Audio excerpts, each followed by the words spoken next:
Let's get started. Okay, so please, if you can, introduce yourself, including your pronouns, the role you are running for, and why you are seeking that office. Great. And do I have a time limit for this opening part, or are we just going?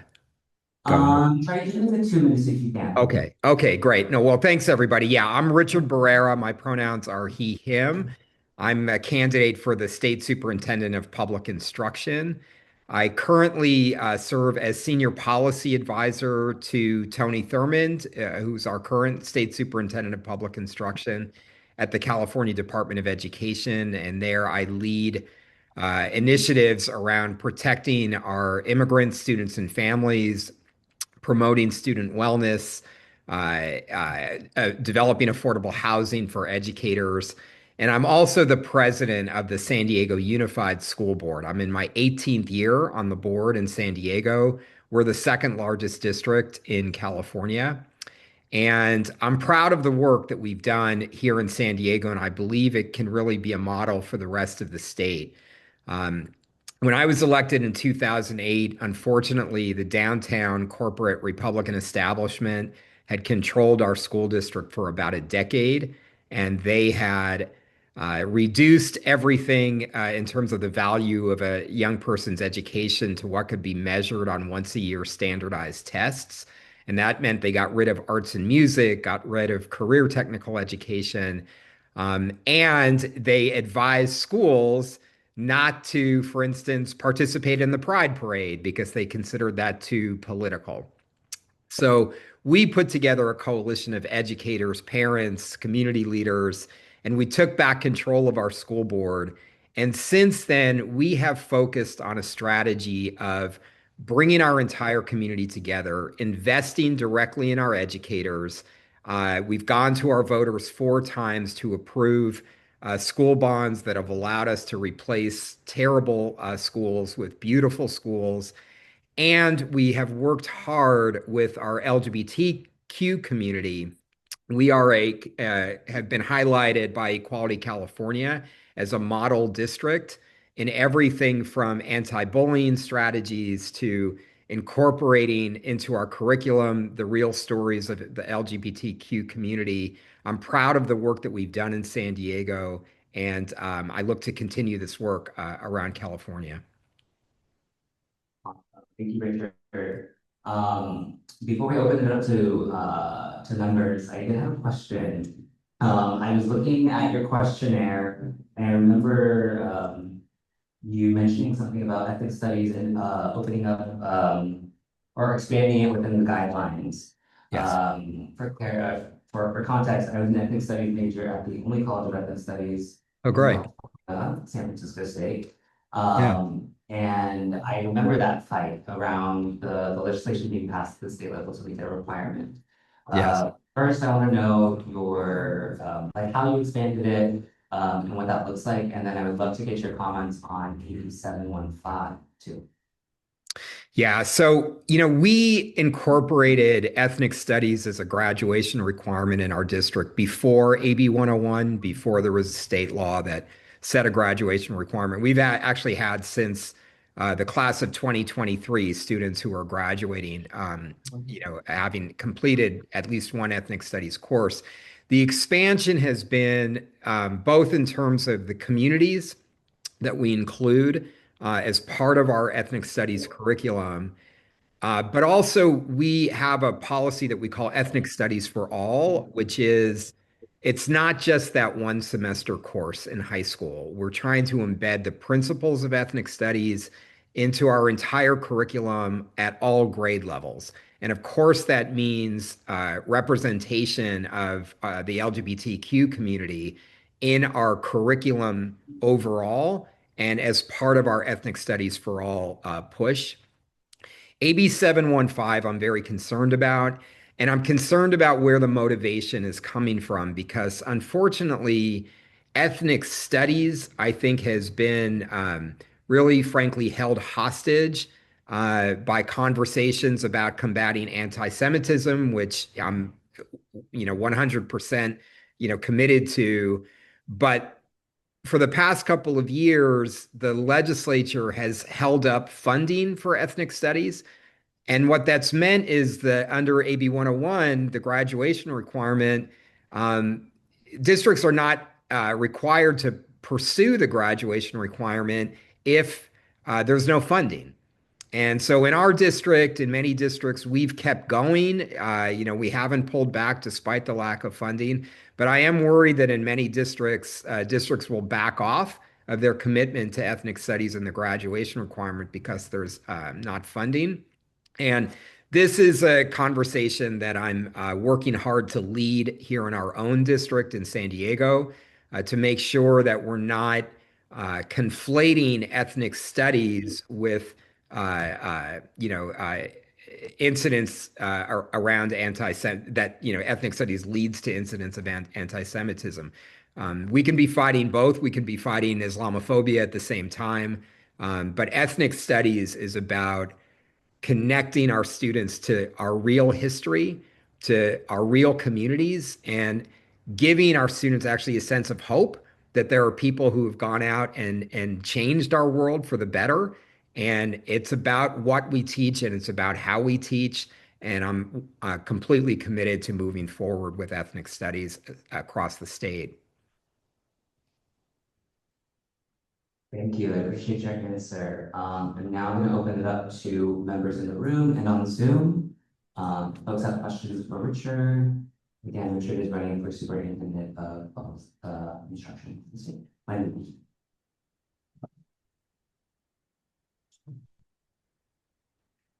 Hi, Richard. As Hi. you know, this week San Francisco educators were on strike, the first strike in almost 50 years. I know that San Diego Unified is also going through a strike this week. I don't know if they're still in the process of that, but I'm just wondering, as a board member, where did you stand with them? Yeah, no, thank you. So we actually settled Thursday night, so there will be no strike in San Diego. And I'm proud, by the way, to have the endorsement of the California Teachers Association. And I've been working over the past year with local CTA affiliates in, West Contra Costa County, in Oakland, in San Francisco, in Los Angeles. Part of the work that I've been doing is coaching school board members who are put in a position where they've got their superintendents or their CBOs or the financial oversight entities basically scaring them into the idea that they've got to live under an austerity framework, and they don't. They can actually spend the money that they get on this year's educators, on this year's teachers. San Diego Unified is held up as a model by CTA for the way that we make budget decisions.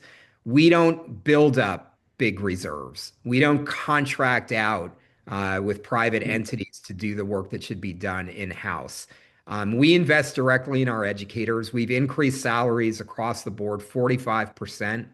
We provide fully paid family health care for our employees. We're now investing in affordable housing for our educators. And because we've made those decisions to reject this austerity framework and invest in our educators, San Diego Unified, among all large urban districts in the country, we've got the best student outcomes. We're not a big test score district, but we've got the best test scores on what's called the nation's report card among all the large urban districts in the country. We're number one in reading. We're tied for number one in math. In California, compared to the other large urbans, we're number one in reading, math, science, graduation rates, college career readiness rates. And it's all because we've chosen a path around investment and rejected the austerity framework. That's the work that will need to be done by local school boards around the state. And I've been working closely with our local CTA affiliates to help board members realize there's a better approach. You can be fiscally responsible and invest in your educators. And in fact, the definition of a responsible budget is one that invests in educators and students.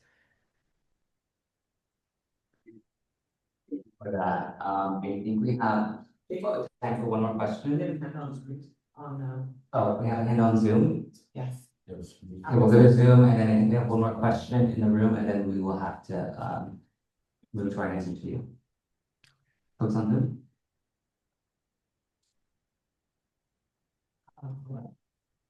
Allison?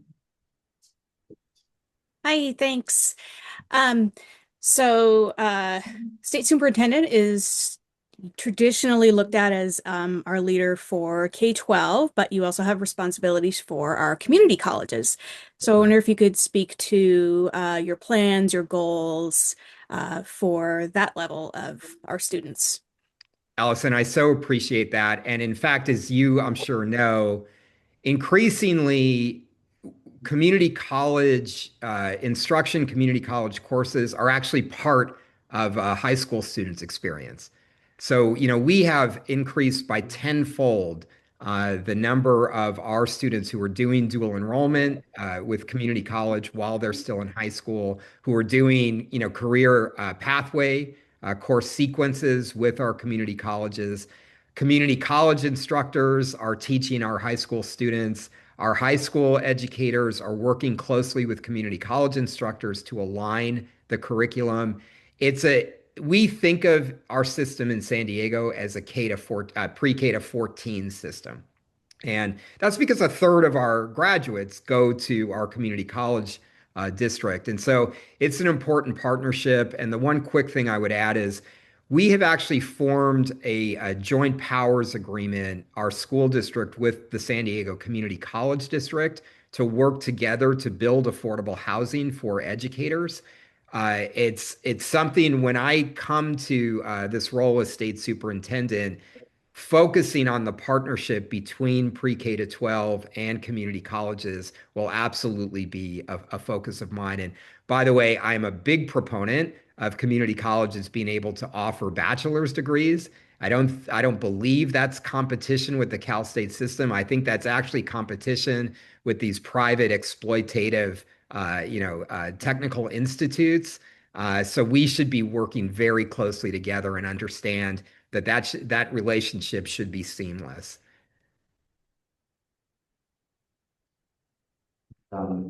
Well, Richard, we are running out of time, and so I want to wrap this up. Again, thank you for joining us. Thank you for filling out your questionnaire.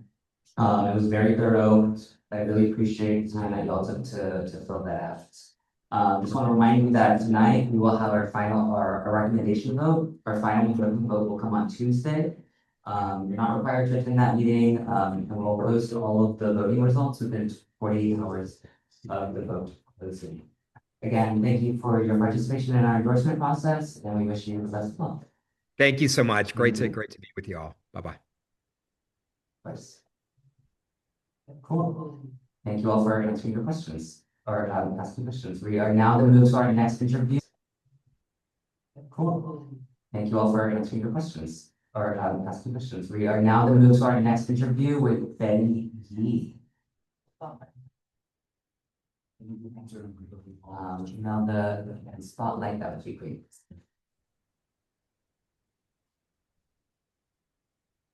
Hi, Betty. Hi, good Thank you for afternoon. joining us.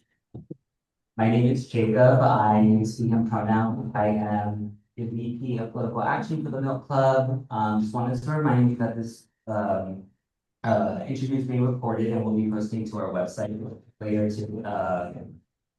when we get that posted up to our website so folks can listen to that. Again, appreciate your time for filling out our questionnaire. I was reading through it earlier this morning. Again, appreciate you for that. We're a little bit behind. We had some technical difficulties. We have about 15 minutes for this process, a little bit of buffer. So if you can, just keep your responses to no more than 2 minutes, so we can stay on script. Absolutely. If you just please introduce yourself, including your pronouns and the role you are running for, and why you are seeking that office. Okay, great. Thank you very much, Jacob. Good afternoon, Democrats. It's really a pleasure to join you. My name is Betty Yee, pronouns she, her, and I'm your former California State Controller, native of San Francisco. Also served for about a decade on the State Board of Equalization. And I'm running for governor because we can't fix the affordability crisis if we don't have a governor who can fix the state budget. And this has been my life's work, and but also just very involved with a lot of progressive policies here in California as well as the state level. But I declared my candidacy right after the March 2024 primary, and really have been running a grassroots campaign throughout the state of California, going into communities and really understanding who and what I'm going to be representing. It's the way that I've always run my campaigns. But this is a time where we know that affordability is on the top of mind of almost every single Californian. And I do have proposals in terms of how we can rein in housing affordability, healthcare affordability, as well as just our electricity bills that keep going up. This is a campaign that is part of being in a crowded field. And I'm just going to say at the outset, the race is wide open. I have my pollsters contact me every week just to tell me it's continuing to be wide open. The biggest swath of voters who respond to any of the polls by any of the candidates is undecided. So I am here just to say thank you to the Harvard Milk Club for your continued activism as we run this grassroots campaign. I want to be sure that we're reflecting the top mind concerns of every community. And we're going to have some very severe budget deficits going forward in the next handful of years. And we've got to look at just how we're going to stabilize our budget so that we can continue to serve Californians. We're going to have to make some cuts, but we're also going to have to raise revenue. But more importantly, we need to invest in our people to grow our economy and be sure that we are creating resilience against any future federal funding cuts while we're trying to just address the looming Medi-Cal cuts and other federal cuts that are coming at us. So I think with that, I just want to go right ahead into questions, and happy to say more during my closing. Of course, thank you for that intro. Again, before I hand it off to members, I do want to just ask one question. We were looking through your questionnaire, and I know you mentioned right now raising revenue. There is a proposition that will be, I believe, on the November ballot to raise a billionaire tax measure. Yes. I know in your questionnaire you expressed some reservations about it. Do you mind expanding on those? Yes, no, I'm happy to speak about it. Look, we have a number of issues on the revenue side that we're going to have to contend with, first and foremost of which we have temporary tax increases that are in our revenue base right now that will need to be extended. They expire in 2030, so we're going to need to make the case for that. What I really have objections to in terms of the current proposal is the one-time nature of it and how we're not going to get the full, kind of revenue impact of the proposal. And by that, I mean, it could actually destabilize our revenue system rather than stabilize it. So it's meant to bring in quite a bit of money, but at the same time, we know already what's happening in terms of the threats of those who have to pay the tax and how easy it is for them to look at skirting paying their taxes. Look, I'm not against taxing billionaires. I successfully ruled against them when I was on the Board of Equalization and to be sure they were paying their fair share.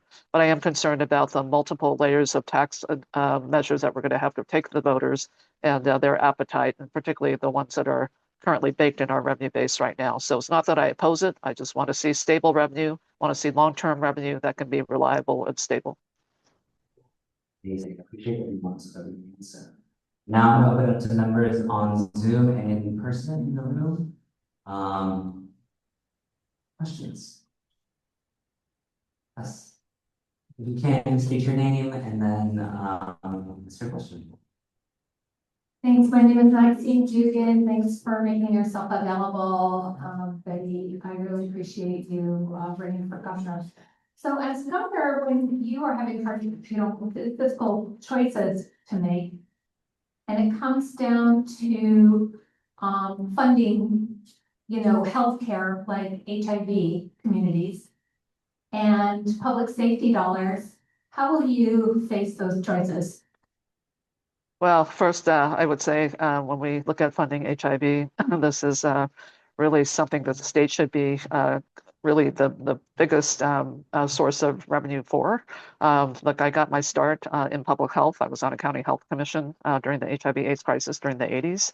And this is about, life-saving funding decisions. And so in terms of public safety, I have a very strong feeling about public safety, where that's just much more about, kind of a local measure where public safety should be a partnership between local law enforcement and communities. But when we're talking about life-saving funding decisions around things like HIV, that is a priority for the state. Anyone else on Zoom or in the room have any questions for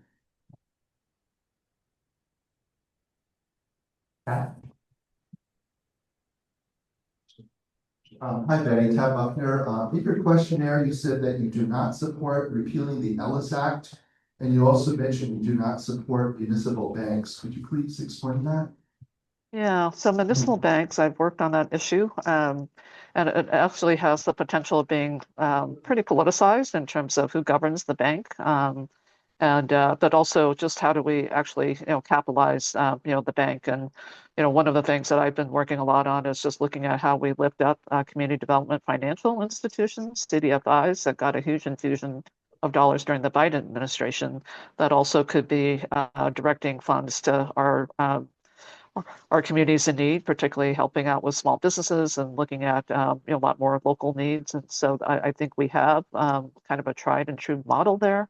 But public banks are going to be a hurdle in terms of how we get them just recognized by the federal regulatory agencies, and then how do we actually govern them in terms of how the boards of them are selected. So that's my concern on that. And then Ellis Act. So I actually, did I say I was opposed to that? I actually thought I said that I supported both the repeal of Costa-Hawkins and the Ellis Act. I remember looking on the questionnaire. I do believe it was marked that you don't support bullying. She can resubmit if she wants. But yeah, more than happy to update that if you do support that. Yeah, I mean, I actually supported repealing both. I mean, look, from my perspective, these are acts that need to be revisited because we have a housing crisis, and especially when we are trying to do everything we can to stabilize housing for so many who can't afford it, whether they're renters or just looking at how we can continue to certainly build new housing and add new housing stock to the to bring them online more quickly. But we have to stabilize communities right now. And so I thought that I had actually talked about supporting the repeal of both. Thank you for that clarification. If you want, you can go ahead and resubmit your questionnaire and re-upload that to our website so that it's clear for folks who are using the website. We have time for one last question, and I just wanted to get more clarification. Actually, we'll take it to our member in the room. We just want to state your name and ask a question. Hi, my name is Christopher. So you just actually, I want you to clarify your answer you just gave about why you didn't support public or municipal banks, public banks. It's how they ultimately will be. I'm sorry. About my concern about public banks? Yes, please. Okay. The way that they ultimately will be governed, I just don't ever want them to be politicized. So how they actually will have to determine their boards, and also just the initial capitalization of them. Awesome. Well, we are up against time, Betty. I again appreciate you. There's a question on Zoom. We'll actually have one last question for both on Zoom, and we'll wrap this up. Lawrence. Yeah, hi, sorry, can you hear me? Just to We check. can hear you. Great. I just wanted to ask sort of a follow-up question about the public bank stuff. One of the aspects of housing policy that became of great concern to me is when my landlord wanted to sell my building. I organized my neighbors into a tenants union, and we did ultimately buy our building from our landlord. Part of why it was challenging is because there's very few institutions who are willing to provide financing. And when I spoke to some people in office as well as candidates at the time, the kind of consensus was around it being difficult because it's not a condo, but it can't become a condo without opening up the doors for developers doing displacement and condofying rent-controlled buildings.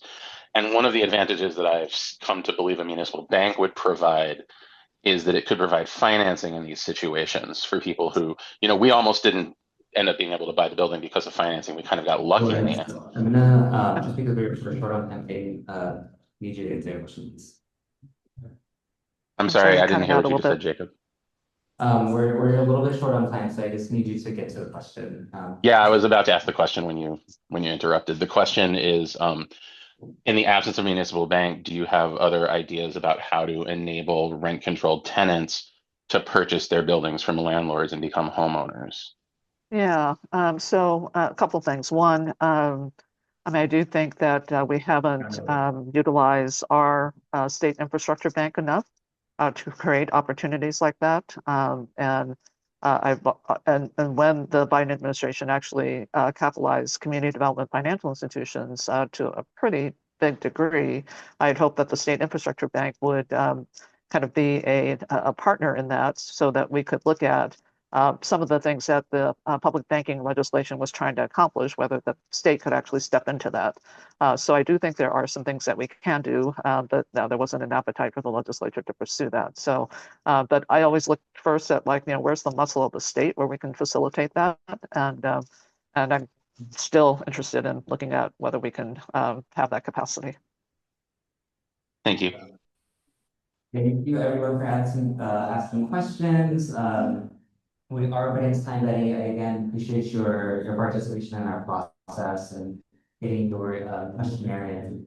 Just want to remind you that PAC will make a recommendation vote tonight, and that vote will be posted within 48 hours. Our final endorsement vote will come on Tuesday. We do not meet at that meeting, but we will post those results on Tuesday night within the 48-hour window as well. You can view those at muffclub.com/endorsements. Again, thank you so much for participating with us. Thank you all very much for your time too. Take care. Thanks. Thank you. If you want to see the questionnaires, go to muffclub.com/endorsements. You can see all the questionnaires while these interviews are progressing. Again, if you can just keep your questions very short, max 30 seconds, and get directly to your questions, because we are on a tight schedule. We have our next interview with Bill Kim from the Schoolboard. And if you want to join me in person, this one's actually not virtual. Let me see. How do we look up here? Oh, this one.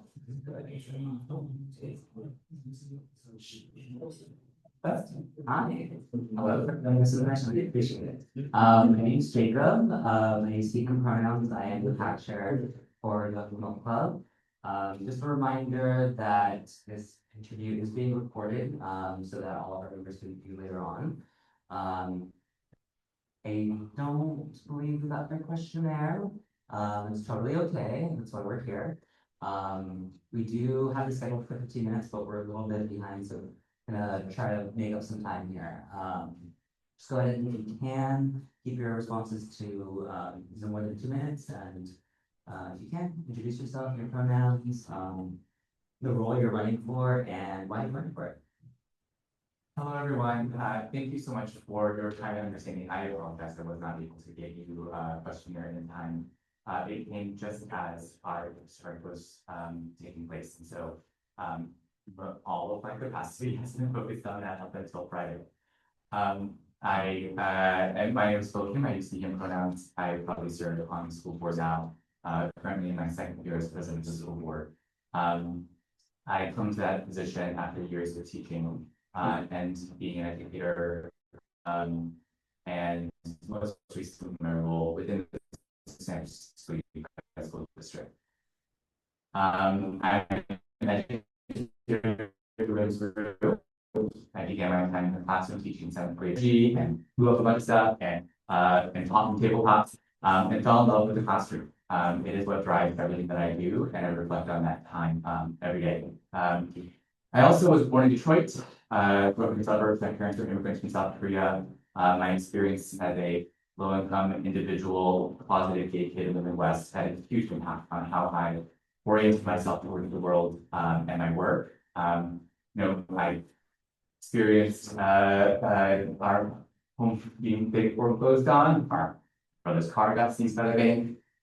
There was a significant point in my career or in my lifetime that I really struggled with. And the one constant in all of that was that school was my safe place to go to. It became my lifeline and what I'm just doing to stay and keep going. And that is why I do this work. On the board, I am really pleased with a lot of the work that we've been doing to try to reintroduce some key initiatives and work, including a focus on stabilizing the district's operations and finances. I also introduced for the first time ever 2 ad hoc committees, one on public engagement and one on progress monitoring. 2 of the biggest things that we have to work on as a district and we need to improve. And so that is kind of work that I'm having to lead into more throughout this time. And thank you again for letting me speak with you all today. Of course, thank you for introducing yourself. I saw Wendy over there has a question. Open up to our floor. To anyone on Zoom too.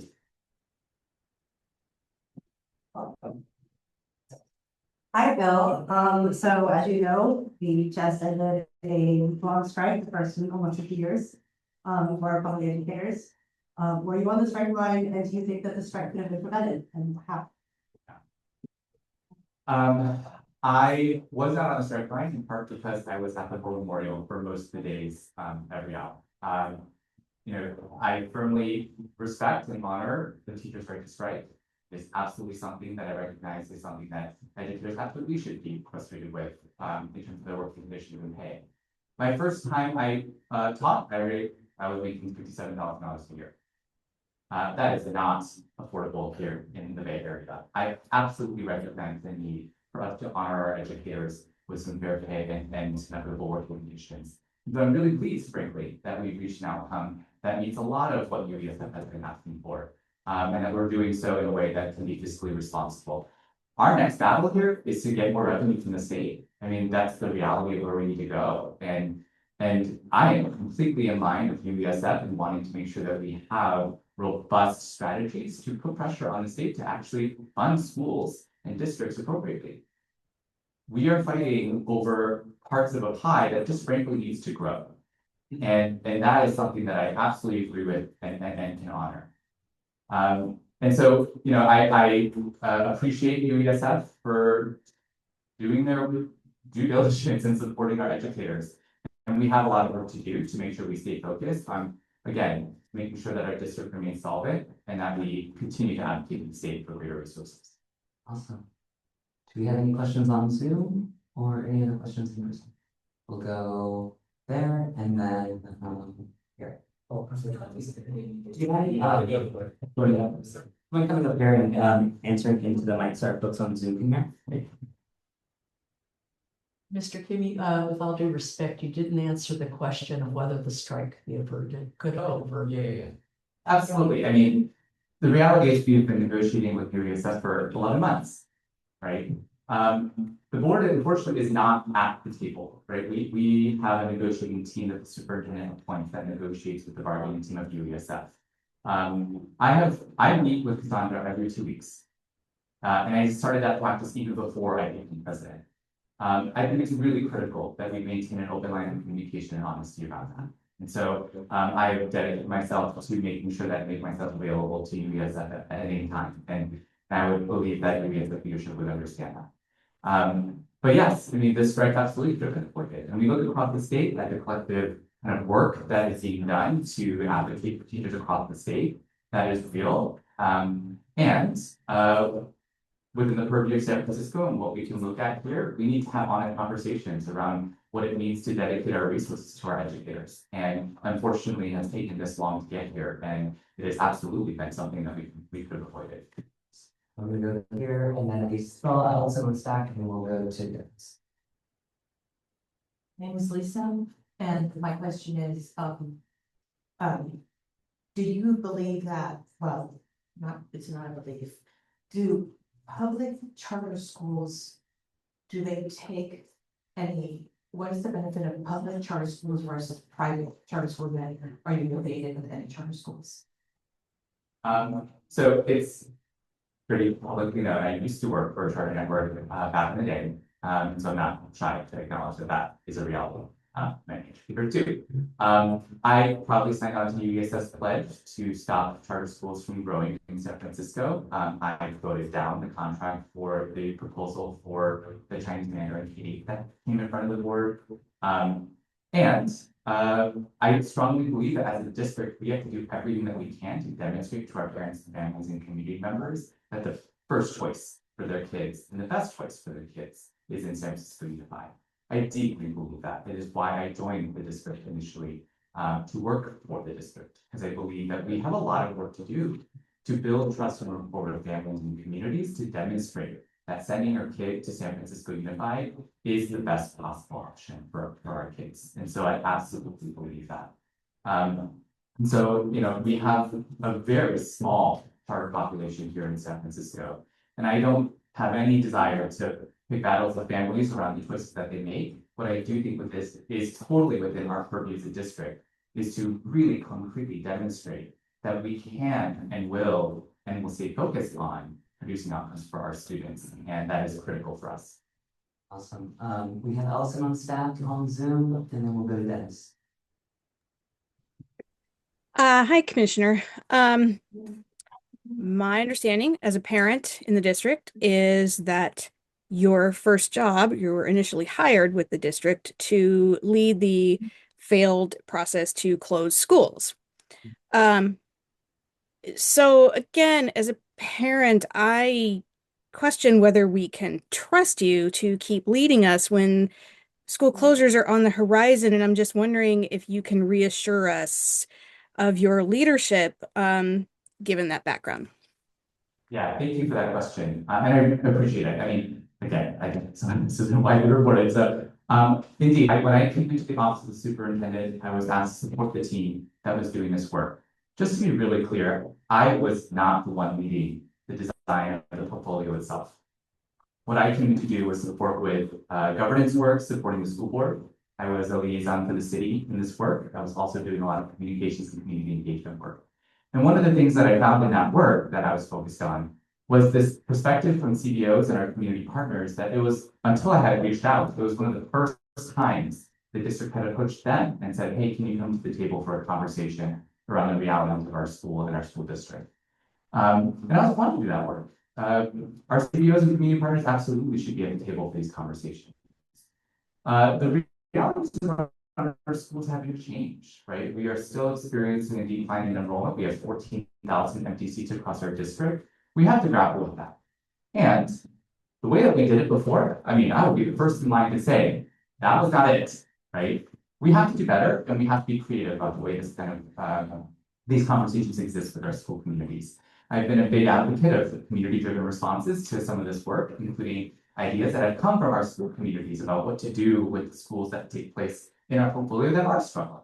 I mean, I think everyone can agree there are schools that are struggling. And so what are we doing to listen to them, to listen to their solutions, and bring those ideas to the table are absolutely things that we need to do.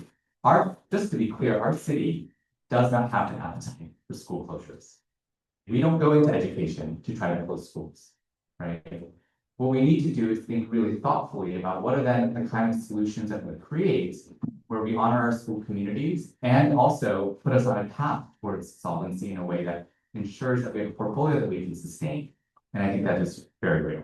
So we already have a little bit of time. Let me take it to Dennis and then we'll wrap it up. Cool.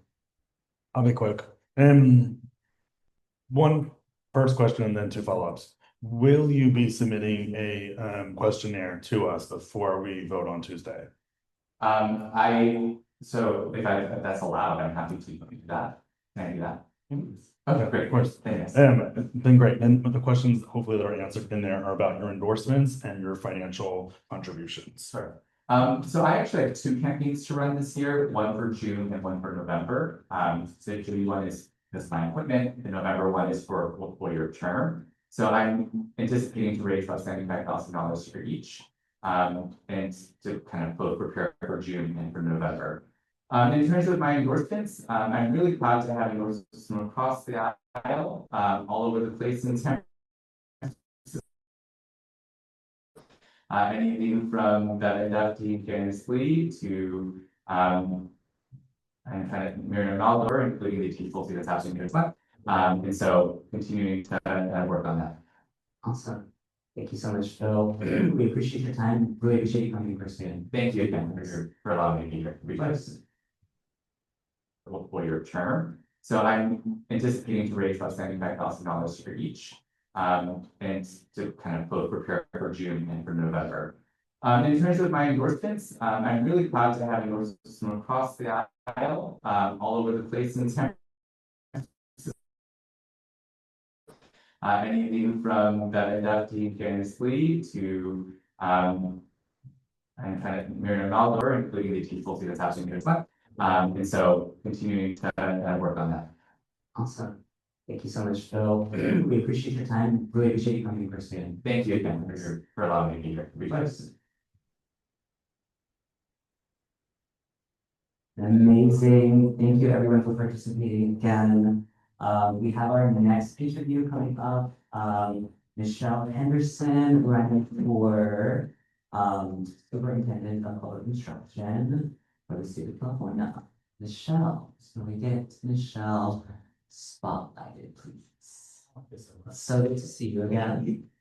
While that's going on, I just want to introduce myself again. My name is Jacob. I use he, him pronouns. I am the Vice President of Political Action for the Republican Pride Club here in the city. Just a reminder that we are recording this interview and it's going to be posted to our website later on for members to view. I got your question in this morning. Thank you very much for submitting that. I appreciate your time and effort to fill that out. We're scheduled for about 15 minutes. We're a little bit behind, so a minute or two. So if you can just keep your questions to no more than 2 minutes, that would be great. Again, as we're asking all candidates, just please introduce yourself, including your pronouns, the role you're running for, and why you're seeking election. All right, well, thank you very much. My name is Nichelle Henderson. I use she, her pronouns, and I'm running to be the next state superintendent of public instruction. I'm running for the seat because I've got 30 years lived experience in California public schools from a parent volunteer serving on PTA and school site councils to currently now I work with the teacher credentialing program where I work with new and pre-service teachers working towards completion of their multiple subjects teaching credentials. I've been a 6th grade teacher, 7th and 8th grade math teacher, and had the opportunity to serve as an inclusion teacher while teaching 7th and 8th grade math. And what I have seen is how chronic underfunding has completely destroyed the opportunities for us to close achievement gaps. They widen the achievement gaps. I am running because I do believe that our schools should be fully funded. And for me, that is not rhetoric. Our schools should be fully funded because our students deserve to have all of the programming and the supports that they need to be successful. And our teachers need to be able to provide their best for our students. Students can't function in overcrowded classrooms, and teachers cannot function in their classrooms when they are literally one emergency away from financial ruin.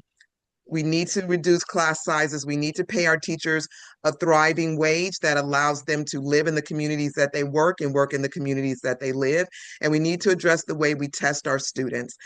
Our testing system right now is very high stakes with no supports in place to deal with the data that's gleaned from those from our testing. And in San Francisco, you all are on strike, and that should be a last resort. As a union person, I understand what that means to be off work and away from students. Thank you so much. I'm happy to answer questions.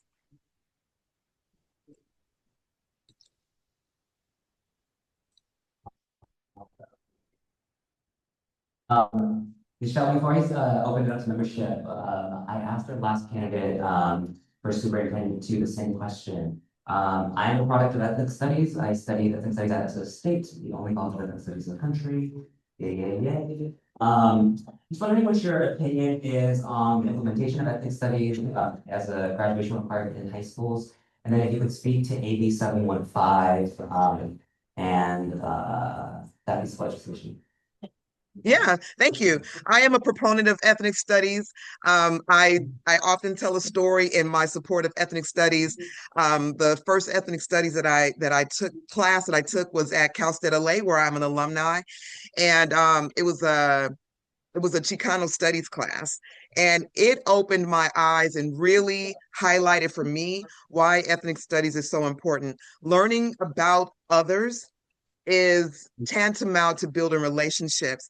And what I learned in that class was that I needed to know more, and knowing more goes beyond saying that I support ethnic studies. It means that I believe very firmly that ethnic studies should be a high school requirement. It is a high school graduation requirement, but unfortunately, due to many legislative decisions, it is an unfunded mandate. And our students are not able to have access to ethnic studies courses and trained professionals teaching ethnic studies. My stance on AB 715 is that I have been against it publicly. I've posted videos of such. And the idea for me is that ethnic studies should be taught because history should be taught as it is.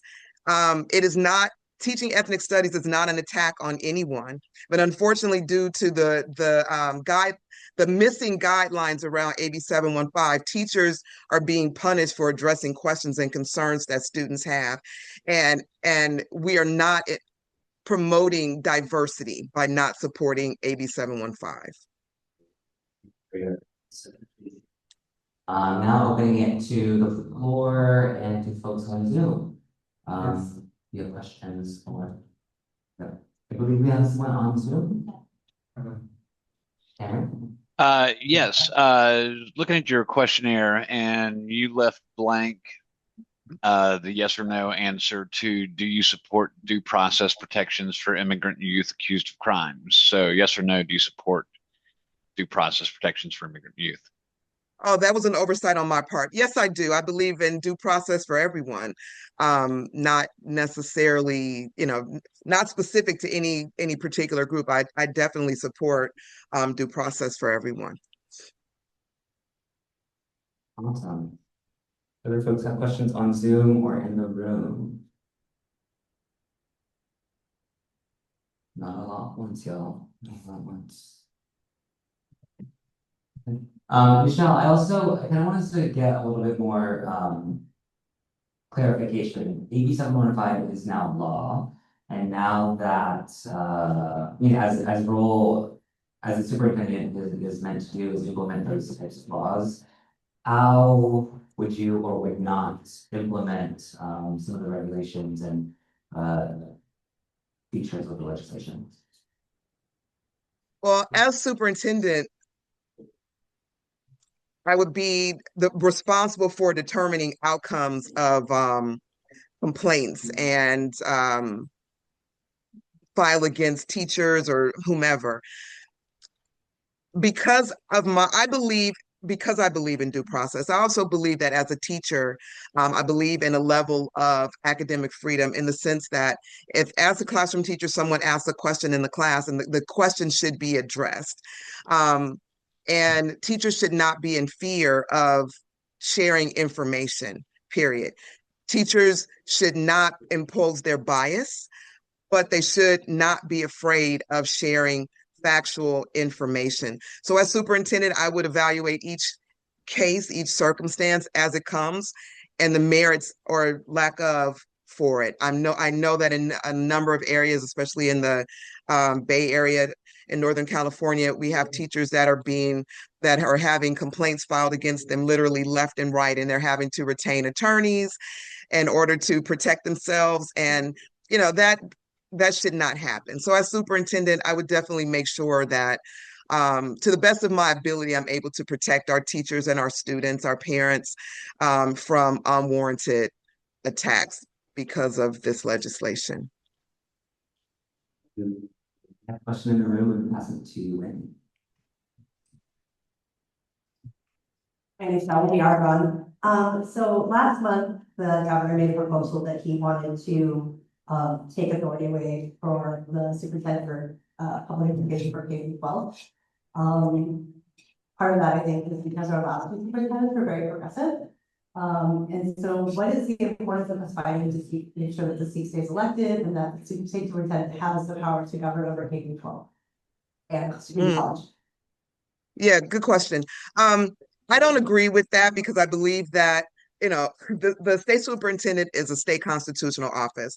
That means the state superintendent is responsible and beholden to the voters of California, and most specifically to the students.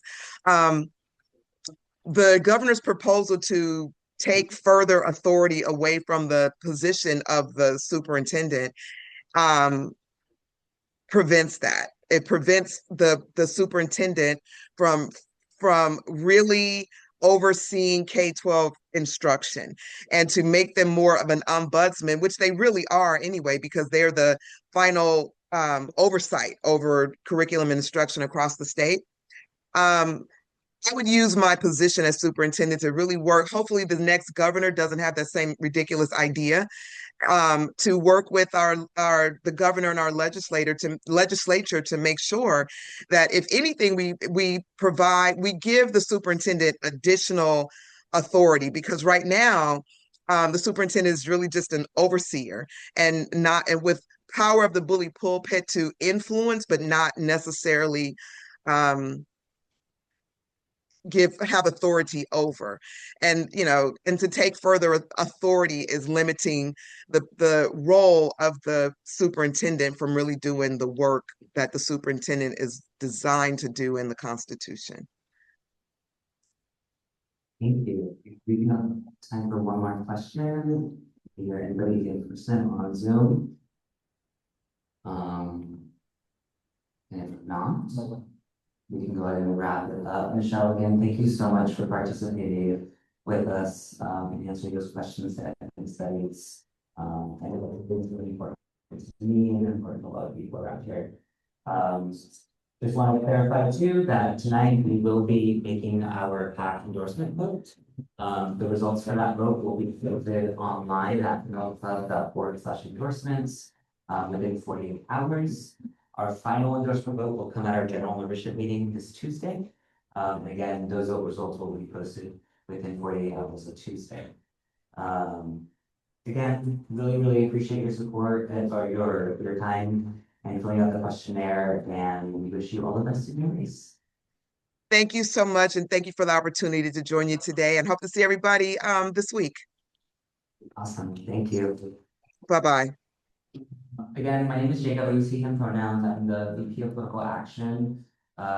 Reminder that this interview is being recorded. It's going to be posted later on to our website for our members to see. Again, thank you for submitting your questionnaire. I was reading through it. It was very thorough. Just appreciate that the level of effort that you also put to it. This interview is scheduled for about 15 minutes, but we're running a little bit behind, so we'll probably keep it to around 10. If you could just keep your answers to no more than 2 minutes, that would be great. So we can maximize questions.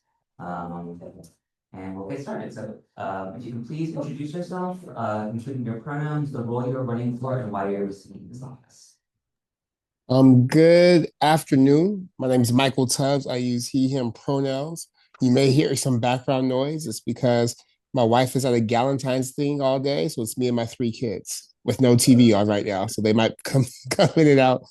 I'm running for lieutenant governor, much like when I ran for mayor of Stockton, and much like when I ran for city council in Stockton. It's because, number one, the status quo isn't working, and then number two, in this moment, of course, we have to fight against Donald Trump, but that's the floor and not the ceiling. And I'm the only one in my race that's been executive when Trump's been in office and has fought against Donald Trump and delivered for working people. And that's why I've been endorsed by SEIU California, the Working Families Party, and by leaders like LaFonza Butler, Lindsay Horvath, and Robert Garcia, people who understand that we have to fight against Donald Trump, but also fight for a California that's worth living in. When I was mayor of Stockton, it was a tough budget time. We were bankrupt. When I left, we're the second most fiscally healthy city in the state.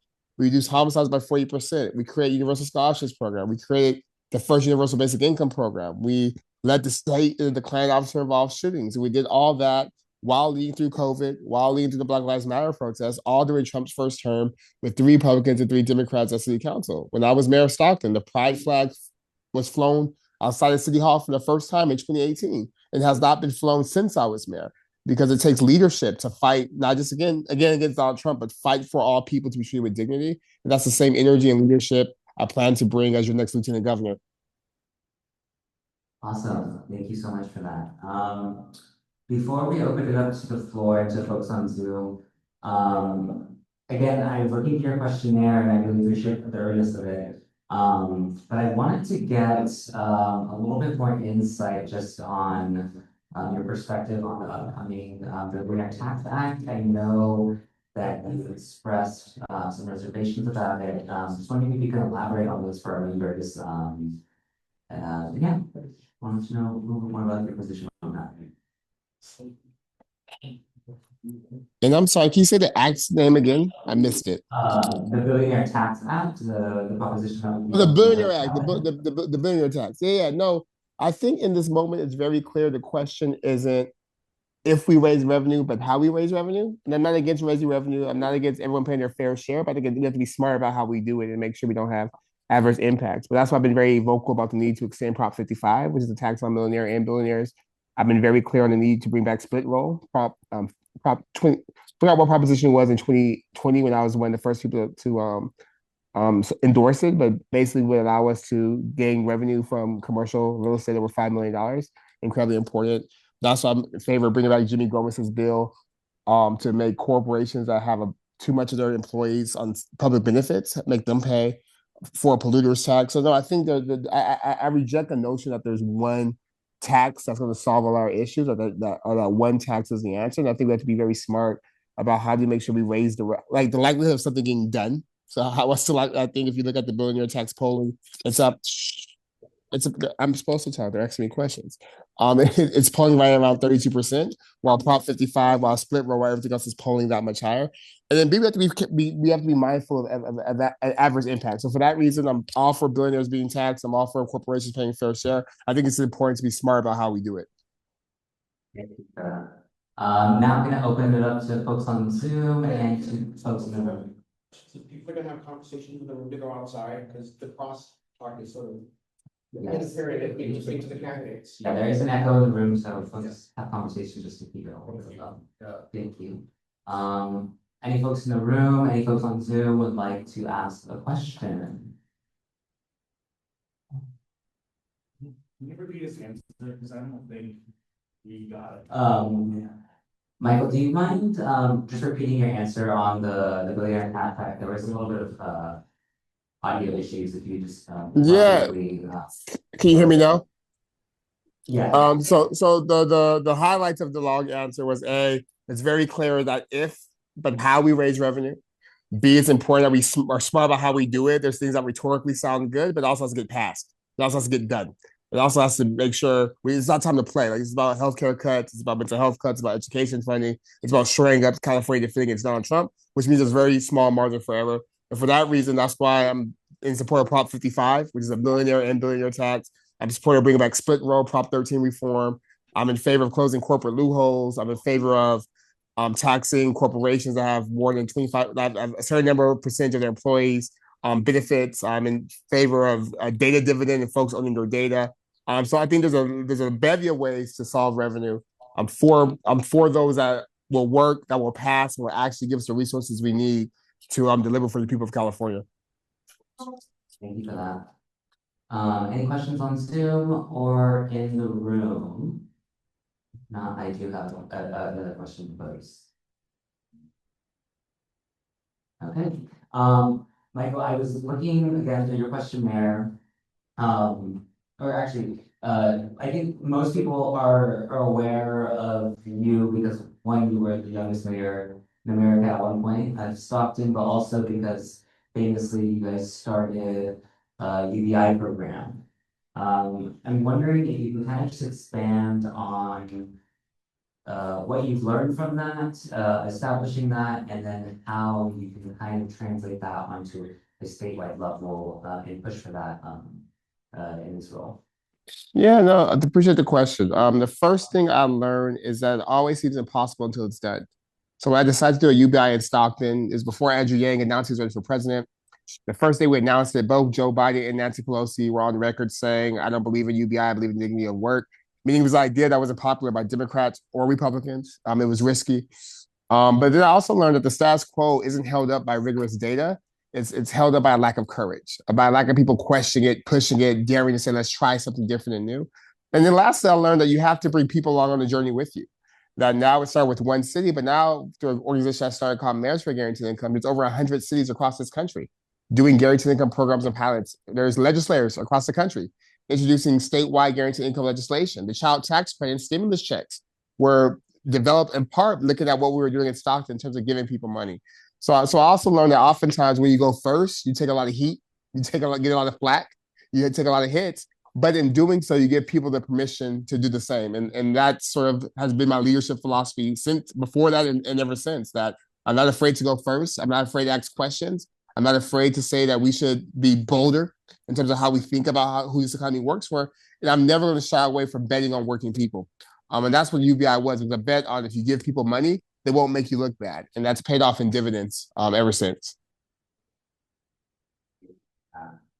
We have one question in the room.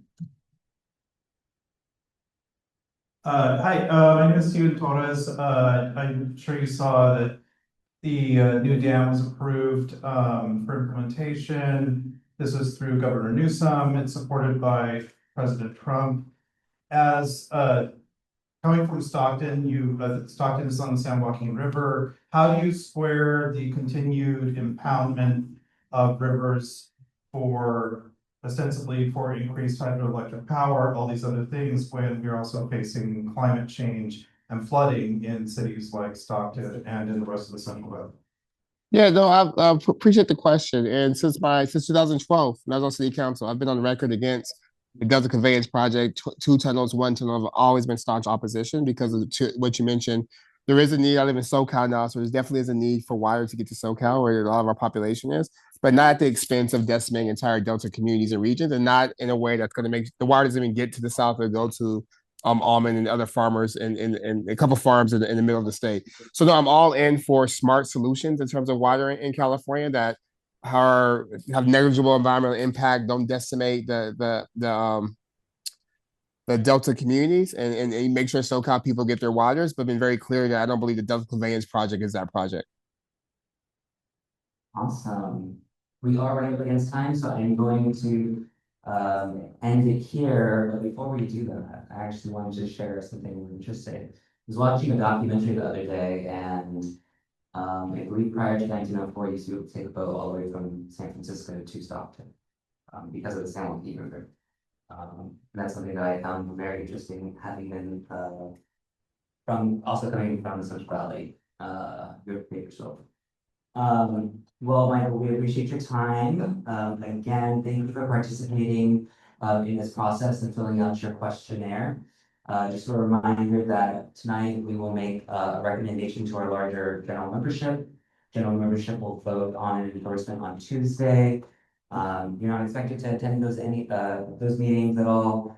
The vote results from tonight and then on Tuesday will be posted within 48 hours of that vote closing. You can see those results at loveclub.org/endorsements. Yeah, again, appreciate your time and wish you all the best in your race. Thank you all. And if any of you guys are going to be at a convention on this Saturday, I'll be hosting a drag brunch with Honey Mahogany and Latifah Simon. 12:30 should be a lot of fun. I'll make sure you guys get the invite. Thank you all for the work you all are doing, and have a good weekend or a good Sunday. Awesome. Thank you so much. And with yes, thanks for coming in person. I always look great, so that's awesome. As I mentioned before, my name is Brandee, and I am the PAC officer, not PAC chair, of the of course. So just a reminder, they're going to be getting recorded, and we're going to post it on our website for any of our members who couldn't make it today. So definitely want to let you know that, and thank you for attending this process. We have about 15 minutes left, so the interview will last 10 minutes. And then we'll kind of feel about her to ensure we're on schedule and maximize the time that we have, try to keep responses to about 2 minutes or so. And again, with that, just introduce yourself, get your business, and what we're looking for, and why you're sitting on this. Sure. Well, hi, everybody again. I'm Janelle. Kellman. My pronouns are she, her. I came to you from Sausalito today, but was driving into the city. It was pouring rain over there. I'm running for lieutenant governor because I love California, and yet it seems like we are overpaying to live here because we just haven't made enough progress on the things that are driving up the cost of living. like housing, like electricity, like insurance, like climate issues. We see them, we see the problem, but we're just not moving quickly enough. And my North Star is in California, where all working families can afford to live here and raise their children. And what I think we often miss are the hidden drivers of costs. And so I want to say a little bit about my background and why I think that's so important. I'm an environmental lawyer. I'm a small business owner. I'm the former mayor of Sausalito. I have spent 25 years in local and regional government and urban planning. I spent 10 years on the planning commission. I really love local, getting in the weeds. I'm also on the disaster preparedness committee. I also was the president of the North Bay Division of the League of California Cities. I had 4 counties, 36 cities. And I saw the same issues over and over again: climate risk, public safety, and high cost of living. And they all are becoming one of the same issues. I grew up on the East Coast, and in many ways, I think my story is similar to the American dream. My grandfather came through Ellis Island, settled in New York City. My father, the oldest of 3 boys, was the first in our family to actually graduate from college. And because of him and because of my grandfather, I was able to go get an undergrad at Yale, a master's at Oxford, and a law degree in Stanford. My main purpose of running is because I want to reduce electricity prices. I want to have year-round wildfire prevention and safety, and I want to make community college free for all Californians. You see, my time is up, so I hope I get some follow-up questions. Awesome, right on the dot, perfect. Thank you for that. I just noticed it halfway through. So before I turn it over to membership, the only question I had is, I was looking for your, was it the account, sure, submitted a question? Sure did, yeah. Okay, so maybe we just haven't seen it. Okay, cool. Well, I haven't seen it yet. So with that, I was curious if you could go over kind of what your, priorities would be, or how you look to support and like defend funding and advocate for the HIV positive community, as well as the trans community, both like primarily children, but with the entire community. And if you were elected, what you would do to. Great. Well, let me just share with you, I'm the only really LGBTQ candidate running for statewide office in California. That feels nuts to me. So certainly the only LGBTQ running for my race. And so for me, this is personal. This hits home. This is our community, and it's part of the reason I kind of required wanted to come and talk to you all face to face and be a part of this community. What we're seeing with Trump is a massive cut to our federal dollars coming in. And those are impacting 2 main buckets. It's healthcare, and it's impacting our K-12 education. And so we need somebody who is a fighter, who's going to fight for everyday people who deserve and require treatment. And that's going to mean taking our gloves off and really being clever about how we find new funding for healthcare, making sure that our community gets HIV and AIDS treatment, whether it's care for our trans sisters and brothers, whether it's making sure that we have mental health services. Visibility matters more than anything else I can think of right now. I'd like to joke that in many ways I'm everything that Trump hates. I'm a female that is the climate risk expert, and I'm gay. And so bring it on. Can you imagine a poke in the eye to him? I could be your lieutenant governor. So I would fight endlessly, not just because it's the right thing to do, but because I feel this deeply as part of who I am and my identity. So yeah, with that, I will turn it over to membership. Anyone in the room or online? No one? Okay, Stephen. I hope we talk about flooding dams. Yeah. In the spirit of the last question, being the former mayor of Sausalito, in order to meet all these things that you have identified as important or important, making sure that people are housed, making sure that we are meeting climate change, there is a movement to increase height and density throughout the state to develop most areas of urban enclaves in order to meet those demands.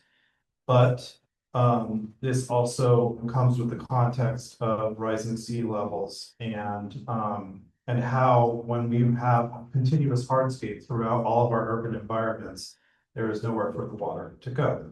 Also, the king tides recently inundated Sausalito and Tiburon, Larkspur. So how do you square these things? That's such an astute question, because you're doing what I think needs to be done, which is connecting the dots on these issues, right? So we got our arena housing needs allocation numbers, and they were 10% of our current housing stock. We're largely infill community, like many communities in California. We're a waterfront community. We saw the king tides and high tides at the beginning of, well, actually last weekend and the beginning of January. Most of Southern Marin was flooded. So what do you do with this? You probably all know what the Lieutenant Governor does. Only statewide office on the governing body of all 3 levels of public higher education. Mind blown, right? I was serving the Ocean Protection Council, the Coastal Commission, and the State Lands Commission, and I would be the chair of the California Committee on Economic Development. So to answer this question, the first thing that I did that I would continue to do is go to our state agencies that are regulating housing and talk to them about new innovative ways. In Sausalito and in waterfront communities, we should have floating homes. We actually went to PCBC and pitched them on 200 affordable housing units that we could build quickly on the water. The McIntyre-Petras Act, which is their governing legislation, prohibits an older version of putting fill in the bay. Fill in the bay was meant to prevent pollution. I don't think it was meant to prevent housing at this point. We have the marinas and we have the opportunity to do it. We also need to identify public lands, I think, that are available for housing. So as an example, you guys probably already know this, UCLA and Cal did an incredible study with SPUR that identifies that the California Department of Education has something like 75,000 acres of surplus lands. And those 75,000 acres could accommodate over 2 million units of affordable housing in communities that need it. We own it. So why not go forward with building this housing? And I'll say the last thing, I was part of the community group that was able to finally have a measure passed on the last ballot in Sausalito that allowed for 50 units of affordable senior housing close to a part of the public park. That was not easy. We got a lot of pushback on that, but I was like, affordable senior housing, how could we not support this? So I'm very happy we're able to get that done in Sausalito. We have any more questions in the room? You have any online? None online. Oh.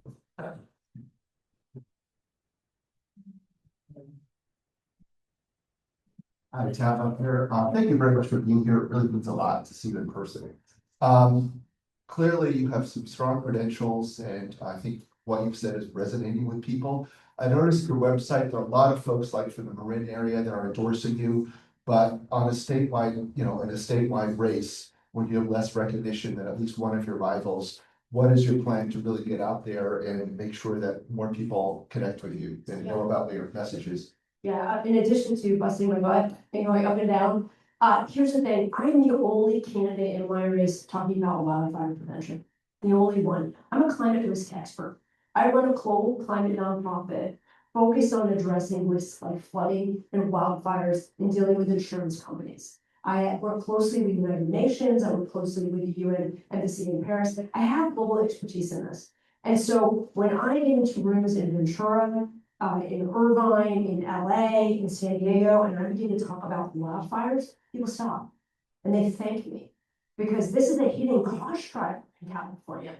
And whether our homes are ever going to burn or not, we are seeing that our costs of living, our rent, our electricity, of course, our insurance costs are rising because of the ripple effects of wildfires around the state. And so I think I have very specific messaging that resonates. I was on a Ventura Democratic County Club Zoom a week and a half ago. Somebody got on and said, this is so great, I'm so happy to meet you.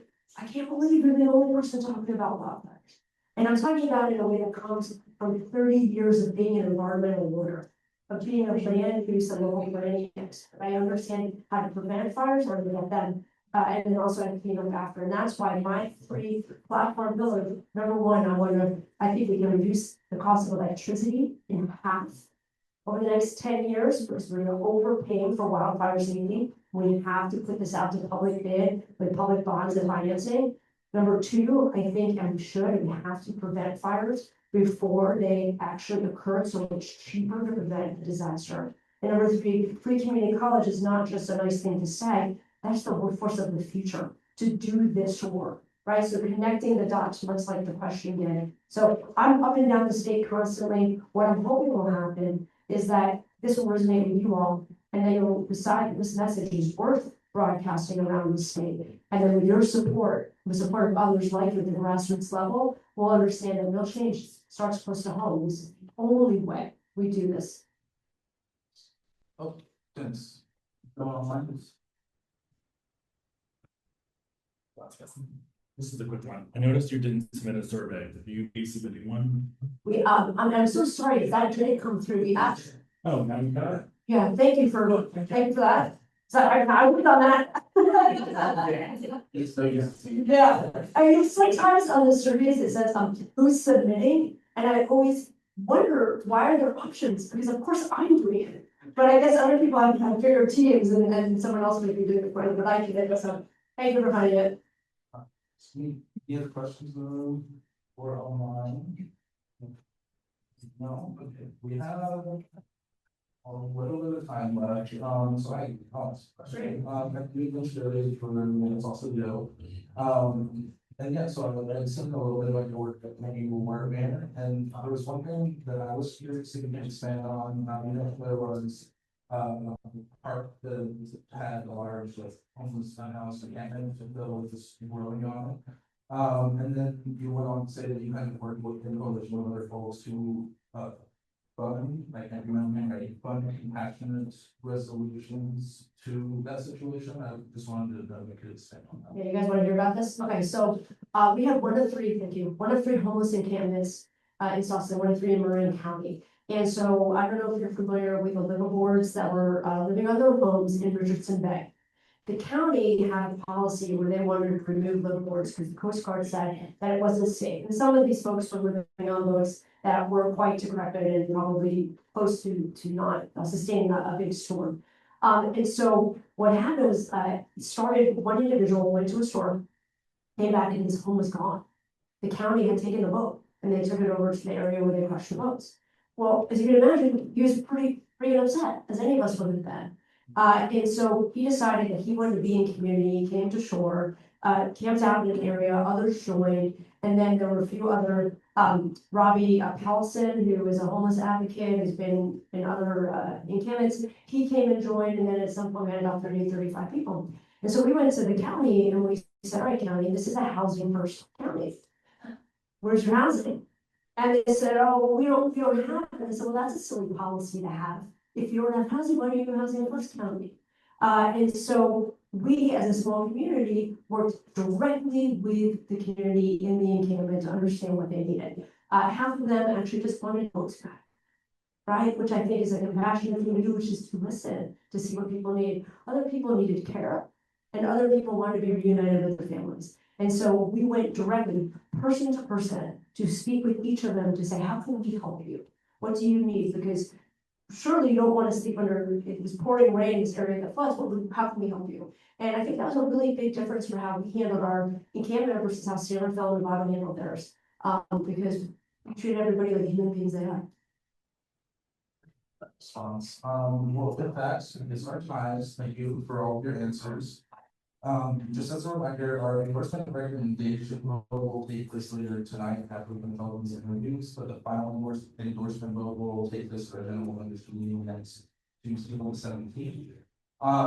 There's no expectation for you or your staff to be in attendance, when the vote results from tonight will be posted on the networks endorsements in 48 hours. I will see you Saturday night at the Cadam party mixer. Not only my candidate, I'm a delegate, so see you guys there. I love democracy. Thanks, everybody. Thank you. Good afternoon, beautiful people. My name is Natalie G, and my pronouns are she and her, and I am running for District 4 Supervisor. So I'm born and raised in San Francisco, and at a really young age, my mom used to take me out to community meetings, and she spoke only Cantonese, so I would have to translate for her. But from that basically ignited my fire to work in community and work in public service. I spent over a decade at Chinese Progressive Association, first starting in their youth program and then was eventually hired on as staff to expand their youth program. From there, I ended up working on Supervisor Hillary Roman's campaign, was for legislative aid for 6 months. And then went off the campaign to help my parents because both of them were elderly and I'm the only daughter, so I had to do a lot of caretaking stuff for them. But then Shaman was running for supervisor and was like, hey, I need a campaign manager. So I ended up working for Shaman and I've been working for him since he's been in office as his chief of staff. Right now, I'm running for District 4 because I want to make sure working families still have a place here in the city and have a voice at City Hall. I've done a lot of work as a library leader in IMPTE Local 21, organizing my coworkers, working on pushing back on the city, making sure we protect our essential public services. And I'm running again to make sure working families do have a voice, but also making sure that we really uplift the most vulnerable voices in San Francisco. So thank you so much for having me today.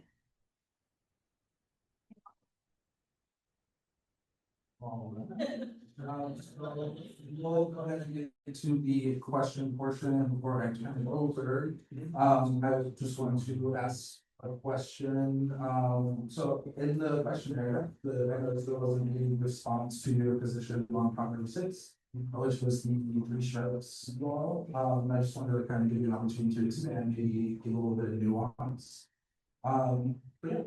Sure, I did that blank because I didn't vote on that one, so that was my position. I think on one hand, it's like, okay, yes, in general, I'm supportive of removing the three strikes, but also, knowing like, there was just a lot of nuance on it, and so I felt like I didn't know too much about it to make an informed decision, whether it's a yes or a no, so I left that one blank. Awesome, thank you for that, extension. Cool, yeah, with that, okay, yeah, go to the board. My name is Sasha Cutler, and I've been known to be using he, him, and okay. But anyway, I'm here to tell you the good news is that we have figured out a way to get Zuckerberg's name off of our public hospital. And we're doing that now because, as you may know, Meta is helping ICE to protect the identity of the stormtroopers while sharing information about those of us that are watching ICE. So we, at our last demonstration, we named the hospital Pretty Good in honor of Alex Pretty and Renee Good. My question to you is, would you be willing to be a supervisor to put on the ballot the removal of Mark Zuckerberg's name from the hospital if we can not give the $75 million back? Thank you for that question, Sasha. Yes, I am supportive. I don't know if I would be willing to put it on the ballot. I want to find out more information on it first. But also, like, you know what, I can't say this, I can't curse, but I want to say like F ice. And I've been teaching people how to say Cantonese, no ice is shouting. So. Okay. Christopher is online, do you want online? Okay, after this, go ahead.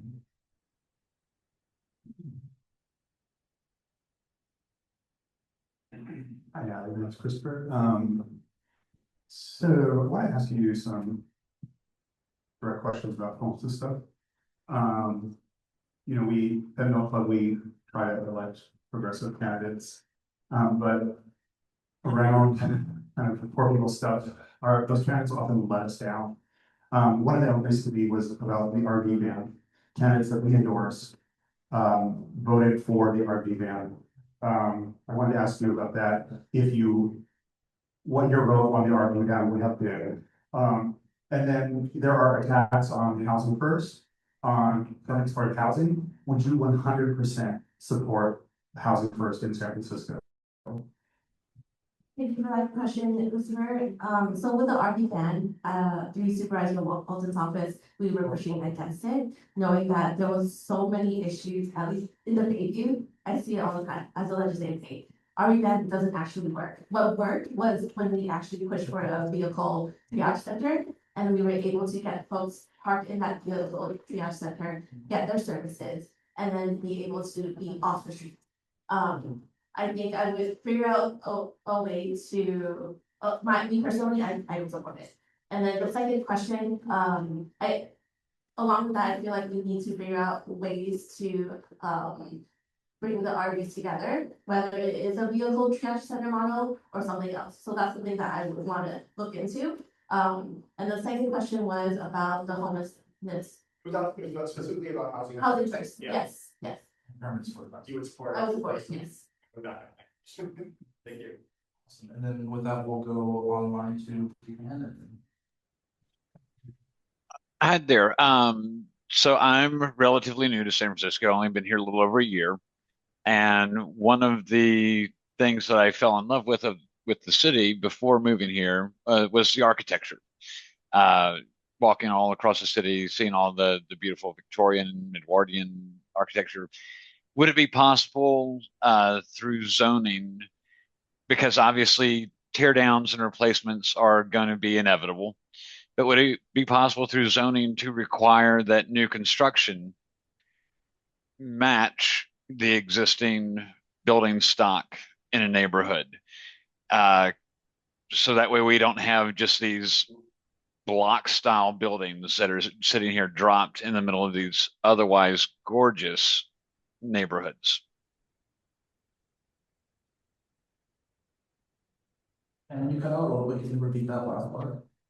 Yeah, I was asking if it would be possible to, through zoning, require that new construction would match the otherwise existing neighborhood construction so that we don't have just these kind of blocky style modern buildings dropped into what are otherwise gorgeous neighborhoods with these, Victorian Edwardian homes and everything.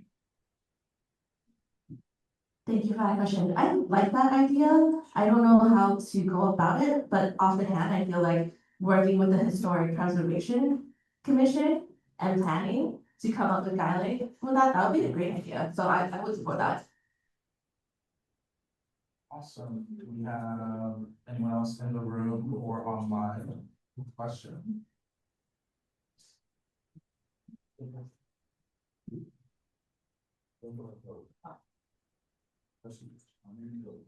I'm Julie Sheaver.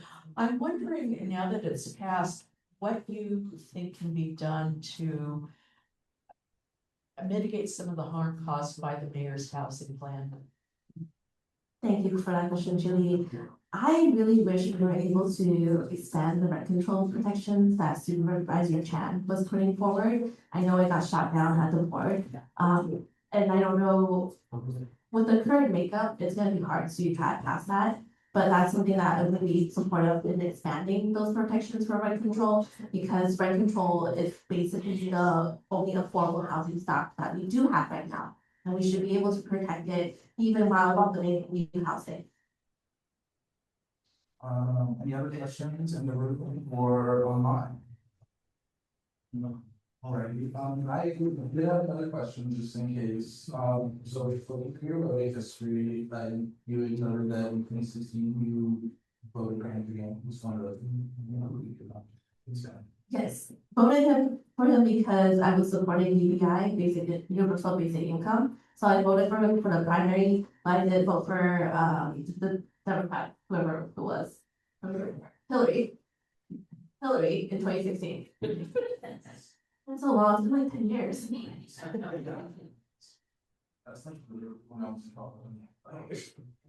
Yeah, I remember a little tidbit of that story. So I was running Supervisor Wellness campaign, and we were so happy to win that night, but it was so bittersweet because that was the night that Trump won. So we're like, at least we got our Hillary in, but yeah. If there's no more questions in the room, we do have 3 minutes, but I figured I would give you 2 to give a closing. Any questions? That's good. I'm the only candidate with 20-something years of experience working in community as well as 7 years of experience working at City Hall. I know how to get things done. And so without going in there with training or anything, like I can start a job yesterday, and I've been telling that to people too when I was running with the mayoral appointment process. And I get it, it's politics, it's whatnot. I am a fighter. Like those of you who know me know that I fight for working class people. Answers, and just as a reminder, our recommendation vote will take place later tonight after we finish the interviews. The final endorsement will take place on Tuesday. There's no expectation for your staff to be there, of course, you're welcome to if you'd like. And then the vote results from tonight will be posted on our website within 48 hours or so. Thank you for your participation, appreciate it. That's it. Thank you so much for your time. I'm teaching Pilates after this, which is why I'm gonna cut this late. So if anyone wants to do Pilates at $5, let me know. I have to go.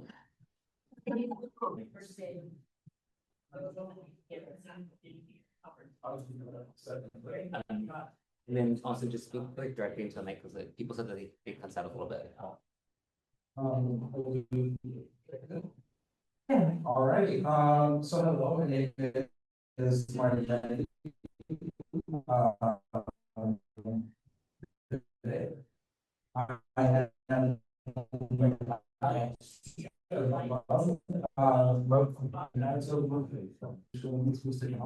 So this is a reminder, the interview is being recorded, we upload to our website, for the folks who could not be here today, and thank you for participating in our endorsement process. So we are sitting for 15 minutes, so we did provide a little bit of a buffer, so we're looking to do the interview around 10-ish or so, but we can extend the VP. And then just to ensure that we stay on schedule and maximize the time we have, trying to keep responses to about 2 minutes or so. With that, please introduce yourself, your pronouns, the role you're running for, and why. So hello, everyone. I'm Sally Lieber, she, her, and I'm running for re-election to the State Board of Equalization. The board is primarily a tax oversight board, and I currently chair the board. So I also sit on the franchise tax board. And I am really all about the fairness of the board, but also seeking resources. I was previously in the state assembly, so I have a lot of good relationships within the legislature, and I'm using those to work to get the resources that we need for our state. Also, short to the point, love it. So we are going to jump into the question portion. And before I turn it over, one question that I have is, I was curious what work can be done at the state level to reduce the property tax reassessment backlog. I know in San Francisco we're close to about 2 years, so I was curious, like, is there a way to streamline that process as well as if you support Prop 13? So I'll take the second part first. On the board, we take an oath to uphold the constitutions of the United States and of California. And Prop 13 is currently a part of our state constitution. Now, that doesn't mean that I turn off the part of my brain that realizes that we need more resources in. And so we just held a hearing on how we can identify when commercial properties turn over. Because right now it has been flipped to homeowners having more of the fiscal responsibility for our state and corporations having less. And so we need to look at the ways that we can turn that around. About the backlogs in San Francisco, we audit all of the assessors that get picked at random. We have teams that come in and examine everything that's going on. And I know that the assessor in San Francisco is working hard to clear up that backlog. We need the state legislature to commit to more resources to get revenues in our state and to help the assessors throughout our state. Especially the rural ones, but definitely some of the urban ones that work in the departments, and then rural ones will have like 5 people working there.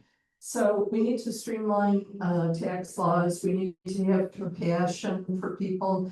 We just uncovered through our hearing the other day that people who lose a family member are unduly impacted by very short timelines to get their paperwork in, and it's just discompassionate, and we're not going to allow that. So we're working to change the things that we can. Basically, as someone from what they call the Middle East or EFE, appreciate your mention of rural communities. I think overlooked a lot. With that, does anyone in the room or online have a question they would like to ask? Does everyone know what this, actually, how about this? Would you mind giving us an overview of exactly what's the board of equalization? Yeah. This role is. I would love to. So the Board of Equalization, I think it's one of the oldest state agency. And it was created to make sure that property taxes are equally distributed between counties.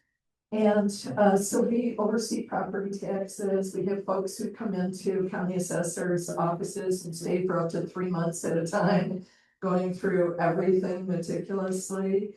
We also oversee the alcohol beverage tax. And so that's quite interesting to look at the mix, you know, and how much kombucha has changed our revenues. So, and then we we oversee the private rail car tax, which sounds kind of interesting, like it might be the Hearst family rail car. But it's actually not. It's heavy rail cars that belong to private companies that haul aggregate and rock in and out of California. And we put a little device on every private rail car so we know how much time it spends in California, and then we tax them on that basis. And then we do the ocean marine tax, and we just got jurisdiction over voice over internet. But you know, I'm kind of a tax nerd.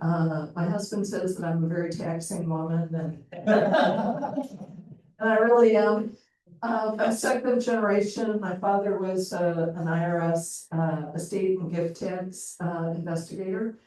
And so I get very excited about thinking about tax policy and all those things that we live with. But you know, my thing is, I want to, when humans are getting crushed by bad policy, I want to fix it. So we do a lot of constituent casework. We get a lot of nonprofits out of tax trouble, and those are some of the things that are really, really exciting.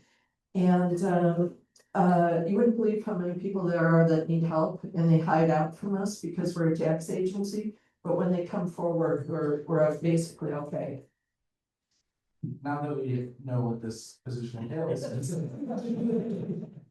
Appreciate your description. You want to, can you come up and ask that question? I'm sorry.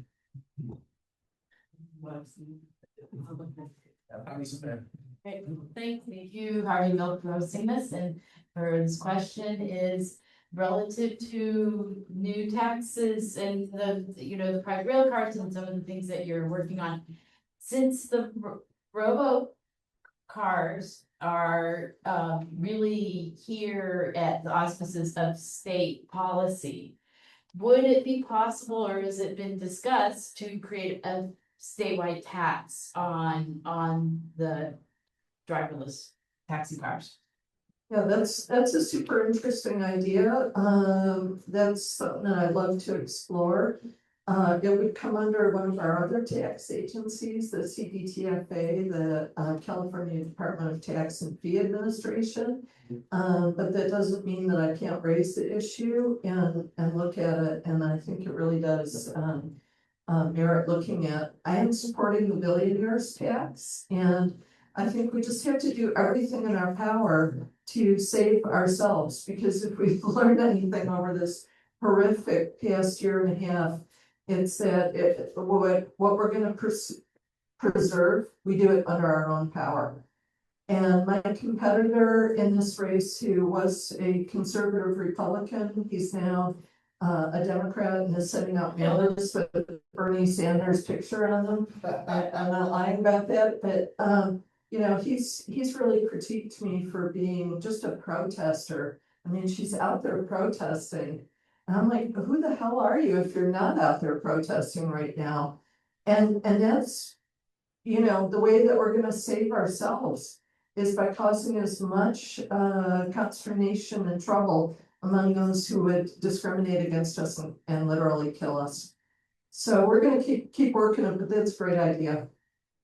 Amazing. We have 2 minutes. Can you keep your question away? If possible. Yeah.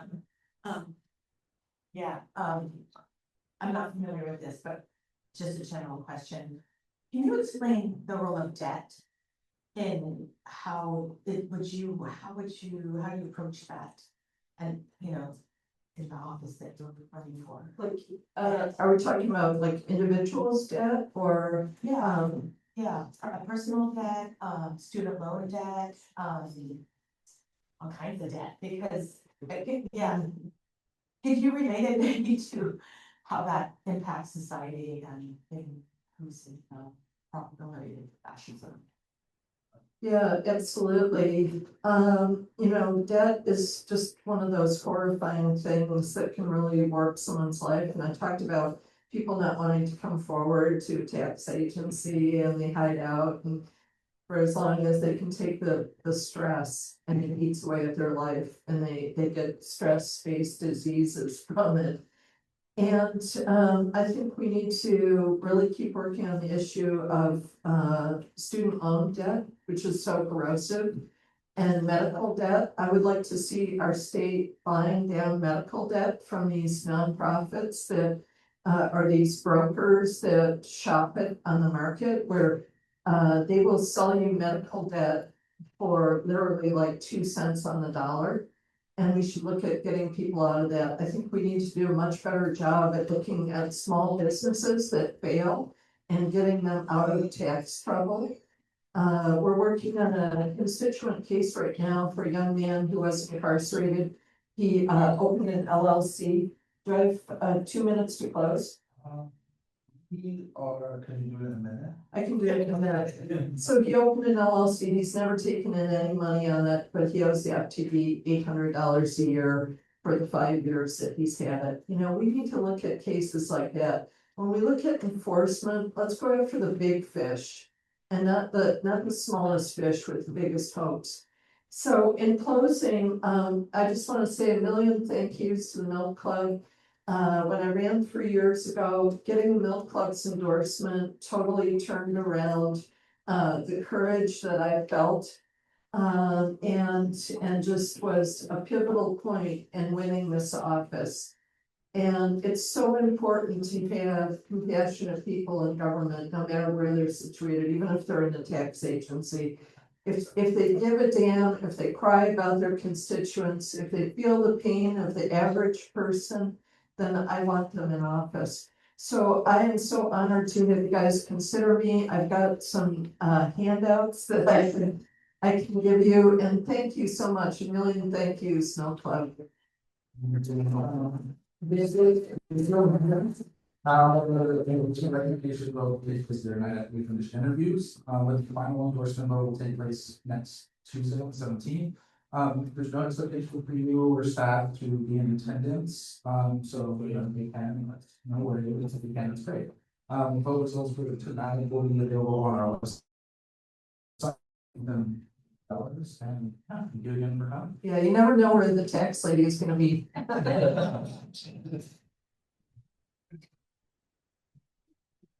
Someone's forgiving you.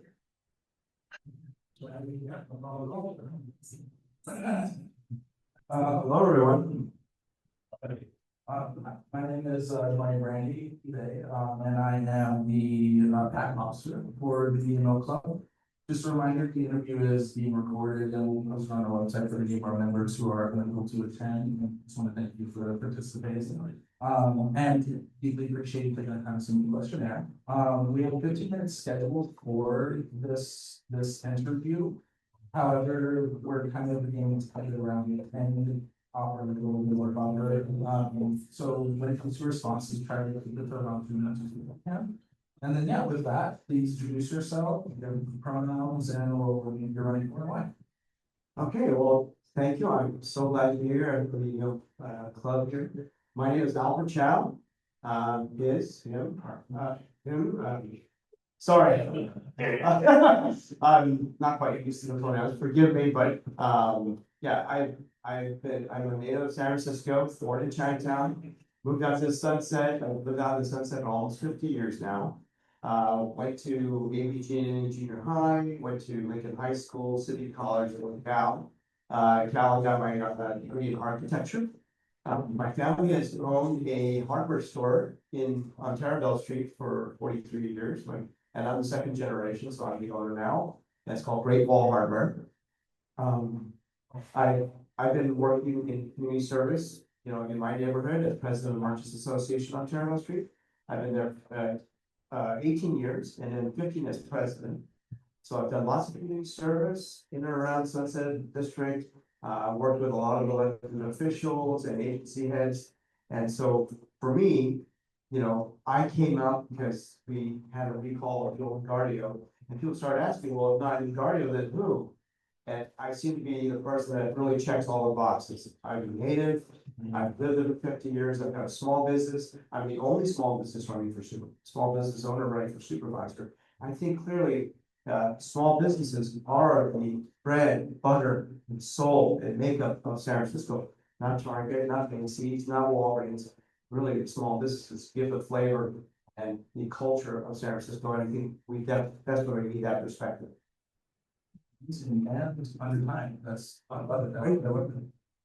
so we'll jump into the question portion, and before I turn over to membership, I did want to ask the question. So I noticed when going through your questionnaire, there didn't seem to be a response to whether or not you supported dissolving PG&E.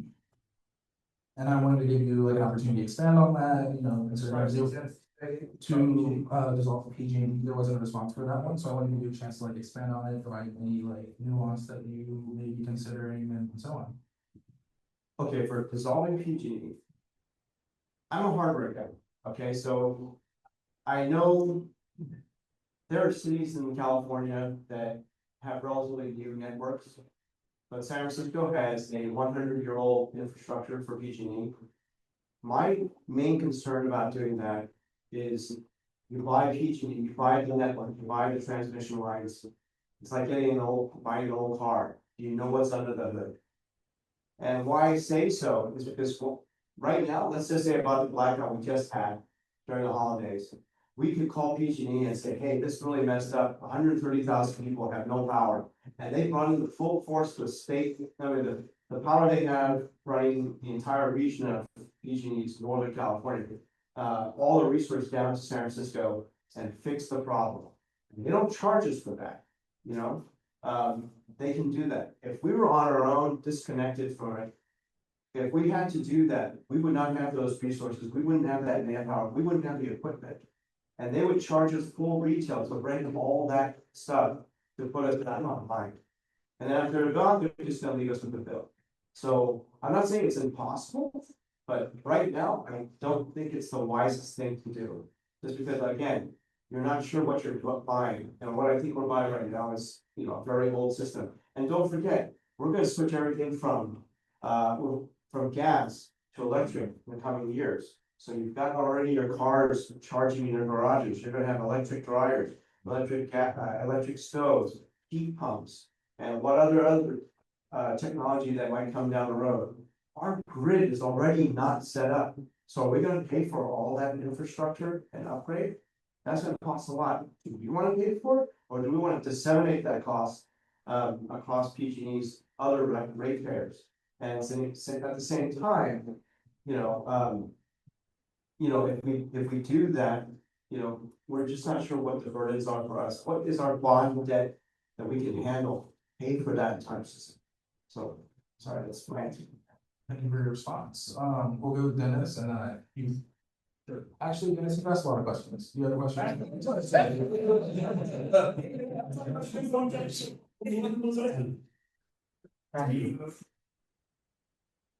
Hi, my name is Lieber Sandoval. I wanted to get a response from you on, I saw that you're against decriminalizing sex work. And it's in your questionnaire, you chose you were not for decriminalizing sex work. And sex work, let's be honest, is very big in the queer community, and a lot of people make money via sex work. So I just would like to know your rationale behind not decriminalizing something that's already happening. I'm a little bit of a loss about that, but. Yeah, it's all. Decriminalizing sex, or not decriminalizing sex.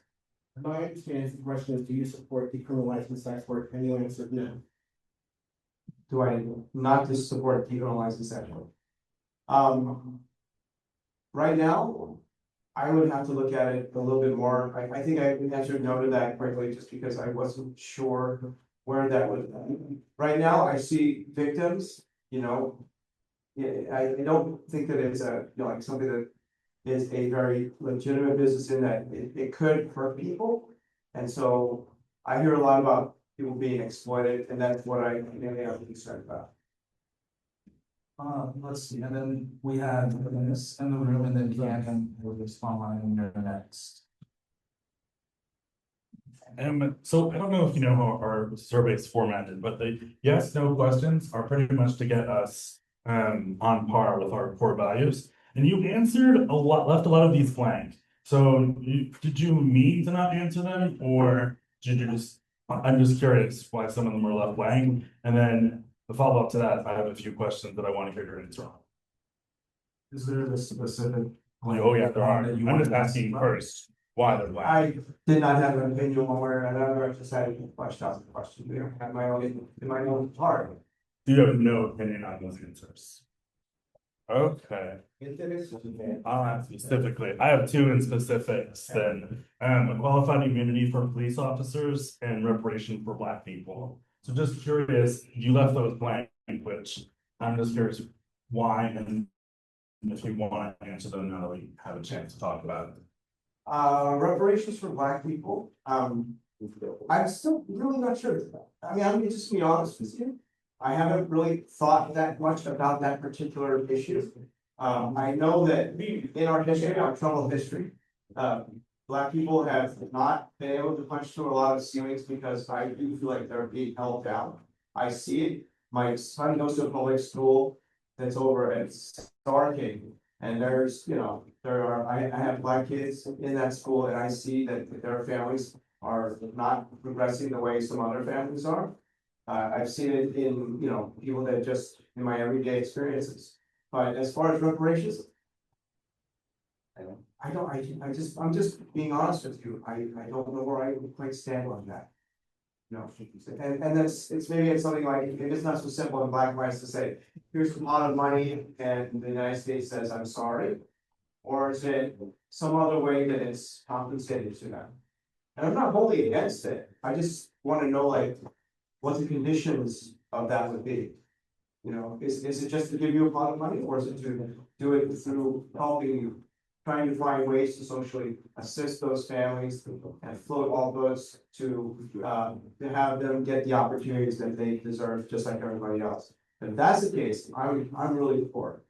Because I can speak from my own life experiences that in my son's school, you know, we have a very good PTA, you know. And we try to float all boats in that school. We want to raise everybody. We want everybody to have the equipment, you know, the ways to seek success. And for that, I would say yes. But as to how it is administered, I'm not sure yet. I forgot the first. I believe the second part was about qualified immunity for police officers. But before you respond, just I understand we have opinions about things, but if we can try to be respectful. During this process, please ask me. Unqualified immunity for police officers.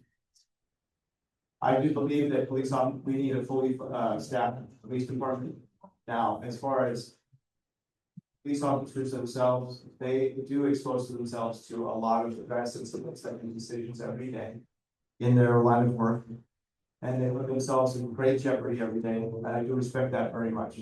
However, if someone goes off the rails and does something wrong, I think that, yeah, there is a responsibility for their actions, especially if it's not according to protocol. If it's referring to things we see today out on TV, like what ICE has done, I'm very, very much against that.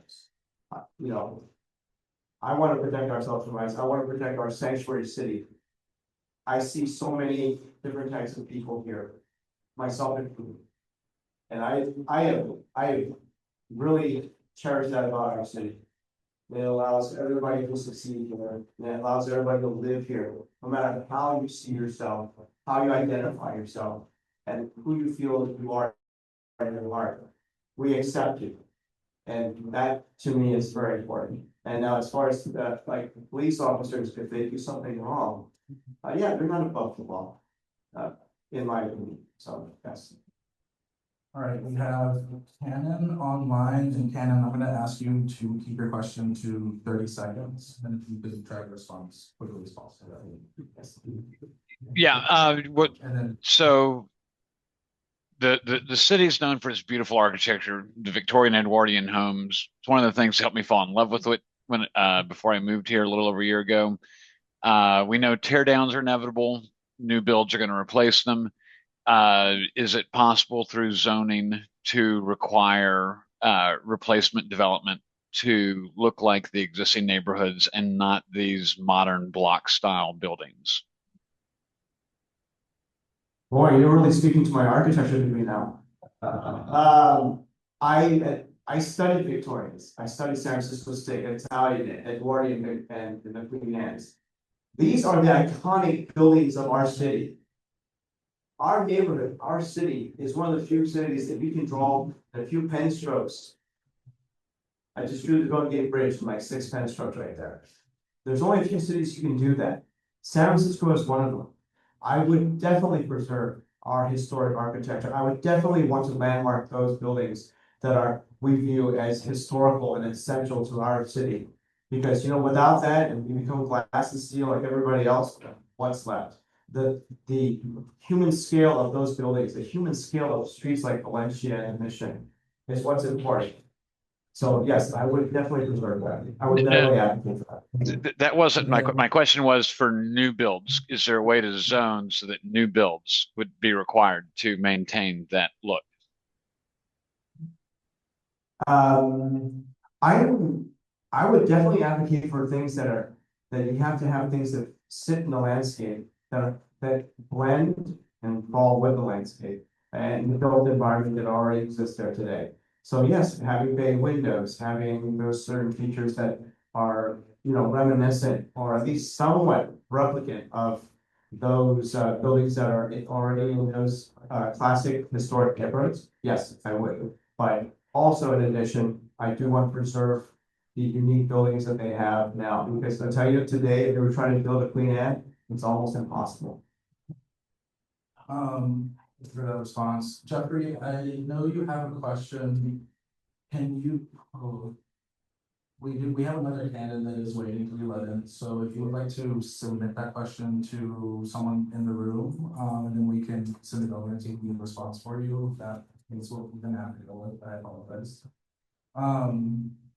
So as we're out of time, thank you for your answers, and just as a reminder, our endorsement recommendation will take place later tonight after all these interviews. Final endorsement vote will take place next Tuesday, the 17th. No expectation for you or your team to be there, but if you'd like to attend, of course, we welcome you. And then the vote results for tonight will be available in 48 hours on our website. And yeah, thank you again for participating, and wish you the best in your race. Thank you so much. It's a pleasure being here, and just always happy to meet more people. Thank you. So hi, Brandee, and I am the PAC officer of the RV Milk Club. Just as a reminder, the interview is being recorded and will be made available on our website for any of our members that are unable to attend today. And definitely just want to thank you for engaging with our endorsement process and taking the time to submit a questionnaire. We do have 15 minutes blocked off for this interview. However, we're like aiming to keep it around 10 and offering that little bit of a buffer, which it seems like we need. So in order to stay on schedule and maximize the time that we have, please try to keep responses to around 2 minutes or less. And with that, please introduce yourself, including pronouns, the role you're running for, and why you are seeking that office. Thank you. Yeah, my name is Saikat Chakrabarti. I'm running for Congress in California's 11th district, which is almost all San Francisco. And I'm really sorry I'm not able to be there in person. My wife and kid planned this 40th birthday trip for me in Santa Cruz months ago, and I couldn't let my kid down. So that's where I am at. But I go by he, him pronouns. And I, have been a San Franciscan since I was 23. I moved out here in 2009, and I grew up in Texas. And I came out to SF because I've always wanted to be there. Frankly, if you grow up in Texas, San Francisco's paradise. But when I came out to SF, I first worked in the tech industry for a couple of years. I honestly thought I'd be using tech to tackle some of the biggest problems facing humanity. But living in the city and actually seeing the cost of living crisis all around me, I realized that's not what I was doing. So I quit, and I ended up joining the Bernie Sanders campaign back in 2016 as his director of organizing technology. After that, I started a group, Justice Democrats, that was recruiting non-career politicians to challenge not just Republicans, but also corporate Democrats at a time that was pretty controversial. And through that project, we ended up recruiting Alexandra Ocasio-Cortez. I ran her campaign in 2018. And then I went to DC as her chief of staff, where I was in charge of writing and launching the Green New Deal, which directly ended up leading to the passage of the Inflation Reduction Act, created the largest investment in climate in history. So I'm running right now because I believe we're in a huge change moment. We're living in the middle of an authoritarian coup, and stakes are really high. And I don't believe the Democrats in DC are doing nearly enough to stop Trump right in this moment. But we also have this chance to actually build a society that truly works for all. I mean, Zoran just won in New York. There are candidates running all across the country, challenging corporate status quo. And I've been trying to reach out to them, organize with them. I think there's a real chance to build a society that truly works for all. But to do that, it's going to take more than just fighting the Republicans. We're going to have to fight corporate money, and we're also going to have to fight the failed Democratic establishment. So I'm running for Congress to actually change the entire system because I believe that's possible. And I would love y'all's endorsement because I know Harvey Milk, this Democrat has always been at the forefront of pushing for progressive values.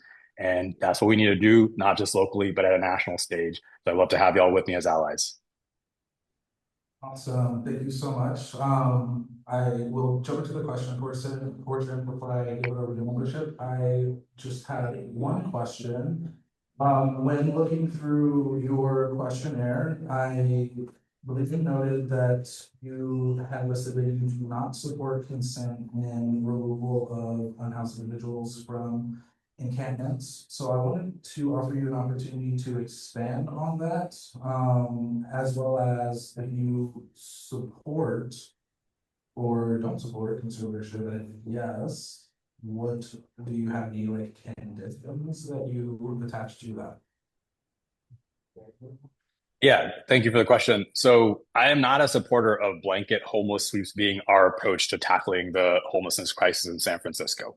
So I believe that we have to have a model of support first. So building tons of permanent supportive housing, building more shelter than we have right now, and providing the actual services and funding the wraparound services for people living on the streets. However, I do think there are cases where we have to break up homeless encampments, and I don't believe there's a progressive elected in the city who would disagree with that. However, the bar has to be that if you are asking people to move off the street, they have to have a better option available to them, somewhere indoors, somewhere that's warm, somewhere where they can get food.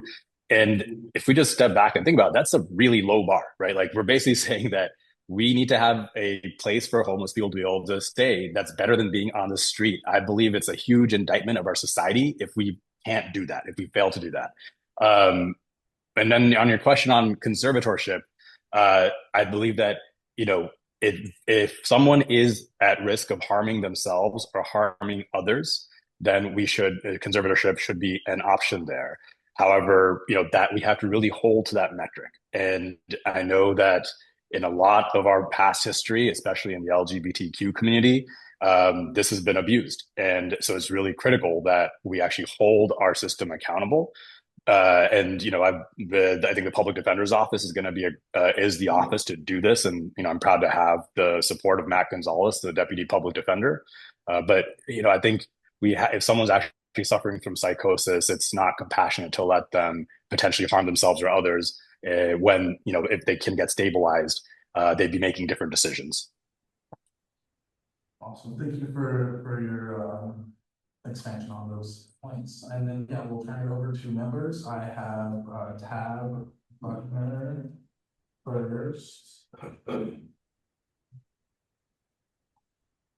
Hi, I'm Tab, and I've been in this club and a D5 resident for over 40 years. And I can say confidently that one of the strongest allies we've ever had before, during, and after his tenure in the Board of Supervisors was Dean Preston. Your candidate in 24, Bilal Mahmood, not only got the strong support of Scott Wiener and the Yimbies in that race, but he has proven to be the single biggest lapdog of the mayor in the whole upzoning debacle, which is now endangering untold numbers of residents and small businesses from displacement and not guaranteeing any number of affordable housing units. So how can you look us in the eye and say that you're a progressive alternative when you are supporting people like Bilal, who is pushing the Wiener agenda and the democratic establishment that you referred to earlier? Yeah, thanks. So yeah, I'm friend of mine. We worked on climate legislation together. Sorry, you cut off for a second. I just wanted to give you an opportunity to start over. Sorry. We good? Good. All right. Yeah. So as I was saying, I've known Bilal for quite some time. We've worked on climate stuff together at the state level. We drafted an op-ed together about the Green New Deal. And so when he decided to run, I thought about it because I also do like Dean Preston. I've voted for him in the past, and I don't agree with everything he's done, but I do like the work he's done on tenants' rights and on anti-displacement. But I'd also say that I was pretty excited to see the first South Asian supervisor be elected in San Francisco, and also the first Muslim supervisor in a district that's had a huge influx of Muslim refugees. And since being elected, he's been pretty out there on uplifting the South Asian and Muslim community, as well as being really vocal on immigrants' rights. And he's proposed a legislation to create ICE-free zones in the city. He's also gone after Geo Group in his district for being this for-profit halfway house. But I do want to put this all in context of the larger work I was doing in 2024. I've supported lots of candidates and causes in that cycle, and by far the biggest amount of my work went towards Prop 5, which was to get affordable housing money into San Francisco and all across California. And I also did a lot of work to support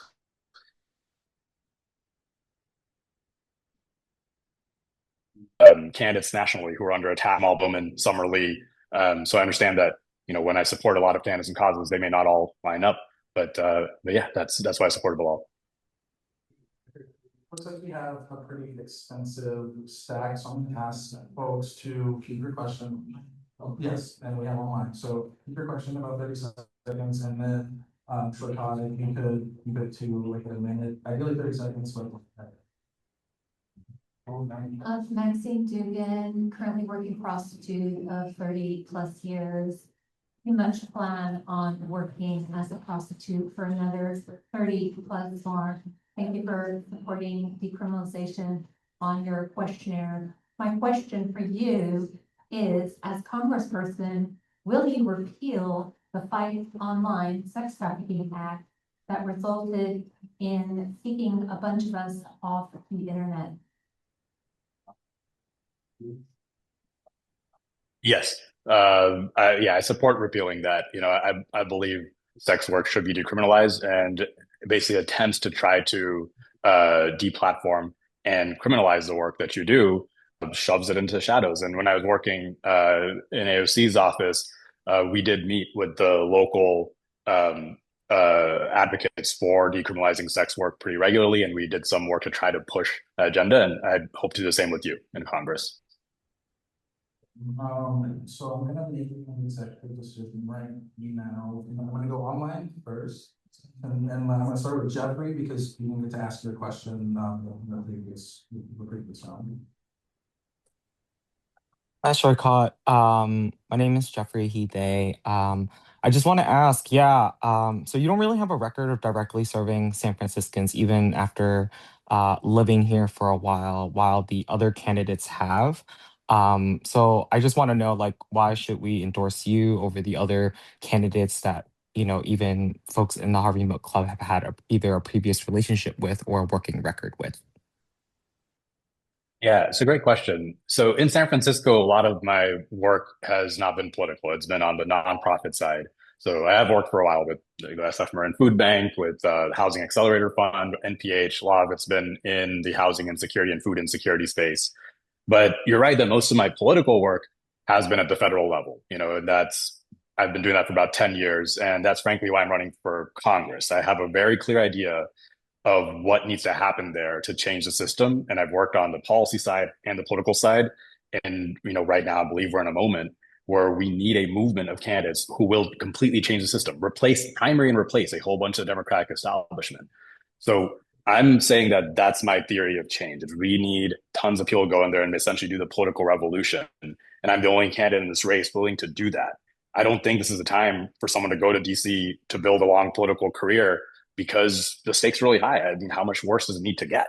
And so I'm willing to take the political risks and take the shots of whatever career, because I don't care about a political career, to go in there and try to do whatever I can to make this movement happen, because I think that's essential. It's what we have to do in this moment.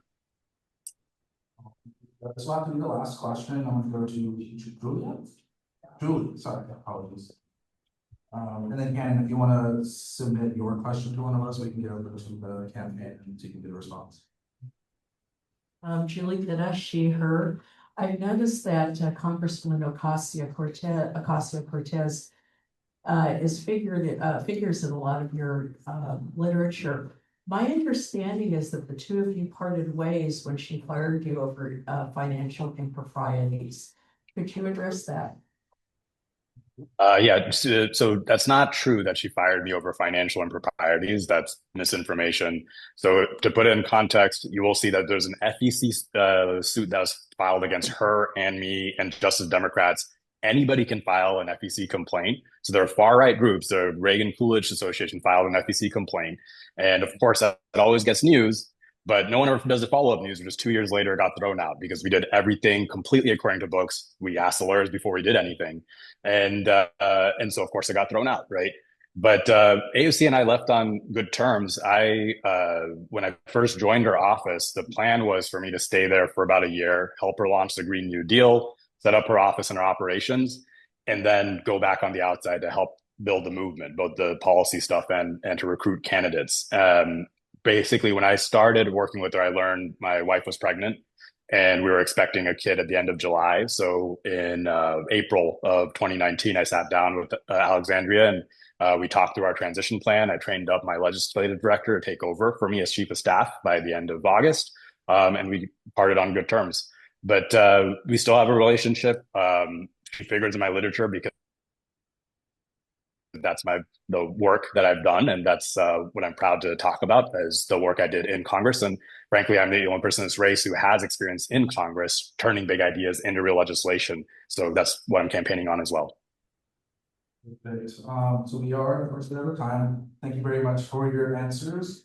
As a reminder, we will be our endorsement recommendation vote will take place later tonight after all of the interviews are completed. And then the final vote will be at the general membership meeting on Tuesday, February 17th. You and your team are welcome to attend, but it is not expected.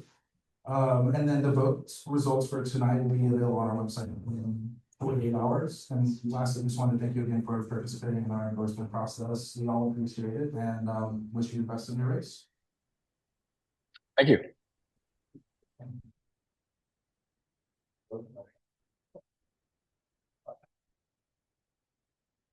Alrighty. We've met multiple times before, but just as a reminder, my name is Brandee. Phoebe, and I am the PAC officer of the Milk Club as well. Just so you know, this interview will be recorded and it'll be put onto our website if you can make it today. And of course, thank you for everything as well as submitting a questionnaire. We do have a 15-minute window, but we're trying to keep the window to about 15 minutes or so and prevent others. So when responding, try to get to responses to about 2 minutes or so. And then with that, please introduce yourself, your include pronouns, role you're looking for, and why you're sitting in our office. First of all,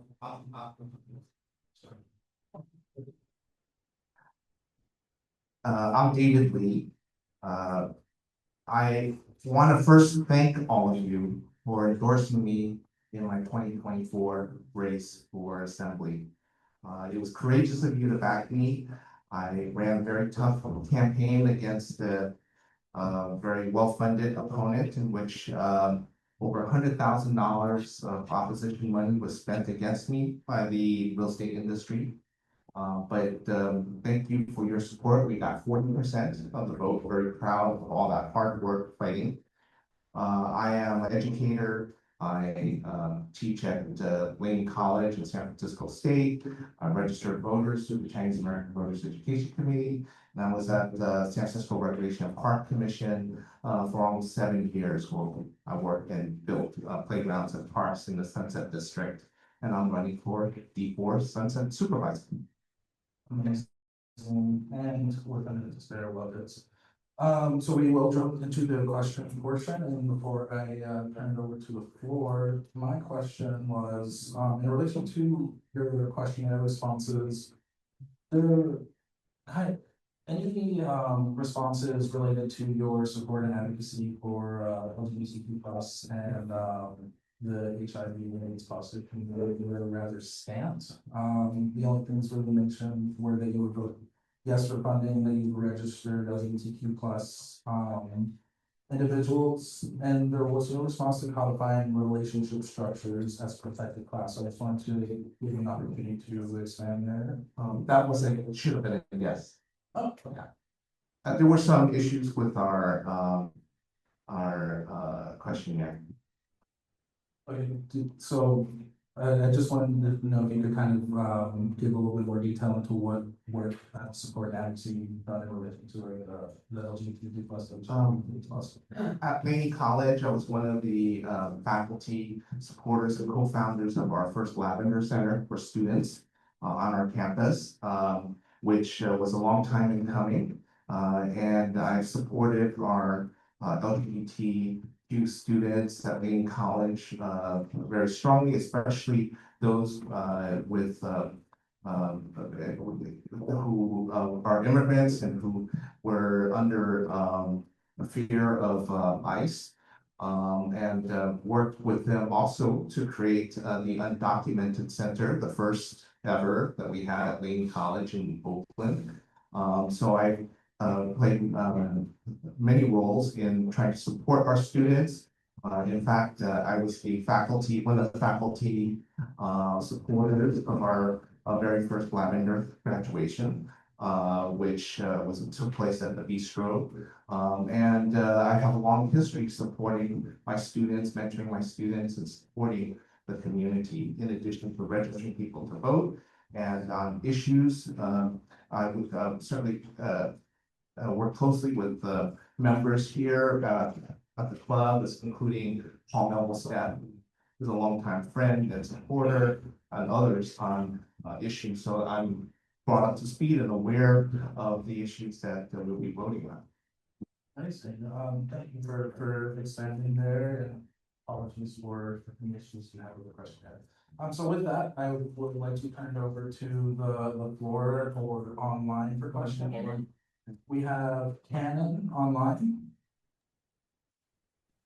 Yeah, so I'm relatively new to San Francisco. I've been here for a little over a year. One of the things that I fell in love with of the city and made me want to move here was the architecture across the city. We know it's inevitable that buildings will be torn down, new ones will replace them. But what is the possibility of creating zoning that requires new construction to conform to the existing, like, Victorian, Edwardian architecture present in the city, instead of these kind of big boxes that just go up of this modern architecture? I opposed the family zoning plan, the mayor's family zoning plan. I strongly support neighborhood and community input in any kind of development that happens in the community. And I strongly believe in our preserving those historical architecture features that make our neighborhood so special. So I really am very concerned about what's happening in the Sunset right now with the proposals to develop exactly as you say, these large tall buildings. We don't even have infrastructure to maintain and support the buildings and the people that we have now. Yet they're talking about adding, 50-story buildings on Slope Boulevard and increasing density to the point where our fire department is openly saying they don't know if they can even put out fires that tall. Most of the buildings in the Sunset are 2 stories to a few stories higher than that. And, when you go 10, 12 stories, 20 stories, you're adding massive density. Also, people are very concerned about the fact of lack of firefighting capability. People, we don't have the systems built out on the west side to allow for ocean water to be used to put out fires. The PUC is trying to get potable water as the main source, and that's not going to work. It's not going to work for my house, which is on 36 and Santiago. But anyway, back to you. Just to clarify, you support future developments that match the aesthetic of the neighborhood as it currently stands? Absolutely. Okay. Yes.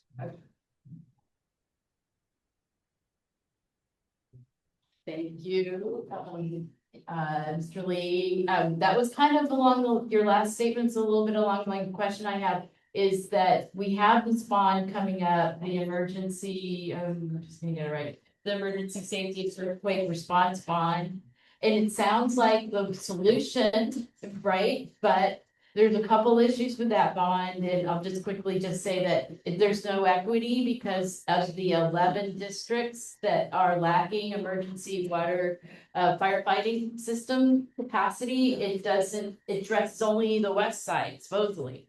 And the other thing is that 40% of that's going to SFMTA to rehab their bus storage area. But what's really the issue is this displacement of the system that the firefighters want, which is dedicated non-potable system, and using the potable system, which is really a dual purpose for enabling the development that is envisioned in the family friendly. So how would you address this if you became supervisor? How are you going to get that emergency bond? What's your position on that bond? And how you get that re-steered so that we get an equitable firefighting system that's dedicated and reliable, non-potable? Great question. This is $1 billion and over $1 billion, half a billion, over $500 million of bond money that voters are being asked to approve. This is a great concern for us on the west side, particularly, my house is on the fire line. And the position of the department is, the fire break, should there be a big fire in, up to 36th Avenue, it's, my house burns. That's where they're gonna stop the fire. So, and the solution is to build a system, much like what we had in the marina during the earthquake, to allow for the pumping of ocean water into our seawater into our system so that we can put out fires. We live, right next to the largest body of water on the planet, yet we can't use that water in case of a fire because of the system that we have now. They want to use non-potable water, which is very complicated, expensive. And the second problem is that it's under the Public Utilities Commission, which it should be under the fire department. The fire department should be in charge of the water systems that are putting out fires. And this is the 4th bond they're asking for, 4th earthquake emergency bond. Yet they have not put in any high pressure hydrants. None of those bonds pay for it. So, very skeptical about this bond, have a lot of problems with it. And I think that we should be asking hard questions. They had a chance to fix it at the board 2 weeks ago, and they didn't. They didn't fix it. They put it on the June ballot, and it's not ready to go. But they're gonna force the voters to vote on it. So are you up or down? Right now, I'm down on it. And then one last question, because I would be remiss not to ask this. When looking through your questionnaire, I noticed that you had said yes to supporting qualified immunity for police officers. So I wanted to allow you to expand on that. What was that question? Sorry. So yes to supporting qualified immunity for police officers, so then not being able to be held, like exclusively liable for any, violations or abuses that they didn't know. That probably should have been a no. So you do not support. Well, I would support them being held liable for any of these, so. Okay, cool, awesome. That clears that up. So we are out of time. Once again, thank you for your answers, and just as a reminder, our endorsements recommendation vote will take place later tonight after the interviews are finished. And then the final endorsement vote will take place on Tuesday, February 17th. There's no expectation for you or your team to be there, but if you'd like to, you're of course welcome. Vote results for tonight will be available on our website in 48 hours. And that lastly, just thank you again for participating. Can I just say, just one quick line? Hey, we filed a lawsuit against PG&E because I'm a fighter. That lawsuit to fight for our merchants and businesses that were harmed by PG&E. That's why I have to support Sophie Maxwell of many other supervisors. I know I'm out of time, but thank you very much. If you want a fighter, endorse them. Okay, thank you so much. And then, yeah, I'll turn it over to Wendy. We've got our next candidate is Lori Brooke. Hi, Lori. Hi. Hi. Hi, everyone. Thank you for coming in person. So Lori, my name is Wendy Arvon. I am she and her pronouns, and I am a PAC officer with the Not Club. So just a reminder, the interview is being recorded and we posted on the website if people can link today. So thank you for participating, and we're spending 50 minutes. The interview is approximately 10 minutes. We try to keep it that, but gives you 2 minutes to speak. Gives people kind of has questions and we ask it because of the time you give. So your responses to it. So if you could introduce yourself, your pronouns, and the lawyer might be for and why you see that. Thank you everyone for being here on this full day. I'm Lori Brooke. I'm running for District 2 Supervisor. She, her are my pronouns. The reason a little bit about me, I am a third generation San Franciscan. I have been a lifelong Democrat. My family has been very involved in city service for ages. My grandfather, my father, and now my brother all work for the San Francisco Water Department, so they're local 38 members, proud. I have been a community organizer for almost 30 years in my district. My husband and I raised our daughters in District 2, so I have a long history of serving my community. I'm the president of the Cal Hollow Association for the last 19 years, which has gotten me deeply involved in the community issues, a lot of quality of life, whatever it may be, everything from the potholes to traffic and parking and the impacts of Presidio and small businesses. The residents tend to come to the Cal Hollow Association first when they need something done, and so I've had a lot of experience delivering constituent results. Also, in my role with the Cal Hollow Association, we've been asked to step forward on 2 other things. One was the homelessness crisis in our city, and I ended up co-founding a group called Rescue SF, and that pulled together about 55 neighborhood associations across the entire city to unite our voices and bring our concerns and our ideas to City Hall and actually demand results and not just excuses. That started right before COVID, and that's still ongoing. Another entity I was co-founded was Neighborhoods United SF, and that was 2 years ago when the upzoning plans were looming over us. Similarly, we pulled together about 60 neighborhood associations and tenant groups, small business groups, labor, affordable housing developers to once again, to unite our voices and go to City Hall and demand either amendments or a complete overhaul of the upzoning plans that they have intended to really, you know, slam into our communities. I have very strong opinions on this topic, so feel free to ask me questions. Thank you. Before I start with the questions, I just wanted to clarify a couple things on your questionnaire. There were some items that you left blank. And so I know that questions, I've run for office, I know endorsement was going to be a lot. But one of them was abolishing ICE, and then another one was reparations for Black citizens, and then qualified immunity for police officers. I support the reparations, the ICE, the abolition of ICE. That's probably a little complicated, but I certainly support sanctuary cities and keeping ICE out of here. And the third one was qualified immunity for police officers accused of. No. All right, I'll open up for questions from other members of the club. Christopher.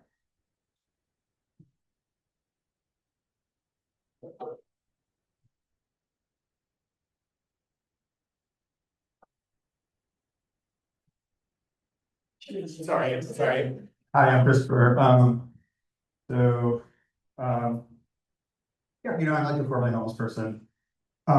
Who's kind of trying to do activism stuff around homelessness in San Francisco. I hated Rescue SF. They worked against everything that we tried to do to help people in PSH and kind of do kind of person, you know, actually like poor people business, basically. So I'm really concerned about being supervisor, but you know what? We can't do worse than Sherill. So you're kind of like in a good place in that way as far as like being elected. But I want to know from you, I'm going to ask you a question I asked someone else. Would you have voted for the RV ban? That's my first question for you. The other question is, will you 100% support housing first? The RV ban, yeah, I think we have a huge problem with the RVs, you know, scattered all over the communities. So yeah, we definitely support the ban and getting those people off the streets into some better paths to independence and housing. And your other question had to do with housing first?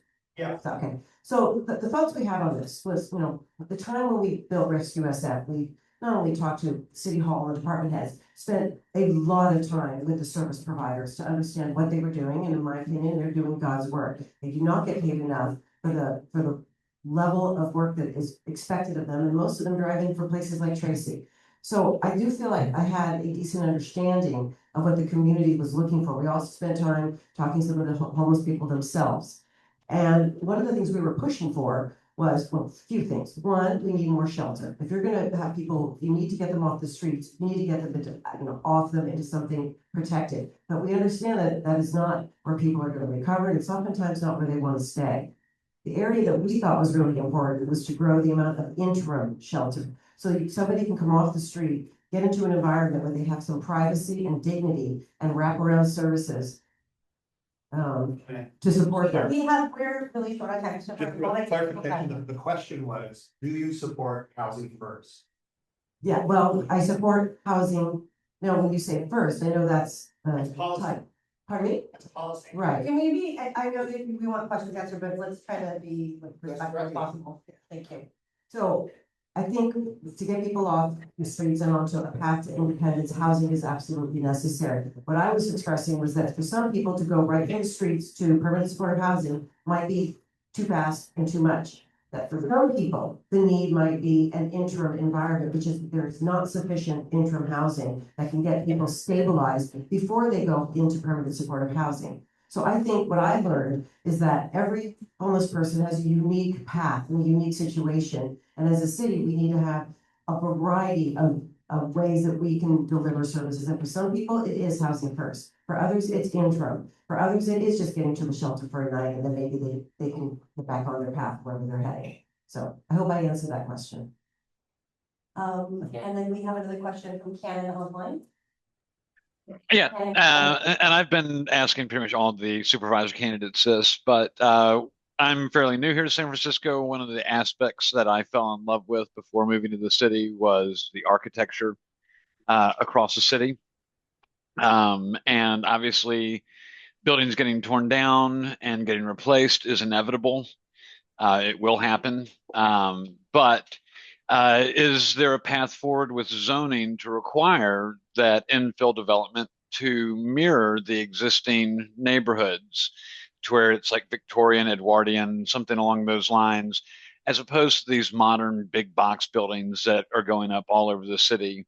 And would you be willing to put forth an ordinance to enforce that?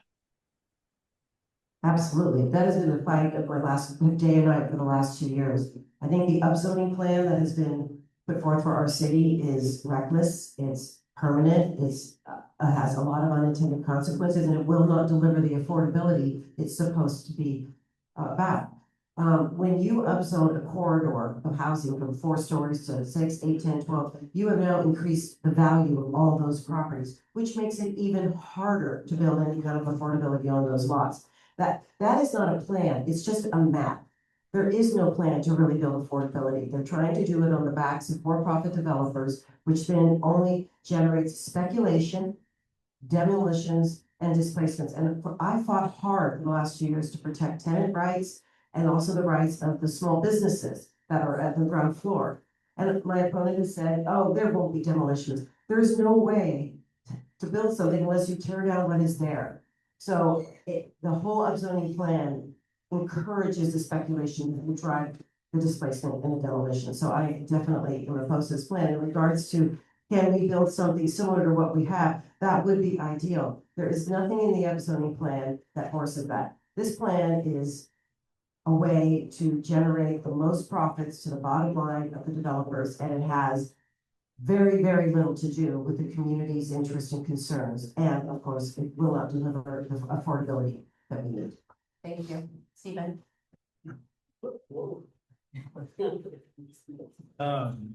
Thank you for coming. Yesterday was the Two-Spirit powwow that's held at Fort Mason, which is the indigenous communities coming together, especially those who identify as Two-Spirit. So there's LGBTQ folks there.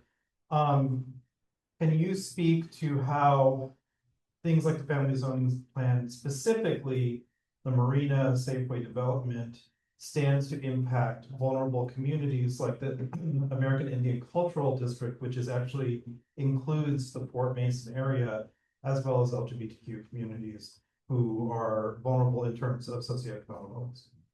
Thank you. Well, similar to my concerns about displacement in general, that when you're going after existing housing and making the existing tenants vulnerable, you risk the chance of people who are on the edge of keeping their housing losing it. But in regards to what the Marina Safeway will do, I met with Fort Mason recently, and they are definitely not excited about this. I don't know many people who are. I do think there's some developers and some corporate interests that aren't happy about it. But in regards to the impact, it will be huge. I mean, this is a project that is 20 and a 25-story tower. It's larger than the Fontana Towers that are on the other side of Fort Mason. The units that are in there are predominantly studios and single bedrooms, and they're going to be expensive. They're going to have views from the Farallons to Mount Diablo. This is not being built to provide affordability for the community. And this tower will be so big that it will definitely cast a shadow over the entire lawn area and the area that respects the indigenous community and what was there for them. It also is being built on landfill, and they have not guaranteed that they will drive the pylons down far enough to support a building of that size. And we've learned in our city, when you start driving pylons into landfill, it creates many earthquakes. So here you have the surrounding community also built on landfill, and you can guarantee that there will be foundations that will be disrupted, but nobody seems to care about that. And one other thing, it is built on toxic site. The East Harbor that's right across the street is being, the city sued PG&E to clean it up. So there's nothing about this project that makes sense for the community, the indigenous community, and for affordable housing. It is a developer giveaway. Once again, I stand out at Fort Mason on Sundays and talk to people when I'm campaigning, and I talk to all ages. And you would think, oh, people be excited, be housing. Everyone gets it. It's the wrong massing and size for that particular spot. There isn't an appropriate infrastructure to support 1,600 new people in that corner. Did that answer your question? Okay. Great, thank you. Are there any other questions? All right, well, we unfortunately run out of time, so thank you so much for your answers, Lori. A reminder that an endorsement recommendation vote is gonna take place later tonight. When we finish interviews, final endorsement is taking place on Tuesday at our general meeting on February 17th. And then there's no expectation for you to be at participating in that meeting, but results from tonight will be posted at milkclub.org. Back on enforcement in the next 48 hours. Great, thank you again so much, and we appreciate your time and wish you luck. Thank you. Thank you for having me.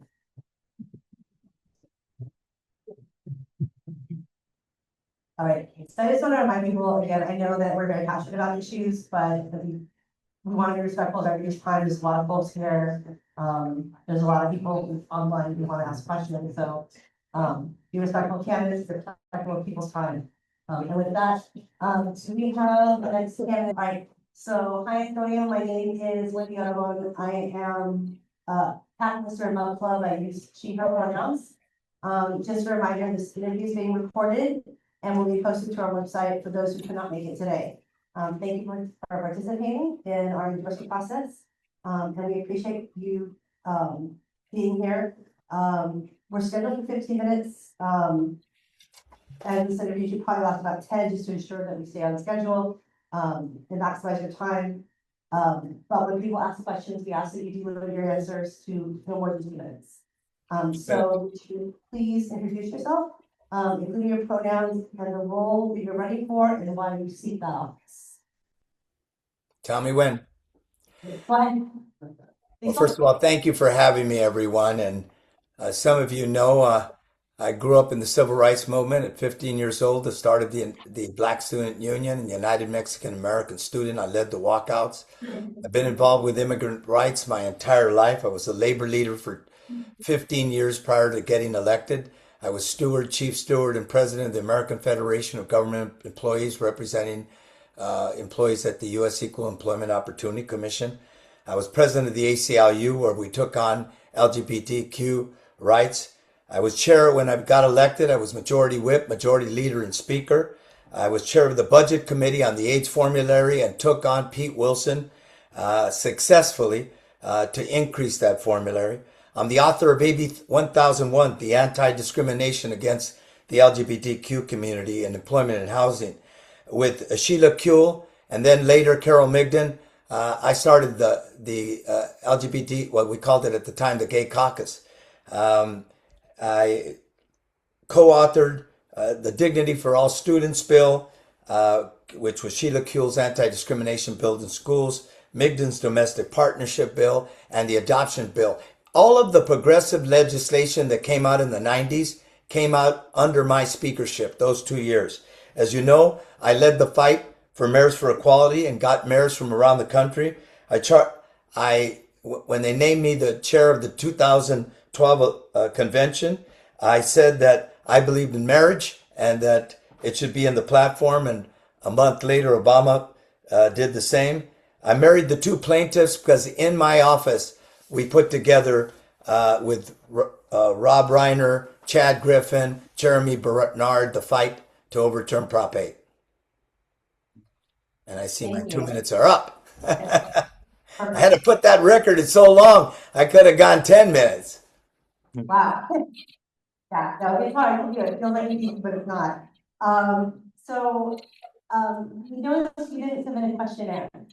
So we don't really have any questions to base on the questionnaire, so I'm gonna let members ask questions. By the way, just so you know, I will get that in. In fact, no matter what you do, I think we've had literally like 45 questionnaires in the last 30 days. And especially before convention. Yeah, but I'll get it in. I'll get it in, I promise. I am going to turn over to members to ask questions. Are there any questions to members? Oh, come on. Okay. Can you hear me? Yes. Hi, my name is Jonathan Salinas. I live in San Francisco. Currently, not only in San Francisco, but as well as in many Democratic states, there's concerns about loss of funding for HIV services. What is your stance on protecting funding for HIV services in California as we continue to see more attacks from the Trump administration, specifically targeted at queer and trans individuals and Californians overall? Well, like I said, this was 94 when I was made, Willie Brown made me the budget subcommittee chair for the budget subcommittee that was over the AIDS formulary. We had a Republican governor. I had to convince the Republican governor and Republicans, because most of the Democrats were there, but Republicans weren't. So if I was going to fight for it 30 some odd years ago when there weren't as many people fighting for it as there are today, you're absolutely right. I will hold the line on HIV and AIDS related funding without question. That's been my history and a history that's over 30 years. Well, actually 40 years from even when I was president of the ACLU in the late 80s.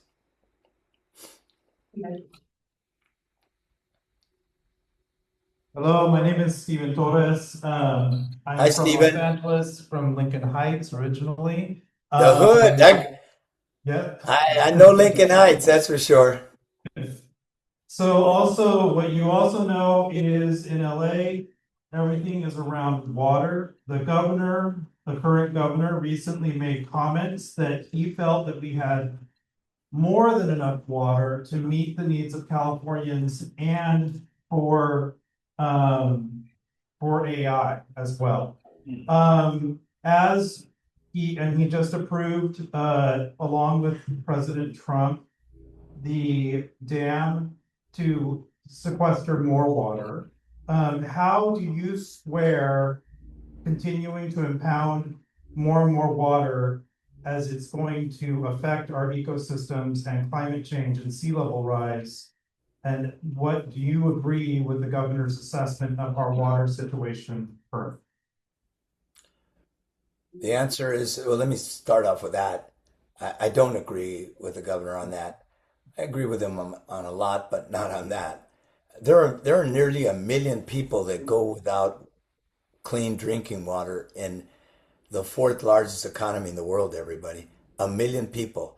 Most of them, Central Valley, some of them up north, and some of them in the Riverside, Imperial Valley area. The next governor's got to say clean drinking water is an absolute essential to a thriving democratic society, and one where everyone of us think we have a right to clean drinking water. When I was mayor, I reduced LA's water consumption to 1970 levels when we had 1.5 million less people. So I got a record on that too. And so what I can tell you, I think we need an all of the above solution without question. The dam you're talking about, I think, is sites that had been agreed to 20 years ago, 25 years ago when we did the water bond.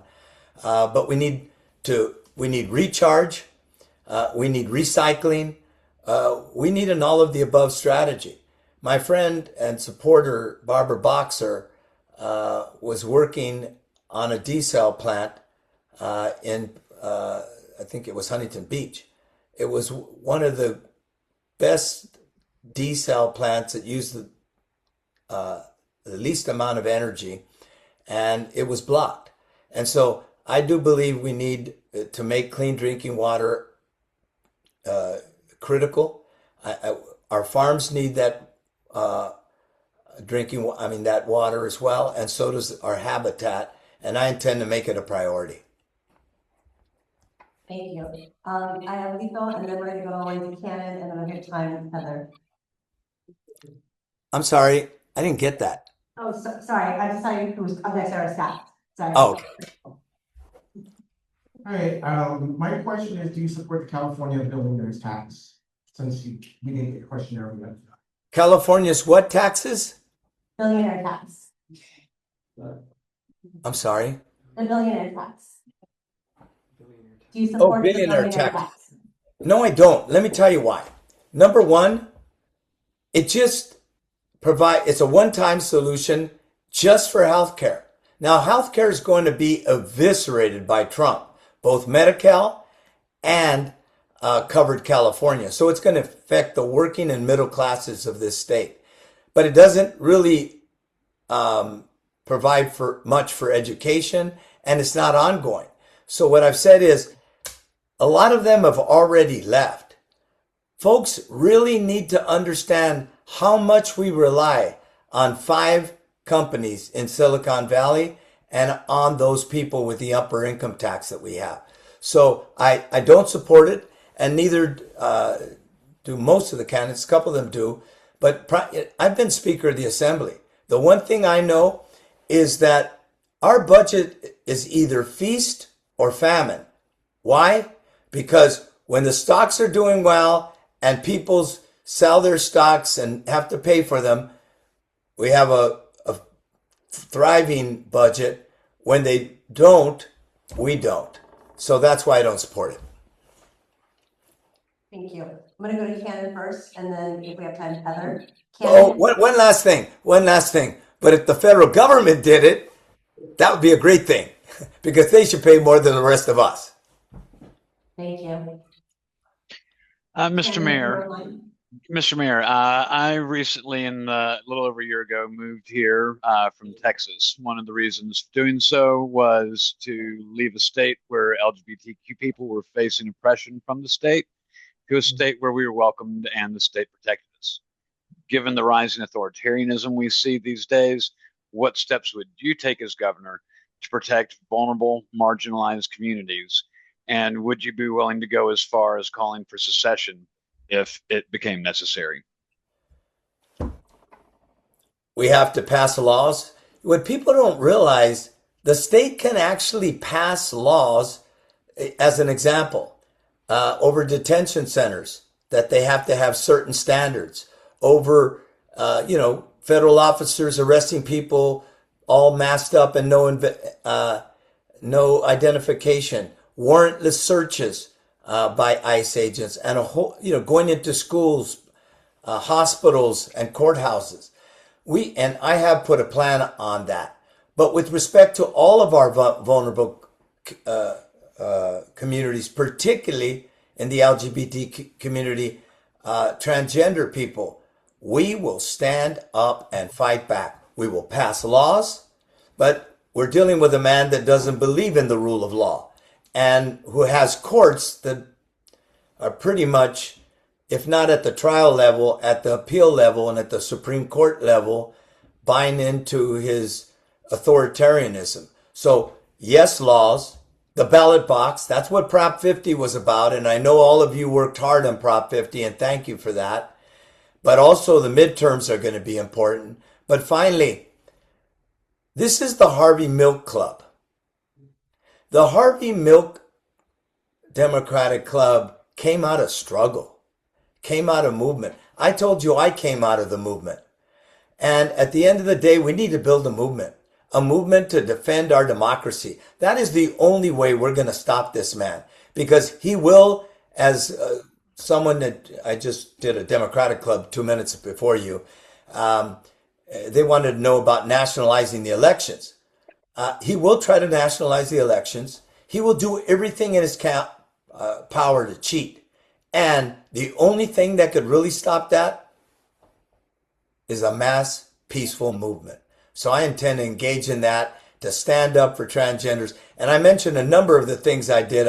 I was the first person, I believe, in the country, I think it was 2008, to take, but certainly one of the first, to take transgenders out of men's jail. And I did because my LGBTQ advisory committee informed me that they were being beaten up and hurt in those jails. So I'll stand up, I'll use the bully pulpit, but as I said, laws, the courts, elections, but a mass movement's the only way to stop these people. And who better to lead? Unfortunately, we're out of time. Thank you so much. So thank you for your answers. We're gonna finish our joint presentation vote tonight. After we finish the interviews, the final endorsement vote will take place at a general meeting on Tuesday, February 17th. There's no expectation for you or your staff to attend, but the vote results from tonight for our PAC recommendations will be posted at voteclub.org/endorsements within 48 hours. Thank you again for participating, and we wish you luck. Thank you so much. What I want you to know, no matter what you do, I'm going to be with you. And I will fill out that, no matter if you go with me or someone else.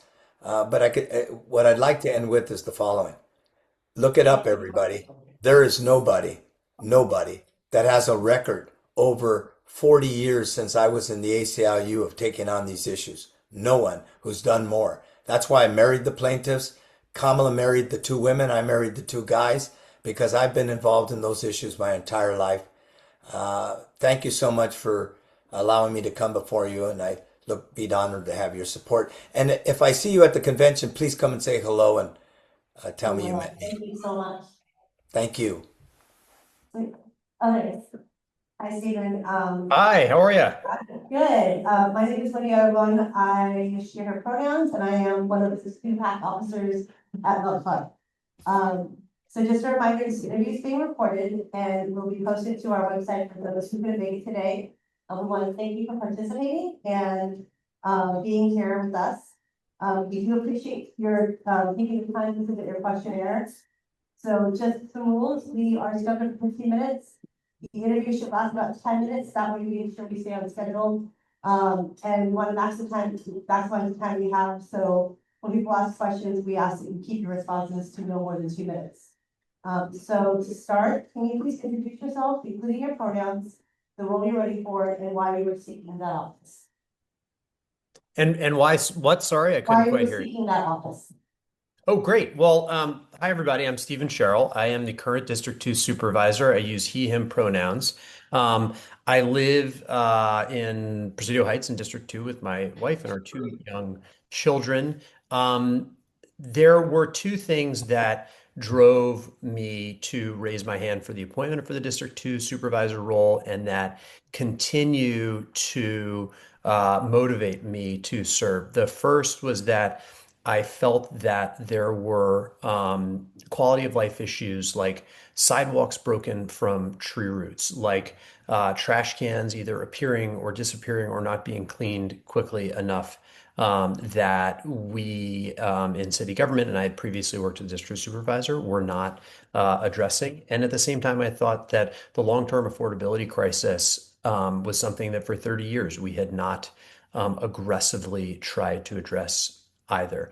And so I started my career in the Bloomberg administration in New York, really focused on results-driven governance. And my time in the mayor's office of innovation focused on analytics around homelessness. We built the first database that combined street outreach information from the fire department's emergency response services, from the homeless outreach teams, from public health's health workers, outreach workers, combining those data sets, beginning to understand the services that people struggling in the streets really needed, and not just looking at the data, but also sitting in and outside tents on the street, being able to talk to people who were themselves struggling, but were also identifying success and being able to help them get there. I felt like we in city government had not done a good enough job and not really taken time to tackle that. And so for me, over the past year, from a priority point of view, number one priority has always been constituent services. Being out, talking to neighborhood associations, knocking on doors, making sure I'm really understanding what people need is always a priority. It's underpinned my two policy priorities, public safety and supporting our small business community. And I've been really excited to dig into all the things that are increasing the cost of housing and specifically construction costs. We can lower those and begin to move forward. I think I saw the time signal there. So with that, I'll leave it there. But I'm very excited to be here with all of you. Great. Before I turn it over to questions, there were a number of our questions on the questionnaire that we left blank. Yeah. Your voting records. And then there were issues around whether or not you support the abolition of ICE, independent investigation of police officers, related shootings, there were questions of, about qualified immunity, and I know this has been really important to our club members in Uniontown. Would you really respond to those?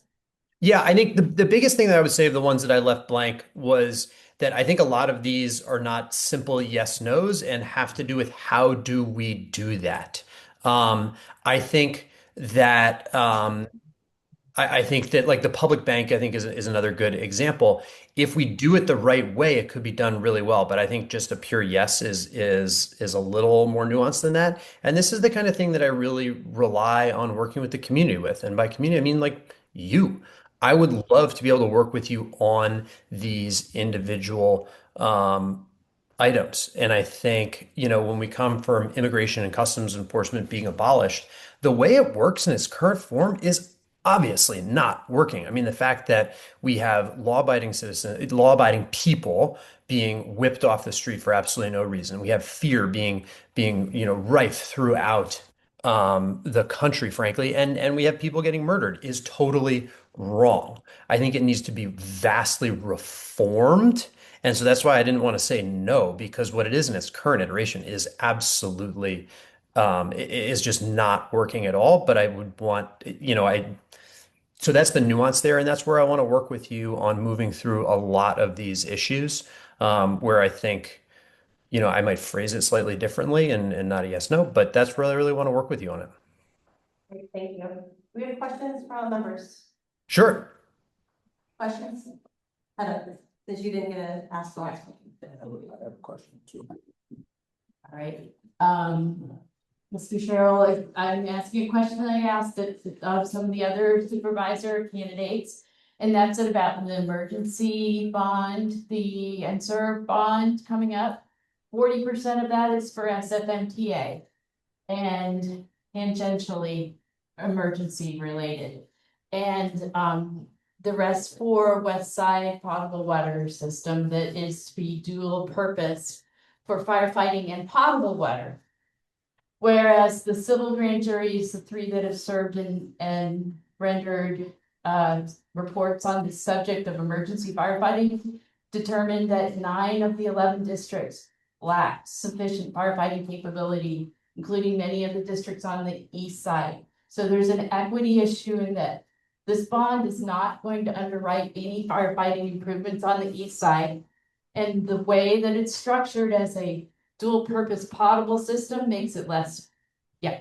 So anyway, there is a question about whether this bond is the right package of projects that are needed. And are you supporting it, or are you working to improve the direction of this work that's being done in the city? I think that's an and, not an or question, in my opinion. And I really do appreciate the question because disaster preparedness is absolutely critical. The firefighters supporting this bond makes a big difference to me in supporting this bond. I will be supporting it, but that doesn't mean that it's a perfect bond, and that doesn't mean that it adequately addresses our water supply issues. I was able to work in disaster response in New York City, specifically around hurricanes. And we got very lucky in New York in 2011, where Hurricane Irene missed the city. And then in 2012, when Hurricane Sandy hit the city, we were significantly more prepared because of that previous experience. And I think, to your point, we are probably not prepared here in San Francisco for whatever the disaster is, whether it's a tsunami, whether it's a direct earthquake, whether it's a significant fire. And so to me, I am going to support this bond. Do I think it's perfect? No. Do I think we need to continue to do a lot more work on this? Absolutely. Great. Tamara, you had a question? Yes. Either supervisor, I am too tall. Okay, cool. Hi. So I'm also one of the PAC chairs. And when reviewing your questionnaire under the racial injustice and police brutality section, you had noted that you support policing with clear oversight, responsible public safety technology with safeguards and transparency. So my assumption is, and you can correct me if I'm wrong, but this is kind of referring to predictive policing and using kind of technological solutions to do so. And, you know, with that, it's been widely criticized for exacerbating racism and amplifying racial bias within criminal justice systems, primarily because they utilize historical crime data. And AI directs police to high crime areas, kind of like fueling the algorithm that it has. And there are high error rates when it comes to identifying people of color, being Black and Asian, with wrongful arrest for Black people being about 8 out of 10. These tools are proprietary black box systems, meaning their algorithms are secret and cannot be challenged by defendants or the public.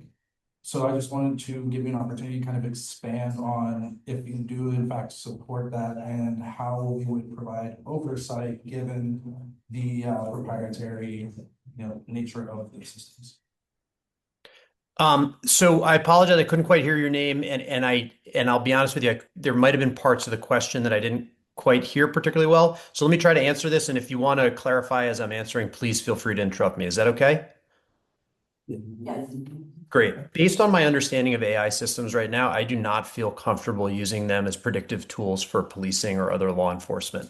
I think one of the clearest examples that I've seen is that every AI tool, in terms of facial recognition that I've seen, the darker the skin tone, the less accurate they get. That means they're inherently racially biased. And I think that is a massive problem. So just because of all that evidence that I've seen so far, I do not feel comfortable using them in a predictive way for law enforcement right now. I'm not sure that quite answers your question. So please feel free to clarify if I missed something. I'm good. He says he's good. Are there any other questions? Stephen, are you online? Emma also? Yeah. Emma, the questions online? Hello, Supervisor. Thank you for coming. As yesterday was the Two-Spirit Powwow at Fort Mason. And I just wanted to ask what you feel the impacts will be of the proposed development at the Marina Safeway, considering that Fort Mason is a part of the American Indian Cultural District, and this is also a toxic dumping site, and also part of the sacred waterways within the American Indian Cultural District as well. First of all, I would encourage you to keep speaking out on this specific element of this topic. A lot of people are talking about Marina Safeway for any number of reasons, and this is one that isn't talked about enough. The cultural district's office is at Fort Mason, which I think is awesome. I'm very excited about that, and the fact is that Black Point is a very sacred site in and of itself.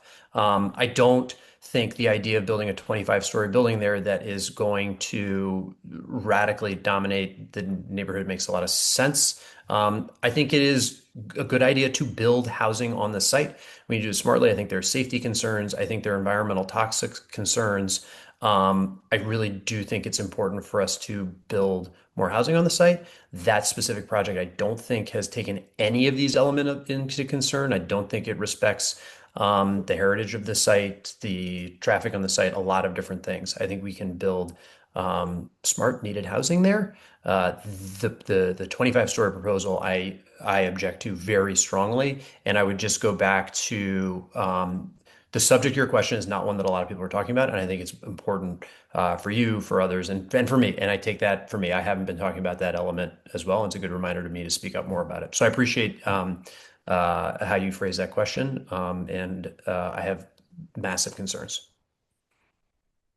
And I'm opposed to it, I should say. I am opposed to that project. Great, thank you. Cannon, we have about a minute. Can you ask a question very quickly? Yep. So I've been asking our supervisor candidate this, and it's one of the things I fell in love with before I moved to San Francisco a little over a year ago is the architecture here. We know that it's inevitable that buildings will be torn down and that new buildings will replace them. Would it be possible through zoning to force these new buildings to conform to the architecture of the buildings that they were replacing? And would you be willing to sponsor an ordinance to force that? I love that question because on Friday I held kind of an introductory meeting for basically I am going to have a hearing looking at how we can have neighborhood-based design standards. There are objective design standards for the entire city. Certain neighborhoods have design guidelines, but to your point, not every neighborhood has them. We don't necessarily have clear legal pathways to have the larger buildings fit those. I'm a huge fan of architecture. I want to make sure that we embrace the cultural, historical elements of the architecture. And I think we need to acknowledge that not every, like, there's some really cool buildings in Mission Bay, but Mission Bay and the Mission, or Mission Bay and the Castro, or Mission Bay and Chinatown are different neighborhoods. And I think it's important that we acknowledge that. So I think, Cannon, the basic answer to your question is yes. And I am already working on what I think kind of my version of that is. And if you're interested, would love to get you involved. Great, thank you. Unfortunately, we have run out of time, but we do want to thank you for your answers and a reminder that our recommendation vote will take place later tonight when we finish with interviews. The final endorsement will take place at our general meeting on Tuesday, February 17th. There's no expectation for you to be there or your staff, but you're welcome. And we will have results from tonight's PAC recommendation posted within 40 hours at votegclub.org/endorsements. So thank you again, Supervisor, for participating in our endorsement process, and we appreciate and wish you all the best in your race. Enjoy the rest of the afternoon, team. Thank you all. Thank you. All right, so we'll move on to Phoebe Maffei, who is a candidate for Superior Court Judge. Thank you for being on time. All right, and then if Ivana comes back, we'll put her on. So, thank you, Phoebe. My name is Lydia Vaughn. I am the PAC officer. I use she, her pronouns, and just a reminder, you probably heard, the interview's being recorded, and we posted on our website for people who couldn't make it today. So thank you for participating and submitting your questionnaire. So we're scheduled for 15 minutes, but we're trying to do 10 to keep track of time. So we want to stay on schedule. So to maximize time, when people ask questions, just keep your responses to no more than 2 minutes. Okay. So if you could please introduce yourself and use your pronouns and the role you're running for and why you are seeking that office. Thank you so much. My name is Phoebe Maffei. I am running for Superior Court Judge, seat 16. It's a vacant seat. I use she, her pronouns. I'm running because I love our court system. I think our court system is really important. And I think the most important thing is to have fair-minded, reasonable judges who are competent and have good experience within the community they are serving. I have been an assistant district attorney in San Francisco for 15 years. I have handled cases ranging from simple traffic court cases to homicide cases, attempted murder, public corruption, arranged true. And my work has shown me the great importance of good judges and what a difference a judge makes. How every person who comes into court feels changes based on the judge. If people don't feel heard, whether they are a victim, a defendant, a witness, or a member of the public, then the system's just not going to work. I have good experience with ties to the community. I have the respect of the judges on the bench and my colleagues on both sides of the aisle, and I think I'm being a good judge here in San Francisco. Great, thank you. Any questions from members of the club, either in person or online? Maxine.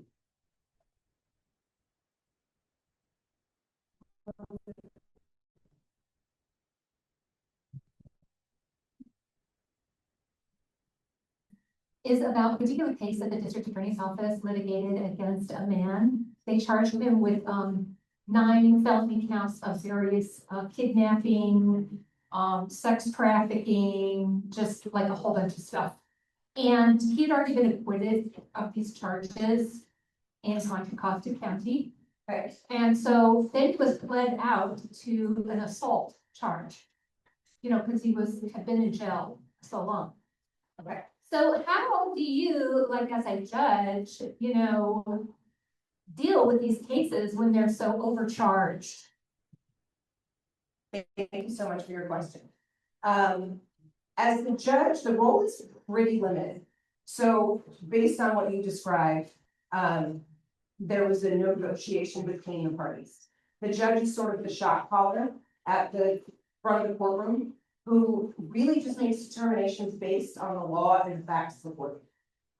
This is one of the reasons it's so important to have fair judges who have a good sense of the law and what's happening in the greater community and what's going to be fair in the community for the people in front of it. If both parties decide that the disposition is fair in the moment, unless the judge thinks it's contrary to the law, the judge can approve that disposition. I can't speak to specific cases. The canons of judicial ethics don't allow me, and I can't give any indication of how I would rule in a situation like that. But it is important for the judge to follow the rules and make a determination based on the facts in front of them. In each case. Thank you, Jacob.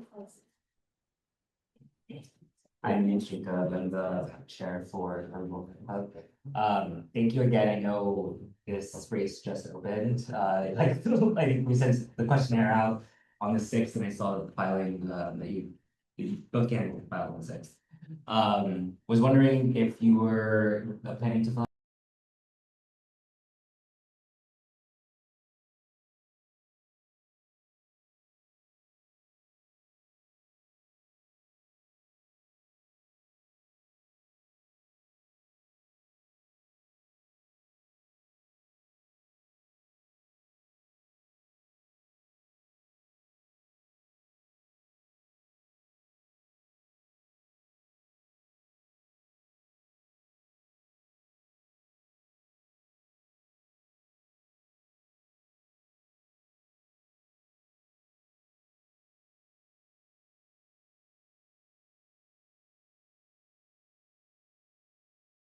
A little bit more about your own history in law and also your feelings about diversion programs and really creating opportunities for people to either avoid going to prison or stay there a very short time so that way they can get back on with their lives again.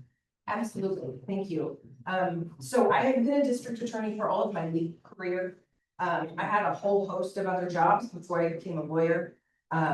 I took a couple of years off between high school and college and worked for Citier, which is basically a domestic Peace Corps of the AmeriCorps network. And then I did, side jobs. I was bartender, I was a waitress, I worked daycare. Those all actually really developed a lot of skills that have been useful for me in the courtroom, the bartending and waiting tables especially. Gotta be quick on your feet. And then I went to college here in San Francisco. I went to USF. I was a sociology major, and that has influenced a lot of the work I've done as district attorney in San Francisco. One of the reasons I chose San Francisco for my work and my career is because at the time it's Kamala Harris, and she was one of the only DAs in the county or in the area who was really embracing alternative programs. They were developing the drug court program and other alternatives to incarceration, rather than just trying to get the biggest sentences we could on anything. And that's really important to me. We have many diversion programs here in San Francisco. I think they're very important when they're administered properly. I think sometimes the resources are not there to back up what needs to happen and the amount of need there is coming into our courts. We're all very aware. Just walking here from my parking spot, 1 block, I saw a lot of people on the street who could use intervention, not in the courts, but from good programming in the community. And I think that's the biggest limitation on the diversion programs in San Francisco Superior Court. Great. And Hi there, my name is Jonathan. I'm a San Francisco resident, obviously. I work primarily in sexual health education, specifically HIV education, and unfortunately, the youngest person I ever taught was 11 years old in a juvenile detention center. What is your stance on providing education and anti-recidivism skills to individuals who are currently incarcerated, particularly for our youth? it's absolutely one of the most important things we can do.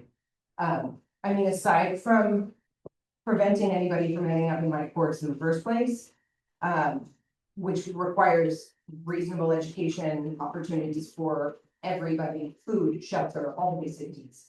But once people are in our system, the only way to keep them out of our system is to start meeting those needs where we fail. There needs to be job training, education, there needs to be parenting classes, there needs to be access to food, shelter, reasonable substance abuse programming for people who need that, mental health care resources. That's the only way we end up in a better situation. There are those, few people who just are not to be okay and need to be kept away from society as a small group of people. Most people just need help and resources, and then they don't come back into it. Thank you. Any other questions? Stephen? Unfortunately, those, my name is Stephen Torres. Unfortunately, in the time that we're living in, but not isolated only to this time, there have been pressures on a municipal, state, and federal level to sway how a judge rules. Will you uphold the rule of law regardless of pressure from any elected or appointed body or law enforcement? And how do you think you're going to face that? Thank you.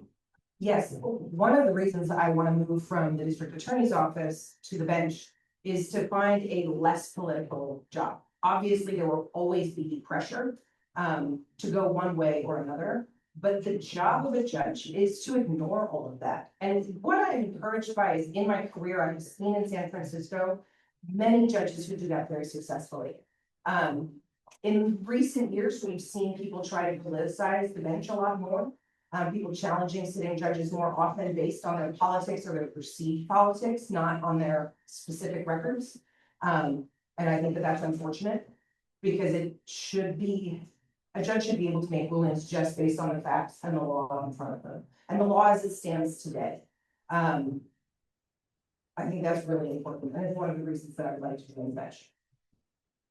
Thank you. Any other questions? Online? Okay, Jacob. Close us out.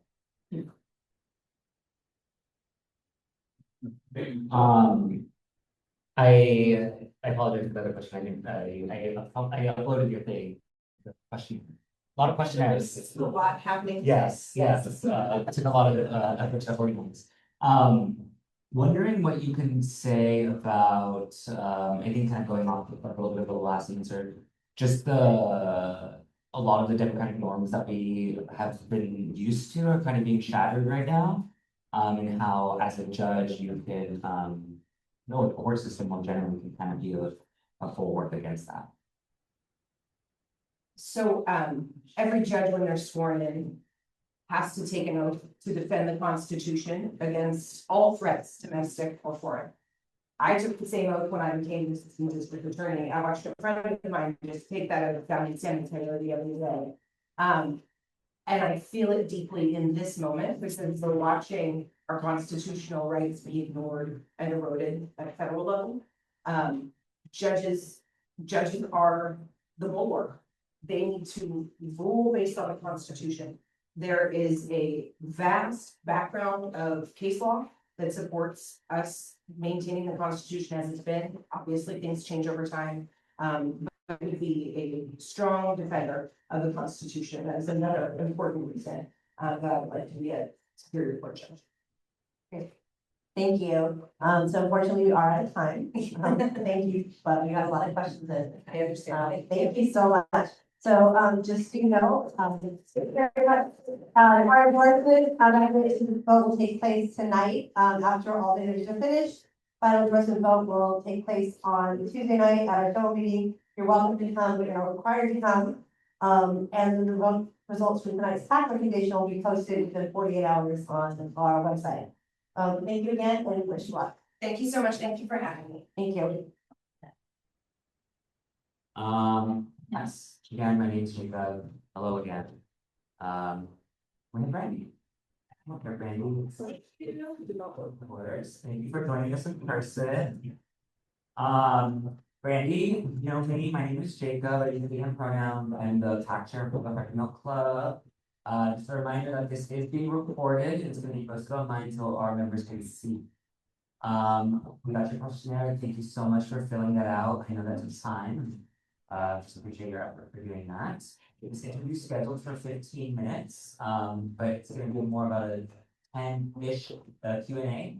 And we'll give you about 2 minutes to do an intro. But just try to keep your answers to like no more than 2 minutes. So get started. Can you please introduce yourself with your pronouns, the role you are running for, and why you're running? Okay, hi everyone, my name is Brandee Marckmann. I use she, her pronouns. I'm a candidate for the June election for the San Francisco Board of Education. I am running on a platform to stop and prevent closures, keep class sizes small, and also to make sure our teachers get paid on time and our teachers get paid accurately as well. I'm a mom of a child at middle school in Roosevelt in Richmond District. I founded an organization about 3 years ago called the San Francisco Education Alliance to fight for, organize, and advocate for San Francisco public school students and beyond. I am especially proud of our work in the SFN Alliance hosting organizing meetups from anywhere from the Bayview to the Castro to the Richmond, and I am especially proud of our work to stop school closures. In 2024, we stopped a plan to close over 13 schools. One of those schools was Harvard Mark Civil Rights Academy. I also co-wrote the Milk Club's Education Justice Plan. So glad and so proud to be a Milk member, and so glad that you have an Education Justice Plan. I am also running to protect our public schools from privatization. I'm running against someone who is a private school executive, and I believe strongly that our public schools should be fully funded and not privatized. Amazing. Thank you, Brandee. Also, I just want to say we talked a lot about building the bench, and so it's great that you, as a Milk member, are also running for office. I'm gonna start us off with the first question. I think this is on a lot of people's minds. With the strike now over, want to know where your position with that on with the strike, and how you mentioned supporting teachers as part of your plan. How you plan to support teachers? We'll start there. Okay, great. So I am a former teacher as well. For 5 years, I was an ESL teacher and actually ESL program director. So my position on the strike, I walked the line. I stood in picket lines in solidarity with our educators. I am mortified that there even had to be a strike in the first place, because I think it is an absolute shame that in the richest city, in the richest country of the world, we offer our educators starting salary that is below the poverty line. So that is my answer to that question. As far as making sure our teachers get the salaries that they deserve, I'm a longtime organizer for Prop 13 reform. Some of you know, in California, we have a proposition that was passed in 1978. We are the only state in the United States that does not reassess commercial property tax every year. For example, and how that manifests is that Disneyland is paying the same dollar amount as it was in 1978. So you can imagine how much that has defunded all of our public schools. And I'm not sure why, if I were in the current board right now, and I'm not sure why they're not doing this, I would call upon the legislature and the governor to put Prop 13 reform on the ballot. That's what I would do. Gonna open it up to folks on Zoom and then to folks in the room. Looks like Damari may have a question. You know me, I'm not gonna introduce myself. Also, by the way, if you ask a question, the audio for online is only going through the laptop, so try to stay close to it if possible. So yes, when going through the questionnaire, I noticed you had listed that you voted no on Prop J in 2024, which was funding programs serving like children, youth, and families. So I just kind of wanted to give you the opportunity to expand there, as well as Prop G in March. Cool. Yeah.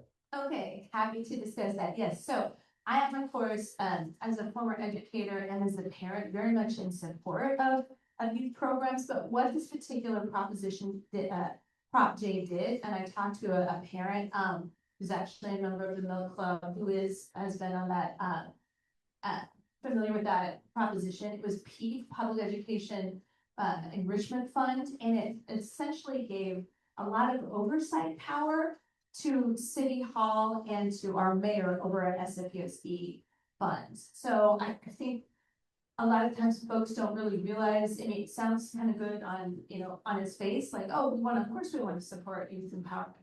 But I really think that we should not have our mayor and city hall doing oversight. More of that oversight needs to be done by a community advisory committee from our SFSD parents. So, I mean, in theory, it sounded good. I didn't like how it was written. Yeah. Awesome. Do we have any other questions in the room? Okay.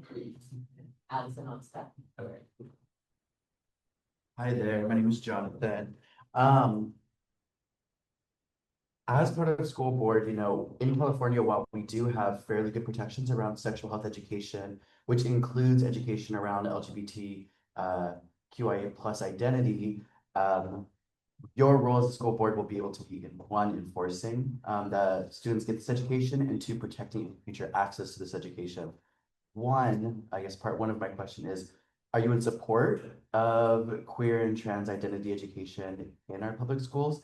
And two, how do you plan to ensure that we have access to this education amid political pressures from many different stages?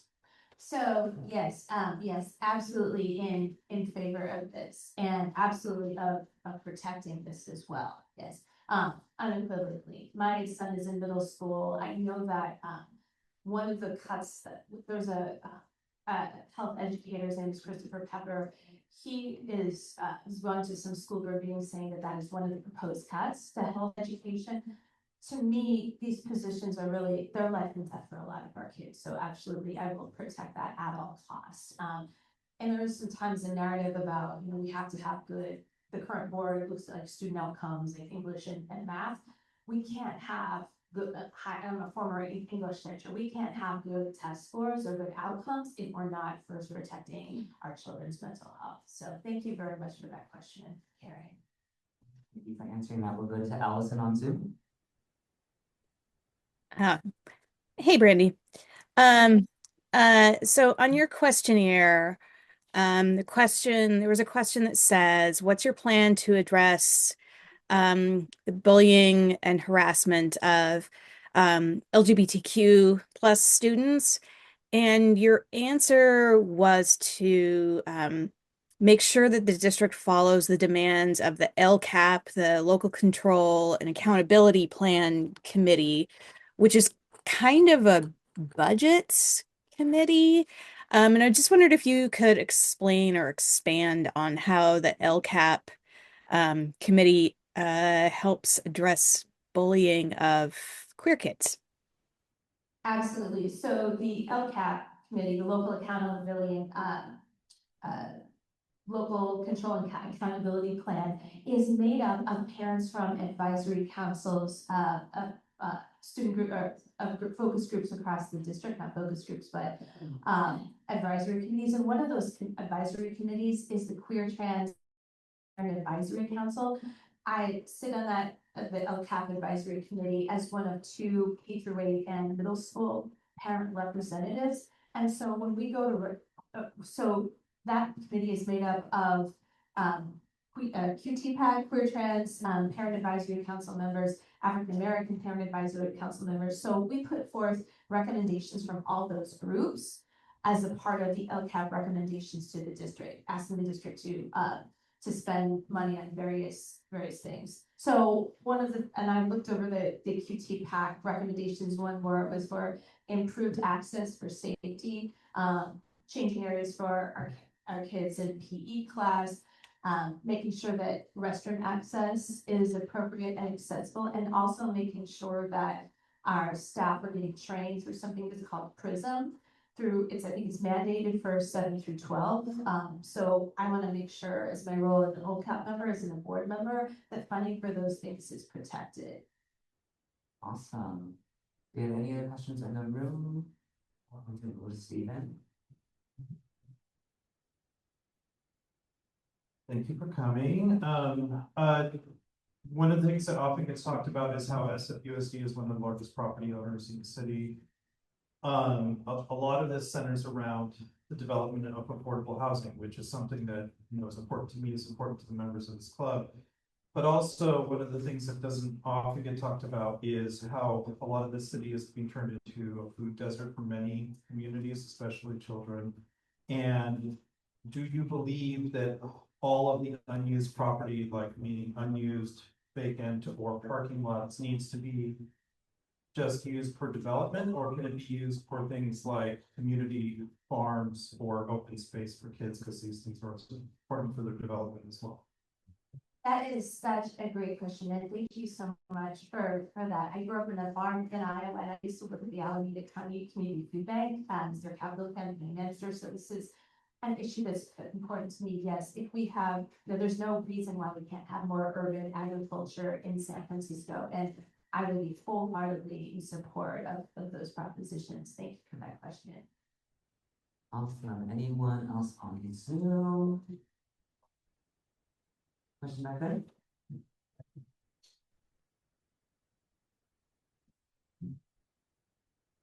Okay. I have two quick questions. The first one is when you talk about PEEP, that was, I think, was a proposition in 2008, Yeah. right? I'm glad that you mentioned that because a lot of people don't understand that passed because it was a parcel tax, right? And it's regressive. And they don't know where the funding was. And I do hesitate, to speak up directly. Yeah, I mean, I'm gonna ask this about the Board of Education, so at what point would you hesitate to put a parcel tax to the taxpayers, for schools? And the other thing is how are you gonna convince, especially people on the west side, the parents on the west side about Washington High School, not Washington, Lowell High School and the equity in having a diverse student body? Yeah, so thanks so much for those questions. Yes, this is one reason why in my organizing, I've been focused on Prop 13 reform. I think that is absolutely, it's a progressive tax. That's the way we should be, we should try to be generating revenue. So thank you so much. And I am a West Side parent. I've lived in the Richmond district for 21 years. And what I've told parents in the Richmond and all over San Francisco is that it makes, unlike the school district who thinks we only need to have one school that has exceptional program, why can't we have this kind of programming in all of public high schools in San Francisco? Again, we're the richest city in the richest state, in the richest country in the world, and there's no reason why we can't have this. Thank you. We are running we have about 2 minutes. I wanted to ask Brandee your position on 715, which was the bill that makes it it criminalizes, I don't know the right word to use at the moment, but it makes it harder for ethnic studies teachers specifically to talk about Palestine and issues around there. Can you speak to that? Yes, I am opposed to that. Exactly. Yeah, I think that I don't think it's well written. I don't think there's any place. I think that the legislature should focus on other things like funding our schools instead of meddling in what teachers get to teach. Thank you. Awesome. Thank you. Well, I'm gonna wrap it up there because we have about a minute left, maybe less than a minute, 30 seconds. Thank you so much for showing up in person and filling out the questionnaire and taking time to be with us today. Just want to remind you that our recommendation vote will take place later tonight. Our final endorsement vote will happen on Tuesday. As a November, you can attend that. As official campaign, we're not requiring you to. But the votes that will happen will be posted on our page, theclubs.org/endorsements, within a 48-hour timeline. So expect 48 hours from now to see the results of tonight's votes. Again, thank you so much, and we wish you luck. Bye. Okay. Hi, Alexandra. My name is Jacob. I am the PAC chair of the Harvey Milk Democratic Club. We've been communicating. Just a reminder that this interview is being recorded and it's being posted online for our members to see after tonight. Thank you again for submitting your questionnaire. I know Your race just opened like last week, and I know it's kind of a sprint to get that in, and I appreciate you taking the time to do that. Our questionnaire is not short, I'll say that.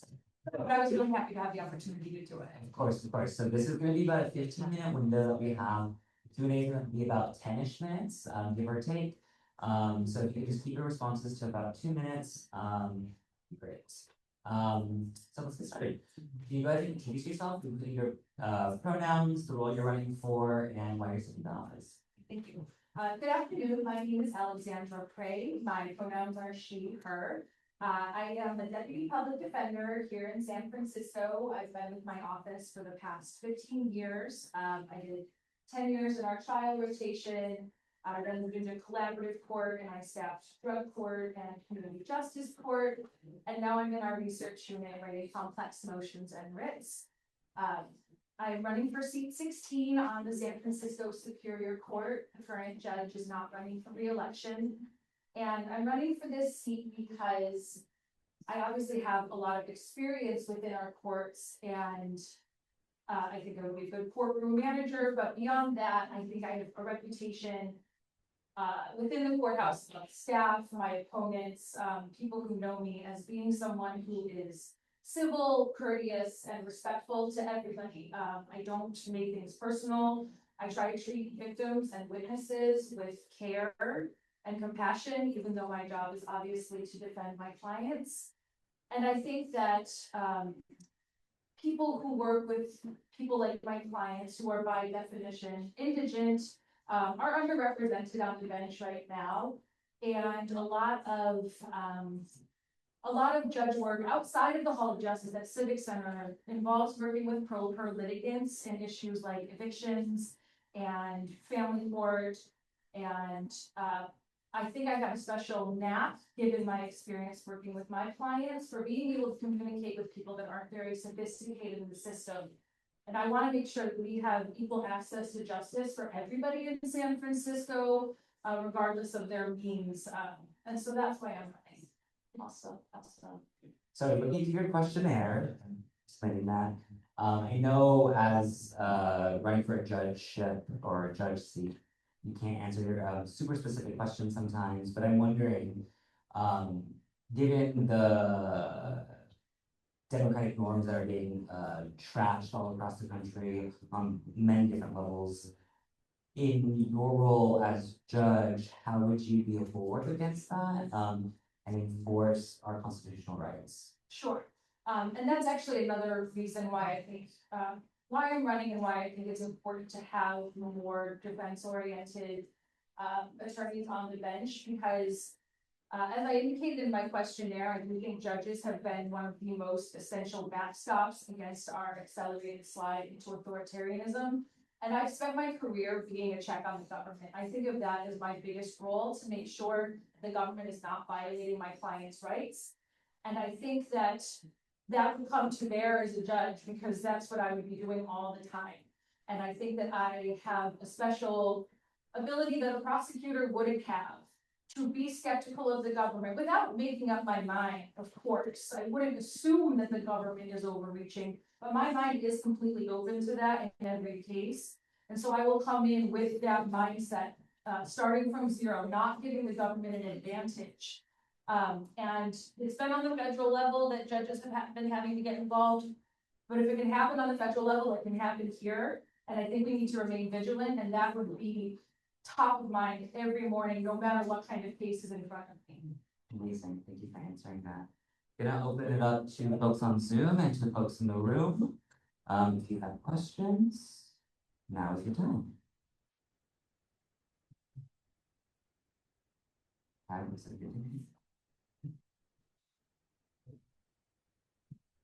Hi, Tim Buckner. Could you give us some comparison between you and your opponent, why you think you're the better choice? And also a bit of history in terms of your supporting diversion programs and how you can see yourself as a catalyst for those as a judge. Absolutely. So my opponent is an assistant district attorney here in the city. And as I just said, and I'm not going to repeat myself, I do think that somebody who is an agent of the government may not be as well equipped to come in, like I said, starting at zero instead of giving them a little bit of a head start.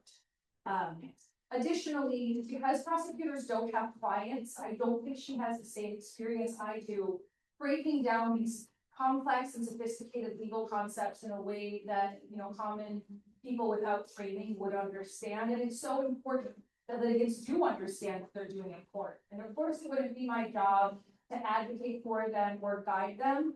But every ruling I issue, I want to make sure that the parties are informed about what they should be telling me so I can make the right decision. In terms of diversion, I staffed our drug court and community justice court for a year, which was an incredible experience, and it's part of why I want to run for judge. I think it was great being in a setting in the collaborative courts. There's buy-in from all sides, and so we don't have to fight over what happened, who should be accountable. Instead, we take the clients and look at their whole life circumstances, figure out how they got here and how we can prevent them from coming back into the criminal justice system. And I do think that diversion programs are one of the essential ways to prevent recidivism because they address the whole person and the underlying causes of crime. And I think with that experience coming to bear in my discussions with other judges for making the diversion programs, if I would oversee them, making sure they're working. And making sure that people are actually getting the treatment they need. And if they're not participating, moving them back so that we have space for people that do want to engage. And so I think I've seen what works and what doesn't, and that would come to bear if I were to be put in one of those courts. Thank you for that. We're gonna go to Laura on Zoom. Yeah, and I asked this question as a semi-retired lawyer, mediator, and former hearing officer. I would like to know your perspective on the significance of life experience to being a judge and what life experience you would bring to that job. Absolutely, thank you. I think, of course, judges don't check their life experience at the door. You can't rely on your life experience as the basis for a decision, but I think it very much informs how you perceive the information that's being presented to you. One of my life experiences that I think is relevant is that I grew up in a law enforcement family. My dad was a New York State trooper for 32 years. And so I'm not a public defender who is, anti-cop as a general principle. I think that does inform my ability to see both sides and kind of understand what's motivating each player on the criminal side. On the civil side, I'm a renter. I've always been a renter. I expect to always be a renter. I not expect to ever be able to afford a house in San Francisco. And I've experienced housing instability. I've, unexpectedly had to move. And so I think, let's say I were in housing court, again, that couldn't just side with renters every time, but I do think that would help me understand the seriousness of what's going on. I understand what housing instability can be like, and I also think that can help me perhaps come up with solutions that would work for everybody. And obviously, this is my professional experience, but just working with clients, I have a lot of clients who have gone through the foster care system. And again, if I were to be put in that court, that would inform the way I listen to the cases. I've also seen the consequences of what happened when the foster system doesn't work and when people fall through the cracks. And so I think it would allow me to have a real sense of the seriousness of the issues that I'm dealing with because I've seen the real world consequences play out. Raya. Hi, this is Raya, and my question is, as we know, the news has reported that the DA Brooke Jenkins in the DA's office, is not championing diversion programs, and people being referred to diversion programs has plummeted by 70%. So, what is your position on diversion programs? And yeah. So unfortunately, I can't say that, I would admit more people or that I would expand it, but I champion diversion programs. I worked in them myself, and I've seen them work, and I've seen them work in really serious cases. And I've seen my clients take it seriously and turn their lives around and not come back. And that inspires me going forward. And there are some statutes that have been recently added. There's now a system called mental health diversion, where a judge can grant mental health diversion with over the objection of the prosecution.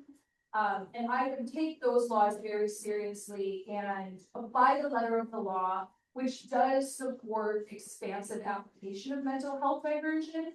I would take that very seriously and looking at the cases and remembering the legislative intent, which is that we want, when people have mental health issues, the goal should be treating those issues to make sure they couldn't come back. And if a case meets the statutory criteria for diversion, I would, be considering the legislative intent when deciding whether or not to admit clients.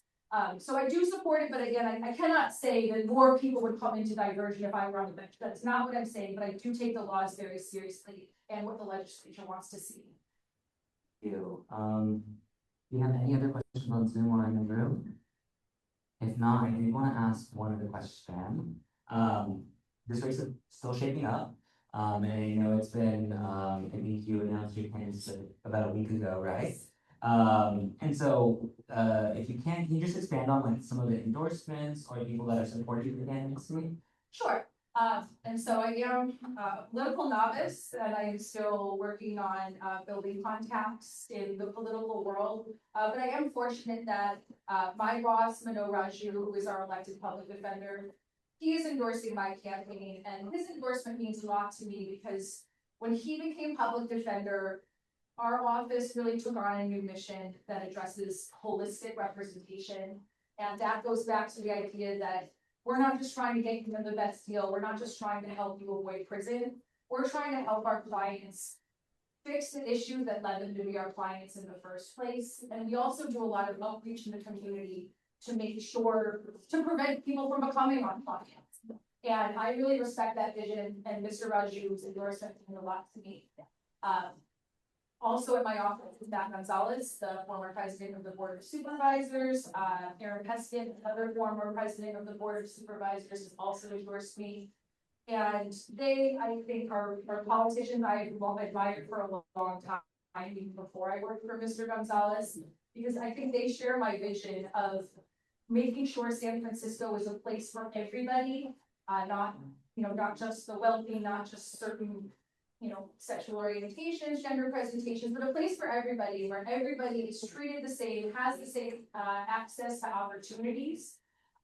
And so I bring that kind of vision to the bench. Again, my central campaign message is people access to justice. And I do believe that their priorities when they were at City Hall were very commensurate with what that means. Amazing, amazing. Well, we are already up against time, so I'm gonna wrap this up. Again, thank you so much for participating in this process. I know it's been an intense week of just getting things into us, and I appreciate your focus on that. All right.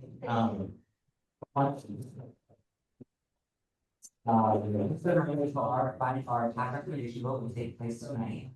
Our final endorsement vote will happen on Tuesday. You're unexpected or show up to that meeting. The vote results from tonight's meeting or vote will be placed on our website, Nichelle.org/endorsements within about 48 hours, so you can see that. And then again on Tuesday, give us about 48 hours to post those results. Okay, thanks so much. Thank you. Thank you. Hi, Jane. My name's Jacob. Hi, Jacob. I am the PAC chair for the Harvey Milk Democratic Club. Just a reminder that this meeting is being recorded, so that our members can view it later when they make their endorsement vote on Tuesday. Again, thank you for participating. I believe I did not get your questionnaire, which is okay. If you would like to submit that still, you can. That will be very helpful for our membership on Tuesday. Just kind of want to go over how this interview is going to go. This interview is about 15 minutes, or the time slot. It's going to be about a 10-minute Q&A. So if you can, just keep your intro to about 2 minutes and your responses to no more than 2 minutes. But with that, let's get started. So can you please introduce yourself your name, your pronouns, the seat that you're running for, and why you're running. Thank you. Hello, Milk Club, and I will see you in person on Tuesday. My name is Jane Kim. I'm running to be your California Insurance Commissioner to take on this $3.3 trillion industry. Now, as we all know, the current system is an utter failure. The premiums are too high, they're canceling our coverage, and even if we have insurance, they fight our claims every step of the way. Meanwhile, this industry is doing quite well. The property and casualty insurance industry alone made $170 billion in 2024. With its top 10 CEOs, 10 individuals making $391 million collectively. Meanwhile, they do a great job of regulating us. We require us to have insurance to drive to work, to get a mortgage to buy our first home, to open a small business. So for that very reason, we must make insurance available and affordable to all of us. Otherwise, we are shutting everyday Californians out of the economy.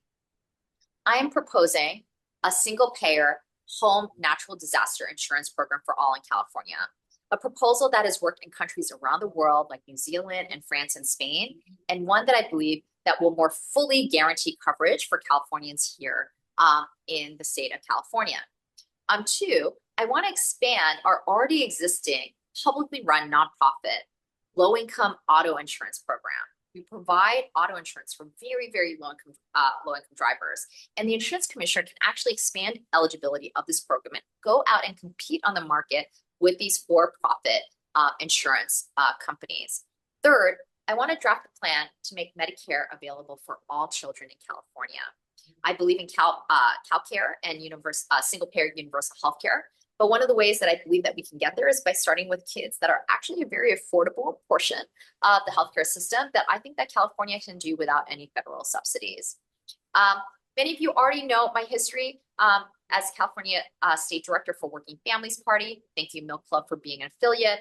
For my 12 years on the San Francisco Board of Supervisors and School Board, I think you all know the work that I've done to make community college tuition free, passing the largest municipal investment in early childhood education, passing the strongest tenant protections in the nation, and the first $15 minimum wage ordinance in the state. And this is the energy that I want to bring to the insurance commissioner office.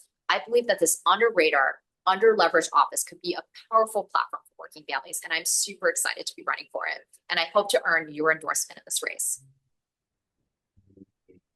I see some hands, I'm gonna open it up to the floor. And folks on Zoom, if you have questions, please raise your hand too.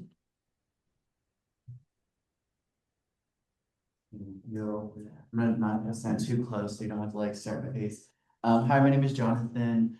I'm particularly interested in the role of the insurance commissioner because in California, we have some of the best protections for PrEP access as well as HIV treatment option access, including when a previous insurance commissioner really strongly went after the insurance companies when they denied access to PrEP coverage for certain individuals. That being said, what is your stance on expanding proactively PrEP and HIV testing coverage by insurance plans?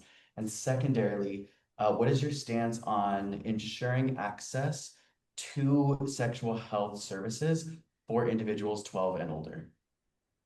Okay. Thank you, Jonathan, for your question. So I want to start out by saying that unfortunately, we're the only state in the nation that bifurcates managed healthcare plans outside of the Department of Insurance. This was kind of a quirk of Prop 103 in 1988 when it was established, decided to, for some reason, bifurcate healthcare out of this office. That being said, this office can still be used as a bully pulpit for the health insurance industry. And it can study healthcare and make proposals based on kind of the fiscal analysis of certain programs. So when you talk about access to sex education and services and PrEP, we know that all of these things are preventative measures that we can invest in to save long-term costs down the road. So my intent in this office is to use it as a bully pulpit to expand healthcare insurance and also to eventually get us to a single-payer healthcare model here in the state of California. I have another question from Heather, right? I remember, yes. Thank you. Thank you. Thank you, Ms. Kim, for running. And when you talk about the opportunity to use this office in an expansive role. There's a growing industry in California that has externalizes a lot of damage to the public, and that's the growth of AI and data centers. And it's not just to the environment and as far as water use and energy use, it's also in the loss of potentially massive jobs. I'm wondering if you could speak to any opportunities that you might imagine for how we could require insurance for data centers and that would leverage that policy to help defray the damage it's causing to Californians. I just want to make sure I understand your question correctly. So your question is how can this office be utilized to combat the use of AI and algorithms and its impact on everyday Californians? Well, there is damage, yes, that's being externalized, and and that's part of what insurance does. If your car hits somebody else's car, then insurance pays for it. But these data centers are, I don't know what type of insurance is, but they're, whatever it is right now, it probably doesn't address the type of damage that this new industry is causing. I see. So the underwriting of the data centers and not fully assessing their full risk to our communities. Okay. So let me do my best to answer your question. So let's start with the AI and algorithms.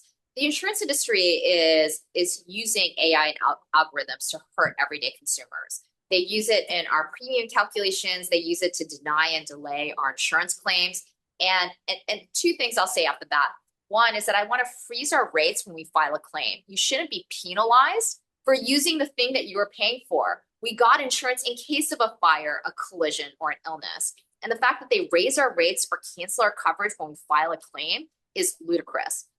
Two, I want to make sure that when they are denying and delaying an underpaying our claim, which they use AI and algorithms to do, that they have to pay interest. To disincentivize that type of behavior. I also just want to ban the use of AI and algorithms in making the assessments on our premium calculations. They use drones. They use all these imperfect models to assess our risk.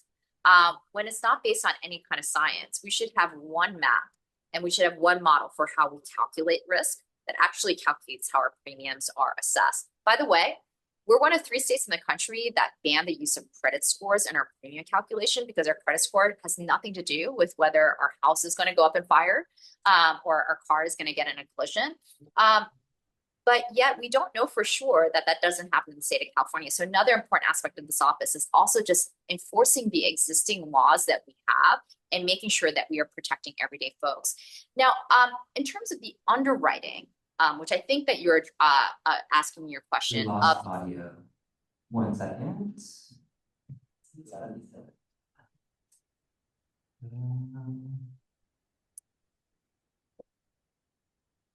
Jane, do you mind muting yourself and then unmuting yourself? How about that? There we go. Okay. In terms of the underwriting of data centers, I'm sure that the full risk of data centers is not being calculated in the premiums that they pay. And so in many ways, we are subsidizing the insurance of data centers. And this is something that I think that this office should be studying. It's kind of the edges of the insurance industry that we haven't fully uncovered. And we need to make sure that we are moving at the same pace, if not ahead of AI, to make sure that, again, we are protecting everyday Californians. Yay.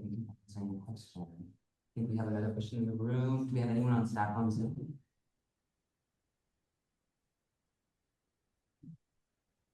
Hey Jane, it's Steven Torres. I just Sally Lieber was in here earlier talking about how the burden is being put on taxpayers that should be held by corporations, and likewise, there was just a law passed in Berkeley about mandating that there have to be 5 feet of defensible space for homeowners in regards to fire.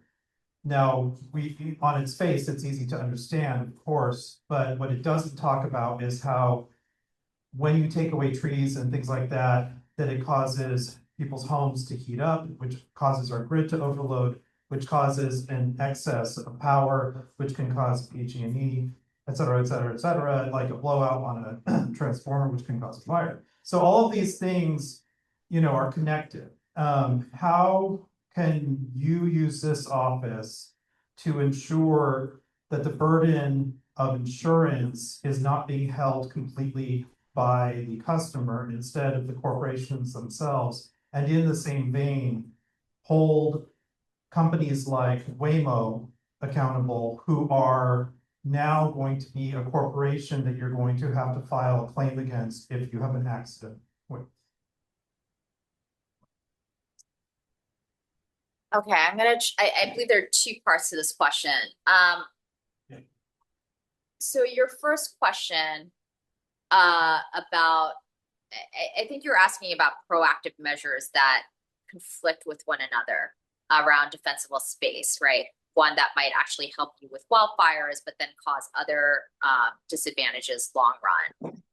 And then your second question was how we can make sure that that doesn't ultimately land upon the ratepayers and the taxpayers. The current system is backfilled by the ratepayers. Many of you have heard of the FAIR program.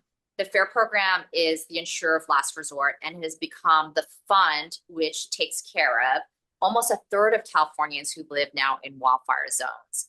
You know, the FAIR program actually started as a civil rights initiative after the Watts riot. It was created almost as a form of reparations. It mandates all the insurers to provide those that couldn't get insurance in the market. And in the 1960s, they were largely Black and brown and low-income homeowners and property owners. So this forced insurers to collectively insure this group of ratepayers. Now it's become a wildfire fund, and it was never set up for that way. And by the way, when that fund goes bankrupt, because it only has the riskiest homes, which is a very unstable premium pool, guess who pays for that? The ratepayers of the quote unquote healthy homes. So we are on the backfill of every disaster that happens in this country. There are a couple of ways that I want to protect us from that. One is I want to mandate that 65 cents of every premium dollar we spend actually goes towards the business of paying claims. The ACA actually mandates this for healthcare. So it allows you to still make a profit, but ensures that a certain percentage of your revenue actually goes into the business that you're in, the business of insurance. And any year you dip below that amount, and we can do a 3-year average because we know that some years there are bigger expenditures than others, you have to provide a rebate in the form of a refund to your consumer, or you pay into a statewide resiliency fund. Second, I want to require insurance showing us where our money goes. So what percentage of our premiums goes towards paying claims versus going to CEO pay, shareholders, Super Bowl ads. These are things that we should know when we are approving rate increases. And then around, I'm sorry, your last question was, Waymo. So we don't go after Waymo. The insurance industries go after the other insurance industries that insure Waymo. But a couple of things that I'll say here. The reason why I am really excited to expand our public auto insurance program is because, one, it will be a nonprofit, publicly run program that will be accountable to you. And the rates will be, by design, more affordable because we're not paying CEOs $36 million and we don't have shareholders to pay out. But the other important aspect of that is because it is a program that will be held accountable by the voters, we'll ensure that your claims are paid out quickly. Amazing. Thank you so much, Jane. We are up against time, so I'm going to wrap it up. Again, thank you so much for joining us today. A reminder that our endorsement vote or recommendation vote will take place tonight. And our final endorsement vote will happen on Tuesday. And Jacob, can I just say a quick closing? Yeah, sure. We have statement? a few minutes. Oh, I do. Okay. I'll give you 1 minute because we already. I'll be very quick because I know many of you already know me. So I just wanted to say, Sean reminded me, I've been endorsed by the largest unions in the state of California, SEIU California, California Teachers Association, California Federation of Teachers, the National Union of Healthcare Workers, Working Families Party, my former boss, Senator Bernie Sanders, San Diego Democrats for Equality, Controller Mailia Cohen, and I would be honored to earn Harvey Milk LGBTQ Democratic Club's endorsement again in this race. And I would be honored to fight on behalf of all of us in taking on this $3 trillion industry. Thank you so much. And I look forward to seeing you all in person on Tuesday. Amazing. Yes, I just want to let you know the votes for tonight's meeting will be posted within 48 hours, and then our general membership meeting that vote will be posted 48 hours at milkclub.org/endorsements. Again, big appreciation to you for participating with us, and if we can and have capacity, we'd love to get your questionnaire so that I submitted my questionnaire. You have them, sorry? Yeah, I submitted in the deadline. Okay, I will double check my email. But yes, I'll get that posted then. Okay, Thank let you us so know. much, We'll Jan. resend it if Appreciate you your time. can't find it. Okay, we'll do. All right. Bye. Our next candidate is Mailia Cohen, but she cannot make it today. So we're actually gonna have Sean join us on Zoom. Can we pin Sean, please?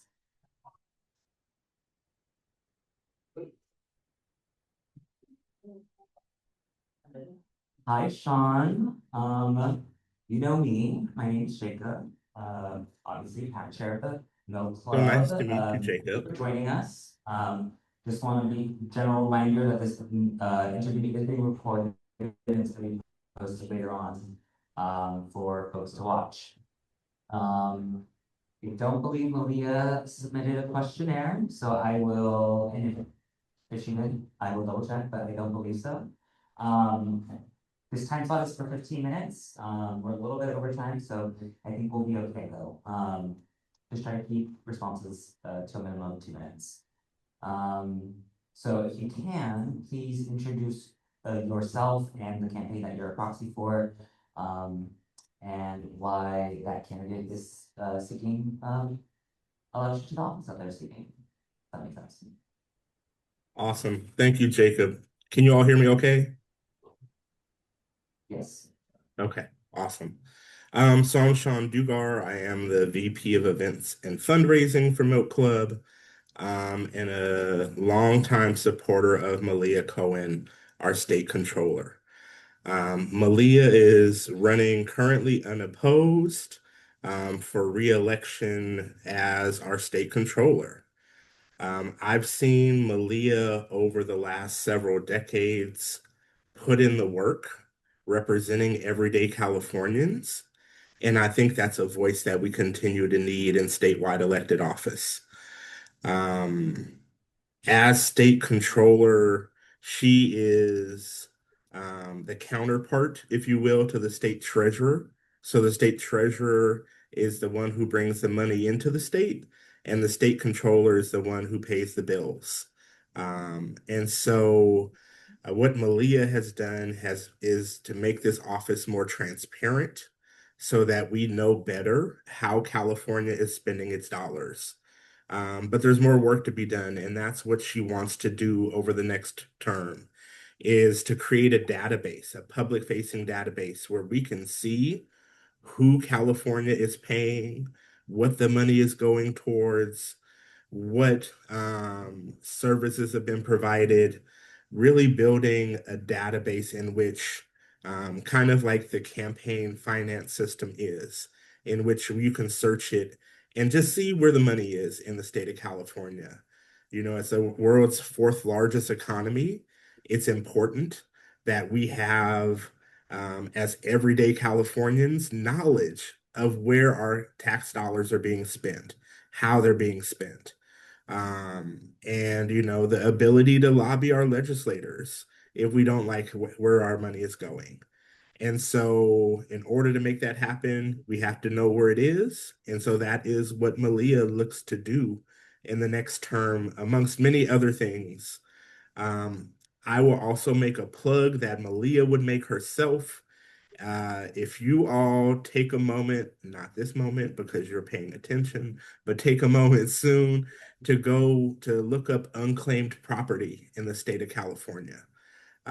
Folks don't know that you may have thousands of dollars in unclaimed rebates and paychecks and interest from a bank account, or your parents or family members.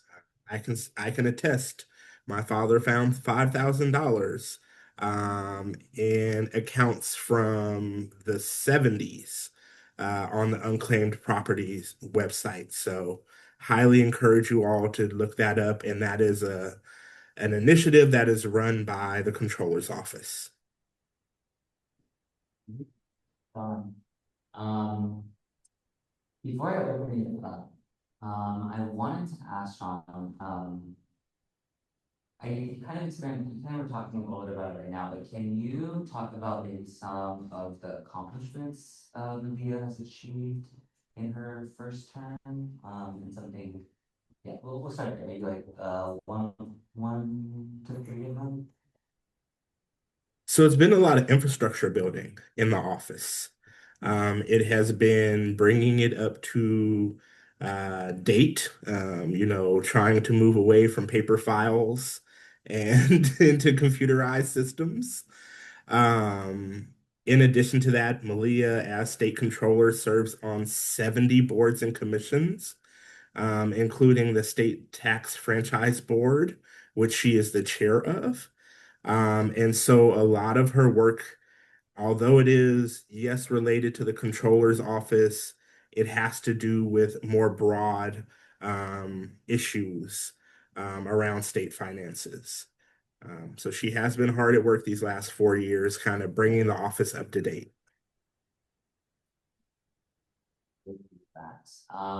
Gonna open it up to the floor. If anybody has questions here in the room or on Zoom, please raise your hand. Those answer. Anyone on Zoom? Anyone in the room? Tab? If you can see the room, Sean, folks are nominating Tab. Tab, no worries, no worries. I didn't know. It's okay. I will give folks a few seconds to ruminate on thoughts, and we can ask something. I will admit, I sort of don't know exactly what the controller does. This is one of those seats that I'm still figuring out about in this role, so, but I was gonna have a question. All right, thank you, because you seem very right. I'll ask a question that is on my mind. And that is, again, this is an AI question. There's discussion about how this could be a bust, like that there's a lot of money coming in and it could pivot quickly. As a comptroller proxy, what would that mean for our economy? What do you think Mailia would say on that? I am not sure. I can ask her and get back to you, definitely.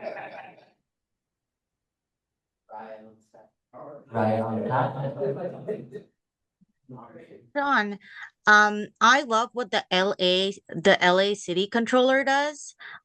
He puts out, I think his office really puts out like all kinds of reports and, does a lot of comms work around it. And my only like request to Mailia when she gets reelected would be to do something similar, as Jacob said, not many people know what this office does. And I think they do play an important job just educating the public about like where money is so that, as you said, we can lobby more effectively. And I just feel like there needs, the LA controller has served as a really good model of what could be done with this role. So yeah, that would be my only request to Mailia, if you can pass it on. I will do that.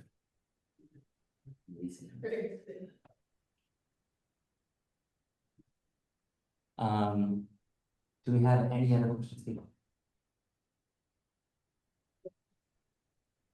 Hey, Sean, and pertaining to, the controller's role in the disbursement of state obligations, given that that also includes housing subsidies, rental subsidies and the like, do you know, given that also the recent, enaction of punitive measures to ensure rapid development in urban centers, do you know how she felt about, or can you share with us her feelings on that and also on the upzoning in San Francisco? I cannot. My understanding is she is not the policymaker when it comes to those types of payments. She is more so the facilitator. She follows policies set forth by the legislature, and by the governor. But I will definitely double check with her, especially on the San Francisco component, although I know her focus is statewide. For clarification, just like her personal. Stephen wants to know, as a clarification, of just her personal position. Sorry, you broke up there. I think Stephen was asking for her personal position on these issues. I am not sure. I would have to ask her. Anybody else on Zoom or in the room? If not,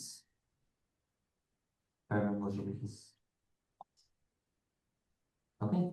It's totally okay. We are actually right up against time. Again, thank you, Sean, for coming in and speaking on behalf of Mailia. We definitely appreciate that. Just saying this as a general reminder for everything that we speak to, that tonight we'll take a PAC recommendation vote. That'll happen tonight. The results will be posted in 48 hours on milkclub.org/endorsements. And then the final endorsement meeting or vote will happen on Tuesday. And that will also be posted on the same website within 48 hours. Sean? Okay, two more. We have Connie, Shannon, and Antonia. So it is now 5:30. If we can get Connie pinned to the big screen. Hi, Connie. We've met before. My name is Jacob. I use pronouns. I am the PAC chair of the Milk Club. Just a reminder that this meeting or this interview is being recorded for our members who can't make it. It will be posted later on for members to see. Again, thank you for participating in this process and thank you for getting your questionnaire to us. Very thorough. I read it all and I loved it. This is a 15-minute window. We're going to have approximately 10 minutes of Q&A with a 2-minute intro. So if you can also just keep your answers to no more than 2 minutes, that would be perfect. So let's get started. You can please introduce yourself, including your pronouns, the role you're running for, and why are you seeking that office? Thank you, Jacob. Everyone, I'm so sorry that I couldn't be with you in person today, and I'm really grateful for the opportunity to be able to earn the endorsement and going through this process with Milk Club. My name is Connie Chan. Currently, I am a member of the San Francisco Board of Supervisors. I want to say that right now is an unprecedented time with the Trump administration sending ICE agents on our streets, threatening birthright citizenship, threatening naturalized citizenship, violating people's First Right Amendment, and violating our due process, hurting our immigrant community, our LGBTQ community, taking away healthcare and food security. It's the reason why when Speaker Emerita Nancy Pelosi, when she decided not to run for re-election, we have conversations with many our community leaders and say, what can we do in this moment to make sure that we bring the San Francisco agenda that is really centering the working people, centering LGBTQ community, centering our immigrants community, all the way to Washington, D.C. This is why we're running. This is why we're running for Congress. We know that this is the moment.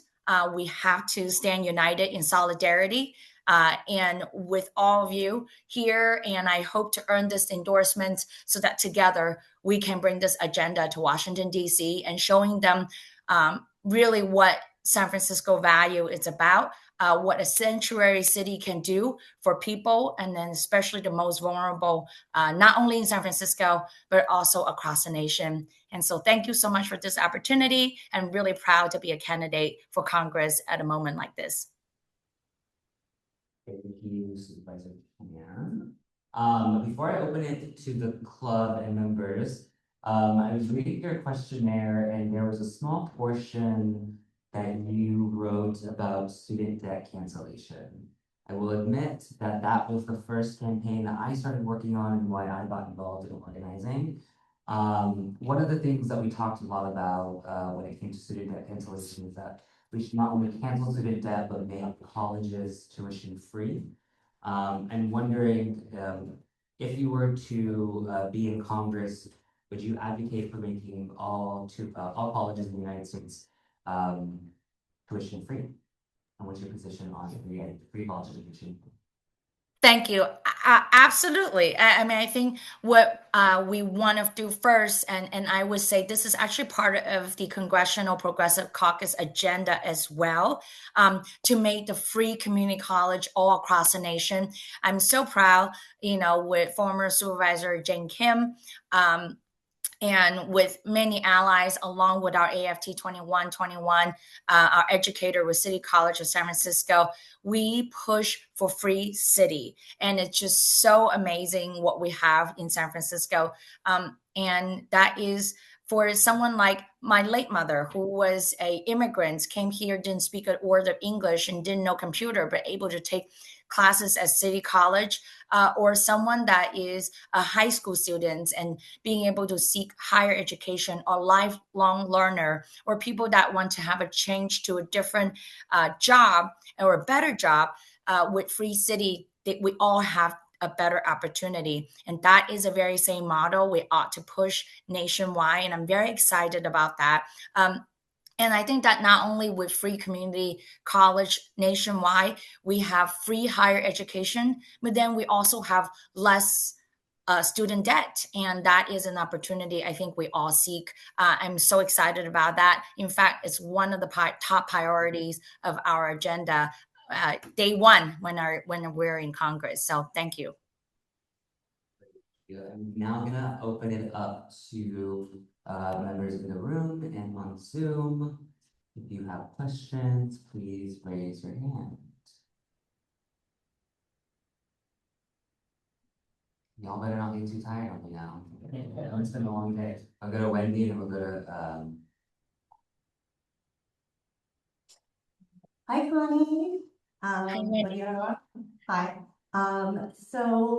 My question is for you. We know that, obviously Republicans are a problem, but we also know that Democrats are also responsible for a lot of the issues we have in this country right now, especially corporate Democrats. And so when you go to Congress, how will you hold your colleagues accountable on your side of the aisle?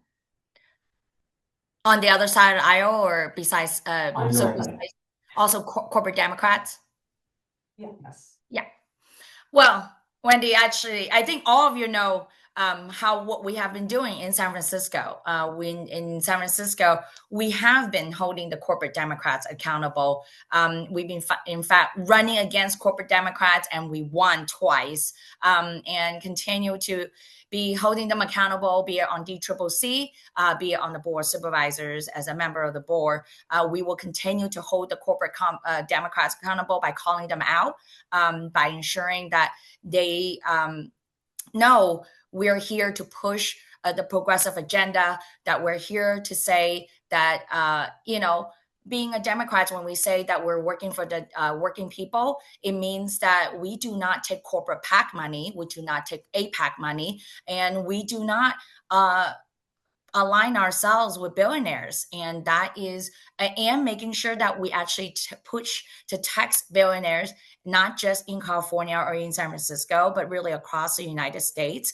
And we need the corporate Democrats to join us. And when we actually push that agenda, and making sure that Democrats are being held accountable, then we are going to be able to have a stronger and bigger coalition in Washington, D.C. to deliver for working people. Thank you. So we have a few people on staff, and we'll move to tab, and then Hannon on Zoom, and then more people in the room, and then more people on Zoom. Hi, Connie, it's Tab. So you would be replacing a very famous person, and you'd be the new kid on the block amongst hundreds of colleagues. You already mentioned student debt. Is there another area of passion that you want to become known for specializing in? You know, like recently, Rokana has been doing the Epstein files. Is there a particular area that you're really looking at that you think that you could provide your unique history and skills to really help create the consciousness of the House and get them around you on that? Yeah, I think there are a few things that we really absolutely want to do. And first and foremost, really healthcare. In San Francisco, I would say that healthcare has been our agenda here. We have locally funded healthcare. We need to push Medicare for all, and this is the moment. And in San Francisco, we have seen healthcare for our LGBTQ community, for our immigrant community that has never seen anywhere else before. And we will push that agenda, and we're going to make sure that reproductive care, gender affirming care, these are the things that we're going to continue to push in Washington, D.C. Like I talked about earlier, not only free city college, but affordable childcare, funding K through 12 classroom. Those are the things that we have to do, and we're going to continue to push. And another one is really also immigration. We know we're a sanctuary city in San Francisco and sanctuary state in California. We can and we must affirm sanctuary status all across the nation. And again, like I talked about earlier, birthright citizenship, naturalized citizenship, but also DACA. These are the critical issues that we've been working so hard in San Francisco. We can do this also in Washington, D.C. And those are the things that I'm very excited, and I really look forward to pushing that. Great. So I just want to say we have 5 minutes of people on Zoom and on the room can just keep their questions to a minimum of 20 seconds. That would be great. We're going to go to Cannon and then Christopher. Hi, Supervisor. If you're elected, what would you do to help bolster federal support for people living with HIV, our transgender community, and for homeless LGBTQ youth? Absolutely expanding Medicaid and healthcare coverage, and ensuring, again, gender affirming care, very important. I want to highlight specifically Ryan White Act that really been cut. And the way that they cut Ryan White Act is by only reimbursing care that is the person locating and living. And this is a moment we need to push back and allowing not only restore the cuts for Ryan White, but we also have to expand it. And again, healthcare, it's a must. And really right now, also Medicaid actually expand to what we call continuum of care. And that really help many to be able to stay housed because they will be reimbursing housing costs. Those are things that are very critical for the most vulnerable population, including our transgender community. We have Maxine, you have the floor. Hey, thanks so much. My question is about the Trafficking Victim Protection Act, because if elected, you'll have some input on that. And currently that act is being used to arrest adults for prostitution. And so because of ICE, we see Homeland Security being involved in these prostitution, state level prostitution sting operations, and so what would you do if elected to address, that issue? First and foremost, abolishing ICE is what we have to do right now at this moment. And not only withholding the funding for Department of Homeland Security with ICE, and that is already a critical piece. And focusing on victim services and supporting trafficking victims is what we have to do instead of focusing on the law enforcement piece and allowing some like ICE agents be able to abuse their power. And that would be something that we have to focus on instead. And of course, gender-based violence, as well as domestic violence, actually they all come to in a different form of impacting trafficking victim. And so that will be where I would focusing on our resources and push for support instead of with ICE agent. Thank you. I'm going to pass it to Damari in person real quick, and then we'll go to Lawrence. Oh, too tall. Okay. Hey there. My question is, because that made me think of this, you're going to be going, should you win, you'll be going into Congress as, a freshman legislator, and it's going to be difficult. There's a lot of people in the establishment that are opposed to like new ideas, new people that push the boundaries. So I'm curious on how are you going to make that space for yourself and get things done on the Hill should you win? Thank you. Be very loud. And I really do mean that, and be very loud and be very active. And I really firmly believe we all have talked about this, mobilizing and organizing and building that coalition in San Francisco and being able to bring that voice to the Hill, to Washington, D.C. I don't think that there's any other way other than the fact that we have to be solidifying our home base here in San Francisco and continue to organize and being able to mobilize and call other states, our other constituents in other states to be able then to mobilize in Washington, D.C. And I really also continue to believe that we will push the reform for Democratic Party and elect people that will deliver for working people, deliver for our community. And I think that it's a continuing battle. And I do know that even as a rookie, yes, I will have tough time, but I do believe that being in San Francisco, we certainly have a more national grabbing platform, attention grabbing platform. So I'm really excited about that. Amazing. So I'm going to just pass it to Lawrence real quick. Lawrence, if you can just keep your question very brief, and then Connie, if you can keep your response very brief, because we are at 45, but I just want to make sure that our members get the chance to ask you directly. I will try my best to be brief. Many members of Congress on both sides of the aisle are doing a lot of trading of stocks. The outgoing Speaker Emerita, Madam Pelosi, is notorious for being particularly good at this, both in terms of potential insider trading and also just in terms of the general conflict of interest that it presents. What is your position on stock trading among members of Congress? I support banning stock trading for members of Congress. Great. Thank you. Thank you. Thank you.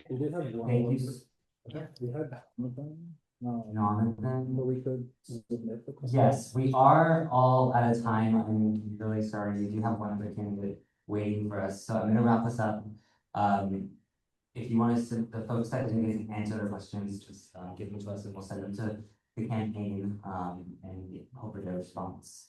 Connie, thank you again so much for participating in this process and getting your questionnaire to us. Again, our PAC recommendation vote will take place tonight. The results from that will be posted in 48 hours. And then again on Tuesday, we'll have our final vote for endorsements. And those will all be posted. Thank you so much, Connie, and wish you best.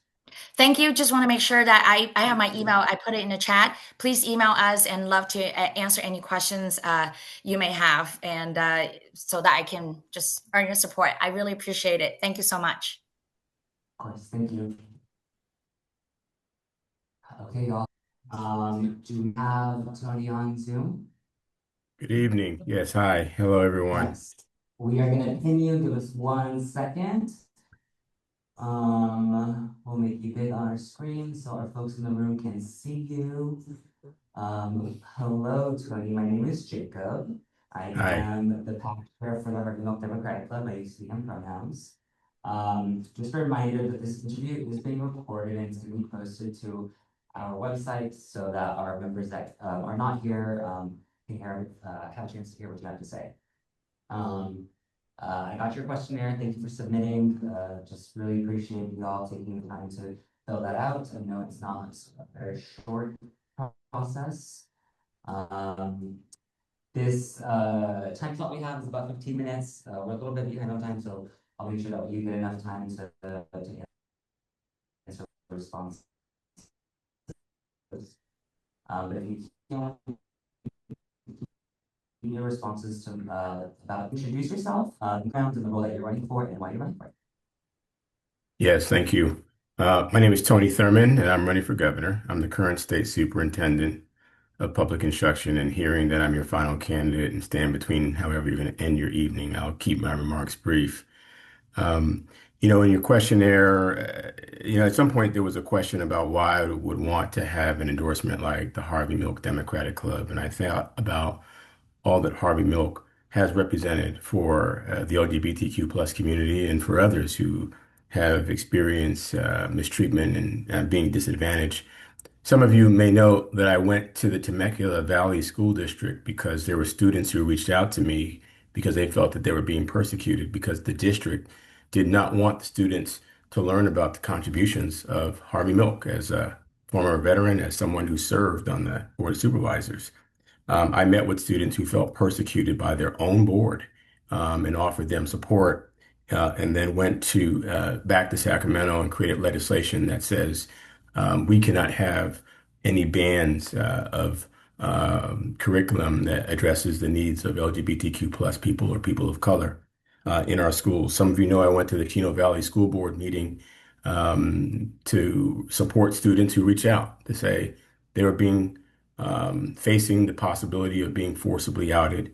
And I myself was thrown out of the meeting with 7 armed people for speaking up, Proud Boys in the room, the whole bit. And I went back to Sacramento and I helped to pass the Safety Act that says if we don't pass, our school boards will be out of compliance with the law if they engage in forcible outings. As governor, it's important to me to continue to fight for all of our communities, including our LGBTQ plus community. And all the candidates are going to tell you what they're going to do. And I hope that you'll look at my track record and the things that I've stood up for and the places where I've taken on Donald Trump directly. Even this week, submitting a new lawsuit against Donald Trump to protect the rights of our LGBTQ plus students. I've taken them on with legislation that is now signed into law that keeps ICE out of our schools and supported legislation that keeps ICE out of our hospitals. I'm working on new legislation that puts a 50% tax on any company that operates an ICE detention center. And I'll work with Congress as governor to abolish ICE and to create a pathway to citizenship for those who simply want to work here and pay taxes and be part of the American dream. I'm working on a plan to build 2 million housing units and to address homelessness, especially for homeless youth. I'm going to provide a tax credit to Californians who are working class and middle class. I'm going to finance that by putting a tax on billionaires so that we have the resources for education and higher education and healthcare. As governor, I will work to implement a single-payer healthcare system in our state because I know what it's like to be without health insurance. I lost a family member who lost his health insurance, and this is an important tenet for me. A lot of you know my story. Maybe some of you don't. I'm a California native. I was born at Fort Ord, Monterey base. My grandparents were immigrants. My mother, an immigrant from Panama. She taught in San Jose until she couldn't. She lost her battle to cancer, and I found myself without anybody to raise me. I got sent to Philadelphia to live with a cousin who I met for the first time when I showed up on her doorstep in a household where we didn't have food. And I grew up on the free lunch program, on food stamps, and on government cheese. And I used public assistance to help my family overcome poverty, and getting an education changed my life. And I became a social worker and worked with foster youth and young people leaving the juvenile justice system. I've served the last 18 years as a council member in Richmond, school board member, state assembly member representing Berkeley, Richmond, and Oakland, and twice as state superintendent. And I would be honored to have the endorsement of the Harvey Milk Democratic Club to become your governor of the great state of California. Thank you for the opportunity. Thank you, guys. And then open it up to folks on the floor and folks on Zoom. I see Heather, and we're going to go to Cohen. Thank you, Superintendent Thurmond. I have a question about your answer on the questionnaire on housing policy. And you say that the state laws need to be enforced, and that you would enforce and ensure that cities are held accountable for meeting their targets. In San Francisco, we have new family zoning plan. We have been approved, that zoning plan has been determined to be approved to meet the mandate as required and apportioned to us for our housing targets. However, it was approved, and yet it does not, our plan in San Francisco does not meet the targets for lower income affordable housing production. We do not have any funds being applied to affordable housing. The affordable housing community indicates they will not be able to develop housing in those categories of affordability to meet the mandate. And yet the California Department of Community Housing and Development approved it. Should we sue the state then and hold them accountable because they're not enforcing the law, the state housing laws, as you suggest they should be?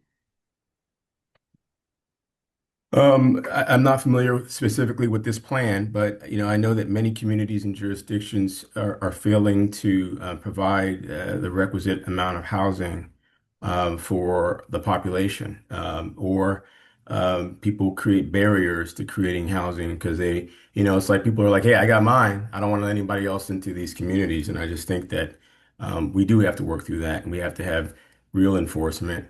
And that means having staff positions, and the state is notorious for having vacant positions so that cities or corporations can just cheat.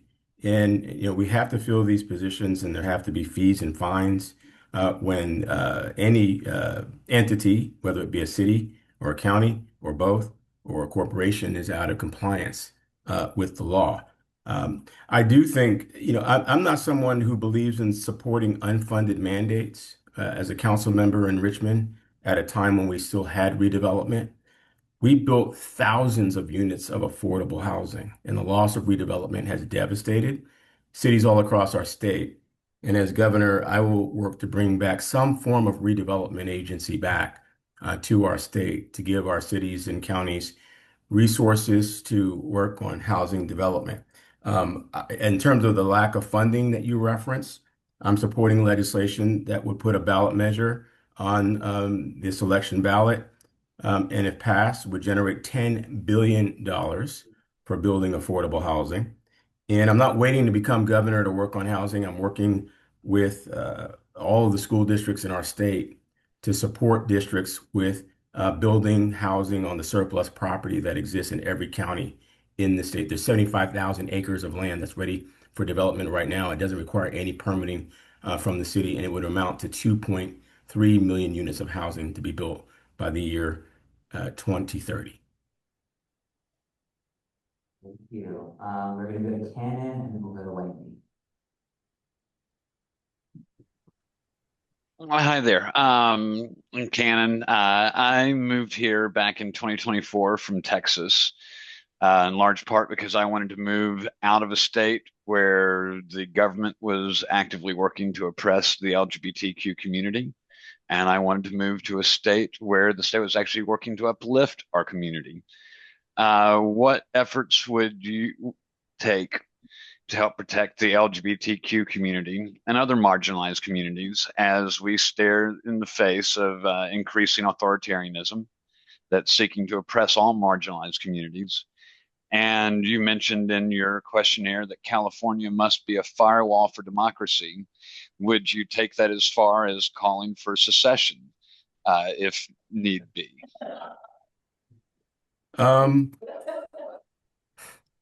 I've been asked about secession often, right? As you all know, California is a donor state.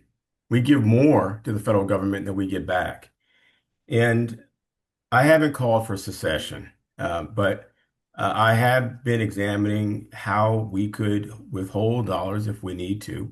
But I don't want to do that in a way that hurts you all individually, because if you pay your taxes and then we just withhold them, now you're experiencing a penalty from the IRS. And so I think it's a worthy conversation. But at the same time, I think it's important for us to flip Congress, to elect a Democratic majority in Congress and the Senate, and to win back the White House so that we have allies who will work with us and will help us to reverse the attacks that we are seeing on everyone, on the LGBTQ plus community, on our immigrant communities, on our Black communities, and our communities of color. This president has demonstrated that there's not a single area where he wants to be helpful. Everything that he's offered is disruptive and goes against everything that's in our Constitution and our traditions in this country and in the state.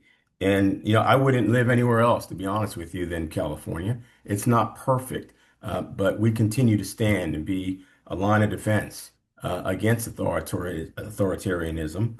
As you know, as a legislator, my legislation established gender neutral bathrooms. As I pointed out, I helped to pass the Safety Act to prevent forcible outings and to make sure that our schools are not able to ban curricular topics that include the contributions of our LGBTQ plus community. But there's much more that we still need to do. We need to fight back through the courts. And as I mentioned, just this week, I submitted my testimony against the Trump administration who's attacking LGBTQ plus youth and their right to not be forcibly outed. And I'll continue to use our courts, to use our relationships with our members of Congress, and to work with the members of the California legislature to pass laws that allow us to fight back and to protect our citizens. Other than that, I'm not going to be calling for secession, but I think we have to create a space that creates safety for Californians and it gives us an ability to fight back against the federal government. Thank you very much. Again, if we're a little bit up against time, but I want to remind members to ask their questions quickly. If you can limit your responses to that scenario. Hi, Tony. Wendy Aragon. As long as I've known you in office, you've always been super real. So I really appreciate that. I'm running for new governor, but I will say that Gavin Newsom has done a really good job of trolling Trump. But so I guess when you're governor, how are you going to stand up to Trump? I wouldn't say social media game, but like just in general, like keeping him accountable, constantly like making sure that like California is fighting back. I feel like we've been the district, the state that really is like, we push back more than anybody else. So as governor, how will you lead us that way? Thanks for the question. I admit watching the trolling is very interesting. It's very entertaining. I think it works on some level. I think Trump cares a lot about what people think, but that doesn't stop Trump from taking the actions that he does. I think that, he's a bully and we have to stand up to a bully with concrete steps. That's why I mentioned that I have a bill this year with Assemblymember Haney, who is the author, that puts a 50% tax on any entity that operates an ICE detention center. We have 7 ICE detention centers in our state. It's heartbreaking to see. But putting that 50% tax on them, some people say, oh, well, you're going to put them out of business. I'm like, well, that's the point. And anyone who profits off of private prison making, we should hold them fully accountable. I was the first candidate in this race for governor to call for abolishing ICE. It has done nothing but create disruption in our communities. It doesn't make anybody safer. If you look at who's been detained, you're talking about people who haven't committed any crimes. You're talking about people who work in the agricultural sectors, who work in childcare. As my mentor, Dolores Huerta, says, we're seeing people detained who are farm workers, nannies, and childcare workers. And so we have to fight back and with real wins. That's why I supported Prop 50 and crisscrossed the state campaigning for it. That is a real win when we can take back seats and prevent gerrymandering and protect the Voting Rights Act. I sued the president about a dozen times already, and even was able to restore $6 billion that he stole and illegally impounded from California schools for migrant workers for our summer programs and after school programs. Trolling is great, but I think we have to have real concrete victories and work with Congress to beat back his reckless policies. And as governor, I'm going to use the power that being the leader of the fourth largest economy in the world will provide to fight back on protecting our environment, to make sure that we reinsure those who've been kicked off of the healthcare rolls, to make sure that we restore universal health care for undocumented people. And we're going to fight against this administration until it's over. Everything has an end. Until it gets there, we have to be vigilant and fight. And as the governor, I'll be leading that resistance for our state. Thank you, Tony. We did have two more questions, but we are up against time, so I'm gonna end it there. The folks that have questions, just send them to me, we'll send them to the campaign and get a response. I apologize. Thank you, Tony, so much for participating with us and answering our questions and our questionnaire. Just a reminder that our PAC recommendation vote will happen tonight. You can see the results of that within the next 48 hours at milkclub.org/endorsements. Our final endorsement vote will come on Tuesday, the 17th, so just in a few days. The results for that will also be posted at the same website, milkclub.org/endorsements, within a 48-hour window. Again, thank you so much for being here and participating with us, and we wish you all the best in your race. Thank you. I put my email in the chat. Look forward to hearing from you all, seeing you across the Bay. I'm in LA today for Black History Month celebration, but look forward to working closely with you in the Bay as well. Thanks, everyone. Thank you all. Y'all, we did it. We need to go right to this. Yourself, a big round of applause for sitting here and enduring that. Much appreciation.